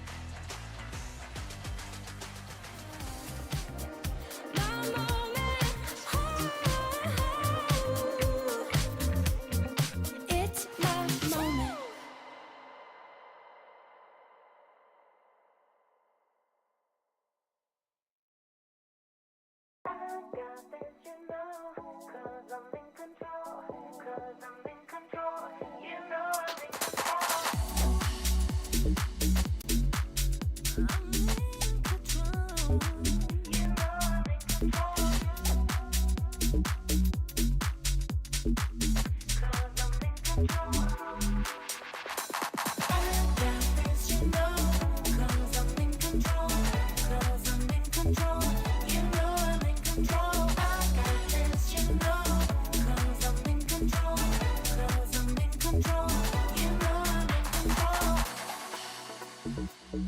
Let me take it for a ride. Close your eyes, come with me. It's a heaven in disguise, just for you.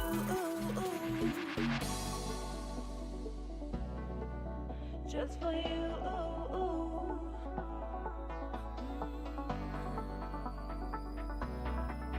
Just for you. You know I'm in control. I got this, you know, 'cause I'm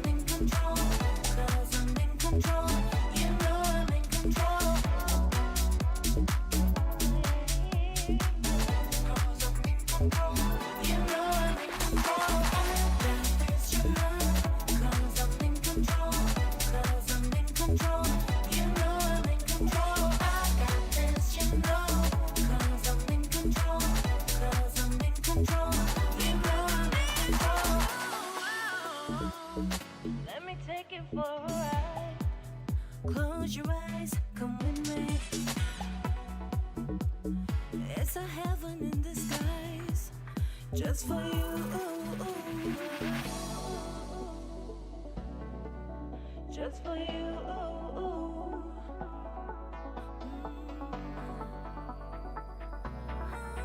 Just for you.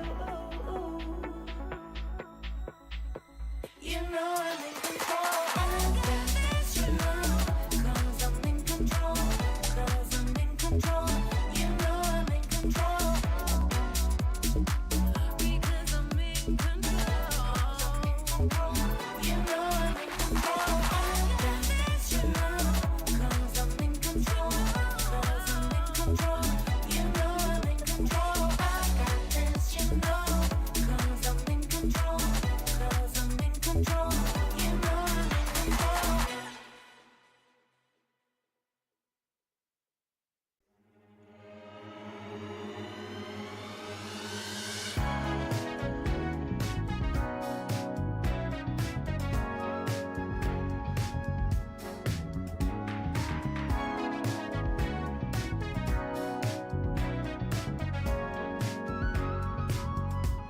It'll never catch up to me. You said. Beautiful mountains are going to predetermine the final game here today between Group B and Group C in Alpine. Welcome everybody to the SPS Free Fire Season 3, and this is where we're going to see whether another team is going to get some big points to end game and day number 2. IJ, this is your final chance. Well, not your final chance, but get some big points. Yesterday was a pretty decent day for them, right? Huge This is day. a team that can start strong, but they always struggle to close it out. You know what they say is well, what's the what? It's not how you start, it's how you finish. Oh boy, it Exactly. took me a while to find that. Don't worry about it, because right now that's the footing, current standing for Ilustrado Huevos, because they're at 120 points, right? They're so close to overtaking Axis Esports, and they dropped their game in Purgatory where they were able to achieve the highest points that they were able to get yesterday at 32. Missing out on that, they have to double time on Alpine. Imagine if they got that 32 points. That would put them like 1-2 points behind Axis Esports, because they did get 1 point in that previous round. Darn, man. So yeah, they now this is actually kind of a 2-round setback, because Axis Esports will also be playing their matches tomorrow. Ilustrados Juegos needs to pick up the pace, can't make any more mistakes. And it seems like Team Badut is really sinking in their claws into Torak, stealing a majority of their kills in Purgatory and forcing Torak, even though they got a pretty good placement score, the kill score was not very high, and they just broke the 100-point mark, but nowhere close to Axis yet. Yeah, this is definitely a race between Ilustrados Juegos, K9 Visionaries, down to Team Badut, all trying to get to Axis Esports. Obviously, Ilustrados Juegos have the best chance. K9 Visionaries are not playing anymore, but Todak and Team Badut, they still have one more round to raking as much points as possible. And let's not forget, they're going to play another full rotation of these 8 maps tomorrow in day number 3, where we're going to predetermine who the top 3 is going to be. So for everybody else in Group A, and as well as Group B, this is as good as it's going to get. For Group B, just a couple more buffer points would be nice. A couple more buffer points. The final round of the big marathon for Group B, especially for Farang. If they can close out this last round strong, that's all that they need to qualify. And even before tomorrow, they've already got a solid spot in the challenge group stage, but you gotta end it as strong as you can.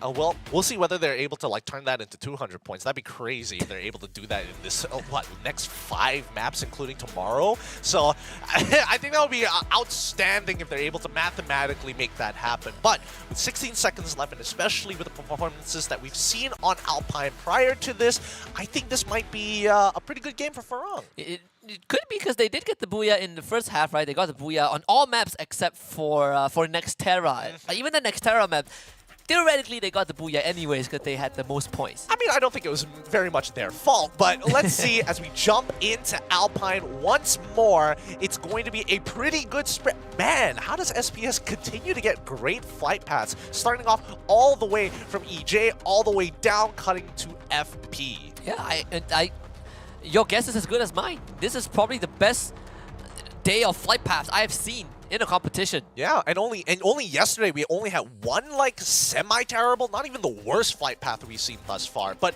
once we get into it, let's see the landing zones, because I am seeing that Torak is getting hard contested by Kraken. I mean, look at DRS. Farang has, again, they go for 2-2 split, but they have two guys running into DRS, two guys very near Expand Junior. So we're going to have a lot of early fights. Kraken against Todak. This one is definitely a classic. Fire ends up getting taken out very quickly. But guess who has entered the arena? It's K9. Yeah. So DRS, they got to make a run for it. Oh, they're looking hot right now. They've already gotten 2 elims down in the bag, forcing the rest of DRS to run through the railroads out into the open field. Audrey is down. And now we cut back to Farang. This is not exactly the best position to be in. It's a 3v4 situation. But at the very least, hopefully that their arsenal is good enough to maybe salvage it. As they're able to sneak away a kill and run off. Run like the wind spade. Run! That is just so smart. You use your fist so that you bought distance for yourself. I mean, he's gonna die either way. I don't think he will want to use too much of his utils. That could have been a knock. What? But he actually gets straight to back. Space somehow still finds it from afar. When they're still able to finish him off. So Farang off to a rougher start, but don't worry, they have both Jambao and Alif. They have a buy point near Carousel. They can easily be revived. Yep, and they've got the place all to themselves, right? K9 could technically push all the way down, and that's going to probably instigate a fight by Dockside with Expand pushing up into Carousel if this fight continues to happen. But Farang going to quickly scan out down by base camp, and K9 has been doing okay. But let's cut back over to Todak, right? Because again, it looks like they have won their fight against Kraken. Unlucky to them. It's been pretty 50-50 to either side thus far. Kraken losing a majority of the time, but even for Freedom Rumble, losing that fight against Ilustrado Huevos down to the southeastern side of the map, they are on the run.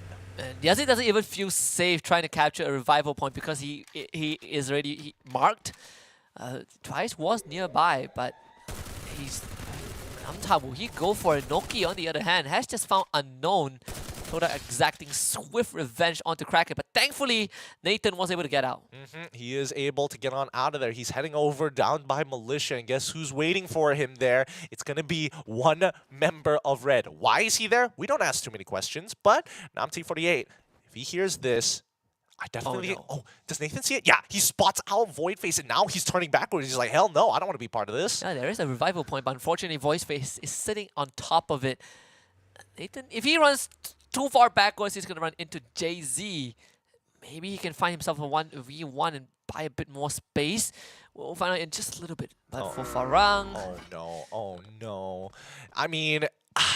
Well, we'll talk about it in just a little bit here, but Red's wide spread is actually extremely beneficial, really denying a lot of the teams who want this POI. Like, Nathan is waiting for the revive point, but Jay-Z is going to say no. If you look down by where Ares is, he's stopping Aleph from actually getting the revive, and even Jumbal, as FRU were able to get the base camp revive for themselves to bring their whole squad back. I wonder what's the game plan for Farang right now. They might be contesting FRU. You can see that shots have been fired. TB and AE, they're going to face each other again. We've seen this before. The first Blue Wall drop by Wix very early on. As Luki is going to try and hop onto it for the challenge. Wix finding the angle, can't get it. Cluster's even thrown in, but AE, they will get back up. The ice grenade trying to slowly chip away at the help wall. Wix double glue wall melts them, and Luki really wants this kill. And finally his teammate shows up. Wix just says, I'll build another wall, try to get through this. And Luki ends up losing most of his health. They have stayed for too long. Wix will get dropped. Luki the same as well. In fact, Jans also ends up getting taken out. Oh no, AE, they're slowly going to collapse on this. They can get the re-knock as well as finish off this squad. Well done as AE take out Team Badut. Man, Team Badut, why did you do that? Too much commitment for one kill. I feel like that was definitely a lapse of judgment Oh boy, the second half very, very rough on this team. The glue wall melter's not as good. Oh, whoa! Faiz ended up spotting out Ryu, turning things around very quickly, but with his shotgun, should be able to get some clean kills. Double kill coming up for Faiz. And then open up the revival point for FRG if they want to. And Todak, knowing that the entire snowfall is not contested, they're going to instantly just fly towards Militia. So much space for Todak to work with. Speaking of which, let's have a look at it. I mean, we were looking at Expand earlier. They've been sitting on docks, and they're going to wait to rotate out of it a little late with Freedom Rumble Cryos hiding away towards the ocean banks. This is some pretty scary stuff. He wants to get the revive, but again, no resources to actually play with. Only 2 glue walls to his name. Asta can't really help him either. In fact, he is around Carousel, but there is a buy point near Railroad. He can run towards. There's also a revival point. That one might be guarded by K9. So Freedom Rumble are in a rough spot. Yeah, man, these POIs are really far spread apart, and the majority of them, like, already at the edge of the ring. We're losing, like, what, 2, 3? I'm not sure about the Snowfall one, because, again, it's a big icon. The exact positioning of it might be in the ring, so that might still be available, but there's no way to actually get all the way up there. And it was controlled by Todak, right? So no teams can get there anyways. Illustrator they did have 4 kills already to start it off. In fact, just blew one of the engines of AE. IJ sprinting forward. Maybe they can pick up some extra points here. Yeah, but we see the next ring actually closing in and circling around Sunside. This is pretty brutal for everybody outside of it, right? Kraken have some pretty good positions overall. They should technically be able to spot out a Todak later on. But right now, let's focus on AE versus Ilustrado Huevos. They've already beaten Team Badud. Now, can they beat IJ? If IJ takes them out, they get a clear path towards the circle as well. No one is near Rivermouth or Rai. So IJ have a very important fight ahead of them. Jin losing majority of his health bar, and McGrory couldn't find the finisher. That glue wall taken out at the right timing. So McGrory will be able to cash in on that 5th point for his team. Razik also held hostage by Blank, and there's not much space that he can run around. And he's going to run out of glue walls very soon as well. Rentu is just going to rush him down. It's nothing much that Wish could do. Yeah, but again, this is not looking good for AE with the remaining 2 members left. They're sending one to run away and the other to slow them down. But again, Wix is down too fast. Grenade launcher is just that much more effective in situations like this. Tight corners, you're in trouble. That glue wall is not able to protect you. Kyrie, what? What a shot! From that angle! Oh man, Kyrie's only means of escape is now gone. McGrory on a separate angle, coming in for the pincer. Kyrie, it's time to fight to the death. But unfortunately, McGrory is not playing this fair. Has the RGS with him. So these explosives is going to give Kyrie a slow but painful death.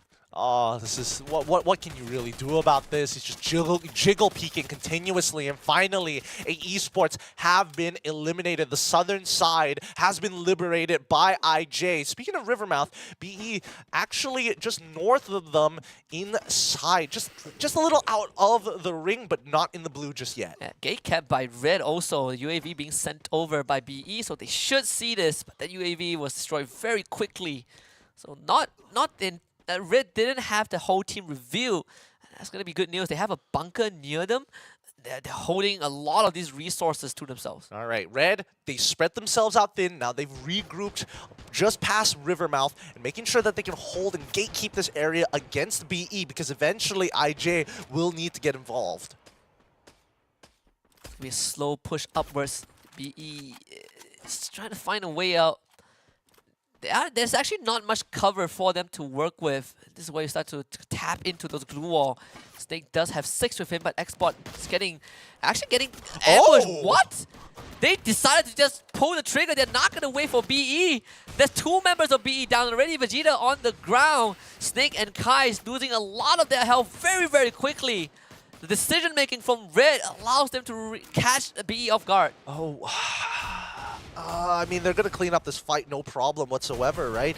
Ares, he's trying to loop around. They're barricading themselves in, but Magic Mountain Esports, they're trapped in this. They've gone all in, and nobody is coming to their aid, as Ilustrado Huevos aren't even pushing through that same side, wanting to take a more southern, southeastern route to get into that ring. The shots are coming through, and eventually Red is going to be able to clean this up. BG Man Esports is going to get eliminated. So unfortunate. They thought that they could play is slow, but Red, they were not going to wait. And now they have completely cleared out their area. That means that they have a very good path towards the circle unless Todak starts moving downwards. Farang are in great position. They're going to play this like Bermuda, how they usually play for the peaks. They're going to use it, instead of peaks, it's going to be Sunside, right? They want to control this high ground for as much as possible. FRU getting revived here. Do they spot that out? Because Expand is nearby with K9 ready to jump on them. Farang are saying, let them fight it out. We're just going to control the southwestern side to make sure that anybody walking in is going to come in at attacks. Expand Junior roped into this conflict already. FRU primarily playing on top of the roof, but as you can see, they all got revived and they didn't really have time to procure resources. So you only have a Glock to work with, the sidearm, and maybe a couple of glue walls. This is just a slow death cluster. Taking out 2 members of Freedom Rumble already. Man is so good with these lobs. This one is an airball, unfortunately, but they can just slowly work on Freedom Rumble. Yep. They're just getting the free points here. There's nothing that Freedom Rumble can really do. Oh, stop. They already did. Stop. Stop, man. Expand having more than enough free time. Asta actually making it out here. Huevos not letting them get away for free. Asta doesn't get away, and that is FRU eliminated. Nicely done coming in from Ilustrado Huevos as they start pushing in towards the eastern side, and Farang continuing with their game plan on the southwestern side, making it difficult for Red or even Torak to get any space. Red is trying to march up the hill, but Farang, they are not like BE. Farang loves to get down and dirty. Spay, unfortunately, gets tagged to lose a big chunk of his health, so he needs to kind of duck back into behind the solar panels. That means Red gets to cover more space upwards and get closer to Farang, which will give them a fair fight. How is Farang gonna be ducking between these panels? Jembao taking contact already, has to drop the glue wall. Yeah, this is going to be a pretty awkward spot because right now Farang is the one losing ground, and the fact that they've pushed all the way up to these solar panels, it's going to be a big open area before they get into any structures. But let's look at Expand right now as IJ have make full contact with them. Expand Junior, can you kind of fend up against the wrath of IJ? They've already found Afik. Unfortunately, the rest of Expand are getting dropped like flies. Only Sin left standing, and Brent 2 is just going to bulldoze through these final glue walls. Sin is going to turn the corner to get one for himself, but he can't even secure that kill. IJ with 13 kills and counting. Can't do anything about that. IJ are in a pretty good, decent spot, but now Todak and K9 in middle of battle with Red, actually cleaning up Farang pretty quickly here. Farang, they've only got 1 member left, Aleph. He's trying to hold on, and they get eliminated. Gatekeeping turned into free points for Red as they fight with everything they have left, now controlling the southern side of Sunside. Man, Farang keeps getting the 4th, 5th place in the last few rounds. If it cannot break through Red's aggression, so well played. The fact that Spade had to fall back meant they gave up in the ground for Red. Toda, on the other hand, 3 men left standing. Noki getting healed up by his teammate. K9 on one side, Red on the other. Ilustrados Juegos now chipping in. What? They're jumping onto K9. Worst yet, this is the scout for K9 who took the high ground. Daimoon is stuck and gets lobbed out by the RGS. McGrory able to secure that kill, but now this opens line of sight for Todak. They know what's going on, and this is perfect for them because now they just have to keep 2 teams at bay, one of which is more important than the other. Todak, they're busy dealing with K9, so IJ, they get to do whatever they want, and sure, Red has majority control of the circle, but IG has the high ground. They can continuously start pressuring all these teams and pick up as much points as they can. Toxic is forced to stay back and tank the blue. This is not a position you want to be in here. But I mean, if you're Red, you're having the time of your life. But Todak losing 1 member is going to put them a 3-man down. And this is already coming down to the 5th ring, pulling towards Red side even more. Oh, this is just so unfortunate for IJ. They had a good position, but they can still do damage to Todak if they want to, because he blind just took out Toxic. And Noki, he's starting to fire at Red, so Red knows where Todak is. Yeah, I think Todak at this point in time, in terms of decisions, somehow they need to be able to push Ilustrado Huevos down towards the southeastern side to make contact with Red, because right now, a lot of eyes are looking at Todak. 16 kills already for IJ. This is definitely one of those big rounds. Still plenty of points on the table if they can find it. I believe they also saw red already. The UAV being sent out courtesy of IJ is going to ping out the remainders of the players in this lobby. Oh, this might be an opportunity, right? Because they know that Namti48 is by himself, but it's difficult to push out unless Todak decide, you know what, we'll let you get the space and start contact quickly, because the strong side of red is toward the western side, and IJ, they're very aware of this. That's why they're pinching Todak even harder. And just make sure that Todak gets pushed far away so that they have some of their own space to slowly work as they head towards the circle. Couple of trees, and has gotta expand those glue wall. Don't be generous with those usage. You just have to make it into the safe zone. Todak, they're taking the attention of red. Oh no, Illustrato, they're playing right at the edge of the ring, but a majority of this area is already being controlled. The angle's exposed. Wait, dropping the glue wall melters towards Todak's side because they're in such close contact. It's going to be a 3v4 down by the southwestern side of the ring. JZ, he's walking up, and now they just have to focus on Illustrato, right? Last member is going to be traps coming in from Todak. Not a problem for red. Ren2 actually saw traps, but the most important target, like you mentioned, is going to be red. Look at that. They're already running straight into IJ. They are not going to wait for IJ to set up. They're rushing into it like how they did this entire round. JZ darting between the glue walls, finds the back of Ren2. And JZ is doing all the heavy lifting. Yep. Oh, he still doesn't get traded just yet, IJ. Still, 2 members left, 3v2, and now Trap's taking the 1v1 against Voidface. Yeah, they do blow up that glue wall as well, exposing the rest of IJ. Ares wins that fight, as McRory was able to take out JZ with a grenade launcher in hand. Red, 2 members left, pretty down low. Todak Traps now showing himself. This is now a 3-way fight between 4 members. Traps, can he really just jack this wheel away from the other 2 teams? He does have the weapons to work with. Illustrado's Juegos already out, and now it's going to be Todak in a 1v2. Yeah, this is not going to be easy. His weaponry, and especially with no helmet as well, a single headshot could be devastating. Duration of his armor isn't very high as well, especially when they're fighting against fully kitted out Ares, who swings the Kora Tatsuya. Diff once again. Booyah! Coming in huge from the side of red. ASC without big round.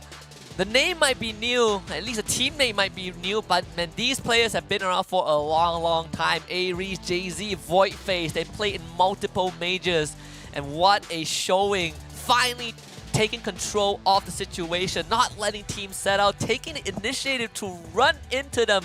Look at how they dealt with BE, how they dealt with Farang and Sunside, and how they dealt with IJ. So well played. I mean, they need to start a TikTok channel, start putting up these clips from the SPS, and put the hashtag alphamale right there. Because, man, they left Traps alive knowingly and decided, hey, we're just going to 3v4 Illustrato Huevos. No problem, everybody on board, let's go. That's top G behavior from Red. Hey, just wait until they get on X. But overall, this match has been pretty interesting, right? The way that teams have been gatekeeping each other continuously, right? It's usually some really good decision making to get into those final rings, and I think Ilustrado Huevos were making some great decisions on the southern side, not taking much of the brute force like they usually do yesterday, and really taking it a lot more tactically. And remember, I mentioned something about the Pythagoras theorem of Battle Royale when it comes to groupings. Now I think we found the 3-way grouping, right? Group C against Group Group C poses problems to Group B. Group B poses problems to Group A. A versus C, that's what we were missing today, but tomorrow we get to find out if it comes full circle. Full triangle. It could be full triangle here. I don't know how obtuse it's going to be, but man, this has been a good day of games for Free Fire, because we're seeing a lot of these clutch moments that honestly shouldn't be happening, and more so teams just accepting their fates to a certain degree. A good round for IJ overall, even though they didn't get the booyah. They had like, what, at least 17 kills and 8 points. Those has 25 points, putting them very, very close to Access Esports. And this game, 89 total knockdowns, total 12 total revivals. I'm surprised only 57 glue walls were destroyed. I was expecting a bit more, but look at Shanks, 11 assists. 11 assists all the way through. I mean, he's been doing some good work, especially with McCrory finding these big knockdowns into big kills, making it even more difficult for the rest of the members to actually find the initial pick. Because again, you're coming into these situations thinking like, okay, as long as one of us doesn't die and somebody's dead, it's a 3v4 and we're only going to lose ground. Okay, Ilustrados Juegos, they have 17 kills in this game. Toda only getting 7 as ASC Redoubt getting 15. So massive rounds for teams that, again, were struggling a little bit. You know, we saw ASC Redoubt stepped up. We also saw Expand Units step up as well. A-Esports also had their moment. It's a good day for Group C. Honestly, when we were talking about big game for the Filipinos, I was thinking about Ilustrado Huevos. I'm very happy that Red was able to actually clutch up big time this round. Big alpha energy coming huge, a lot of damage, some good survival time overall, and losing very minimal members. And again, just taking the first initiative, right? Making sure that they always roll the dice first, they make the first move. You can clearly see that in all of their maneuvers, they were catching teams left, right, and center with their pants down. Beijing Man Esports were completely caught off guard when ASC Redoubt decided to just go for the push, netting themselves 27 points in this game. That's a big game coming out from ASC Redoubt. Ilustrado Huevos at 25 points. Man, it could have been broken that 30 mark once again. They might even have broken the 32 mark had they gotten the booyah in the first place, and honestly, that could have been a huge game for them. But still, regardless, Torak only coming away with 16, which is a little disappointing because so many of those kills just denied away from them, even though they get the knockdown. Yeah. But if you are K9, you are very happy that this final game didn't go sour, right? You have at least 14 points to make up for all the previous games that you have been completely wiped out from early. Farang with 11, again, they have so much buffer to work with. It doesn't affect them as much as it does towards other teams. Ilustrados Juegos now puts themselves 8 points away from tying out with Axis. Oh, they're so very close. They're so very close, but that already concludes day number 2, right? The expectations for day number 3 is Ilustrado Huevos as well as Torak looking to compete and try to actually steal away some of the spots from GeekFam and Axis Esports. So that very first map rotation is going to be so important for Group A. Well, for GeekFam, they play, 8 maps yesterday? And GeekFam has 4 booyahs to their name, but you look at the discrepancy of scores, right? GeekFam and Farang both played the same amount of games, but they are 71 points apart. Farang has just been milking the cow, man. They're just getting all the dairy products right now. Everybody else is just fodder in this battle. It's tough. It's really tough because we're hoping that some of these team leaders might be able to do something. But if we look at the kill leader board, Faiz at 43, Jabal at 37. McCrory has been catching up very quickly, but he is the main fragger for IJ with 33. And then it's Aleph and Spade, 29 and 27 respectively. Yeah, I really kill leaders, but 4 of them are Farang players. This says it all, right? This says it all, everything you need to know about Farang as a team. Disgusting. Absolutely disgusting with Faiz and Jambal being the entries for them. Let's have a look at tomorrow's schedule. If you're not up to date with the SPS or don't know what's going to be happening next, don't worry, we got you covered. First things first, it's going to be C versus A. That's going to be the most important 4 maps of Group A's life, and then C versus B. The most important day as well for all of these teams, right? Especially Group A and Group B, it is the final stretch. For Group C, tomorrow is the big day. It is the final lap, as they say. You get to play 8 maps in a row to catch up as much points as possible to make it into the challenge group stage. Because remember, we have 18 teams, but only 3 will qualify to the next stage. Yep. I mean, I'm looking at Torak. I'm looking at their odds. It may look a little slim in the first 4 rounds, but if they get 2 really big games and Axis isn't able to achieve the same level of points, they might be able to steal away a potential top 3. I mean, Axis in the hot zone. Ooh, that is going to be scary. This is one of their one of Axis's best performance in a long time, and the fact that it's coming so close against a team like Ilustrados Juegos is definitely a scary spot to be in. But IJ, they're veterans, they've been improving over the years. Even the recent major, they finished like top 4, so it's not a surprise that they are keeping it very close. I think it's interesting because we've seen 2 sides of IJ, right? Day number 1, they were hyper aggressive as expected. Day number 2, they felt pretty tame. Honestly, in my prediction, I predicted that IJ will qualify because if they don't, we only have 1 Filipino team, which is AB Radicals. I would definitely love to see more Filipino teams. And it's nothing against our local teams, but you know, we've been dominating for a long, long time, and I am just very glad that the Filipino teams are stepping up. Diversity. That's what we're looking Diversity, for, yes. you know? I'm just going to go with Husky's argument. That's exactly what I told Fasha Bunny yesterday.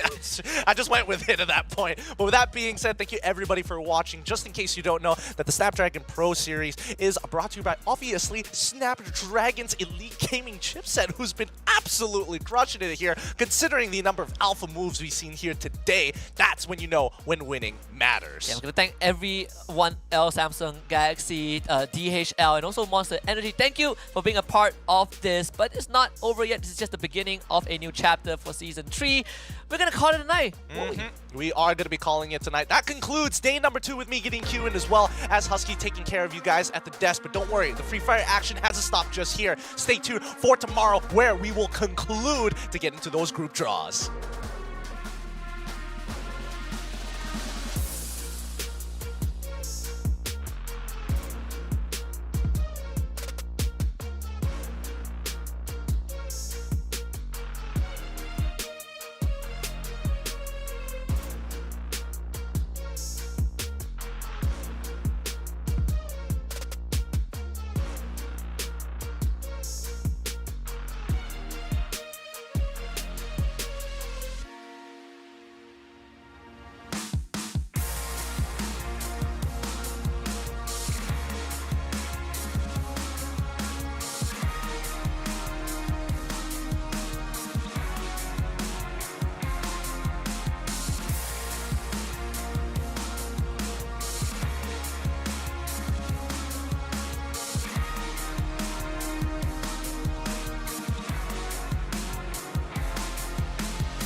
The Snapdragon Pro Series powered by Samsung Galaxy is brought to you by Snapdragon Elite Gaming, Samsung Galaxy S23 Ultra, Monster Energy, and DHL.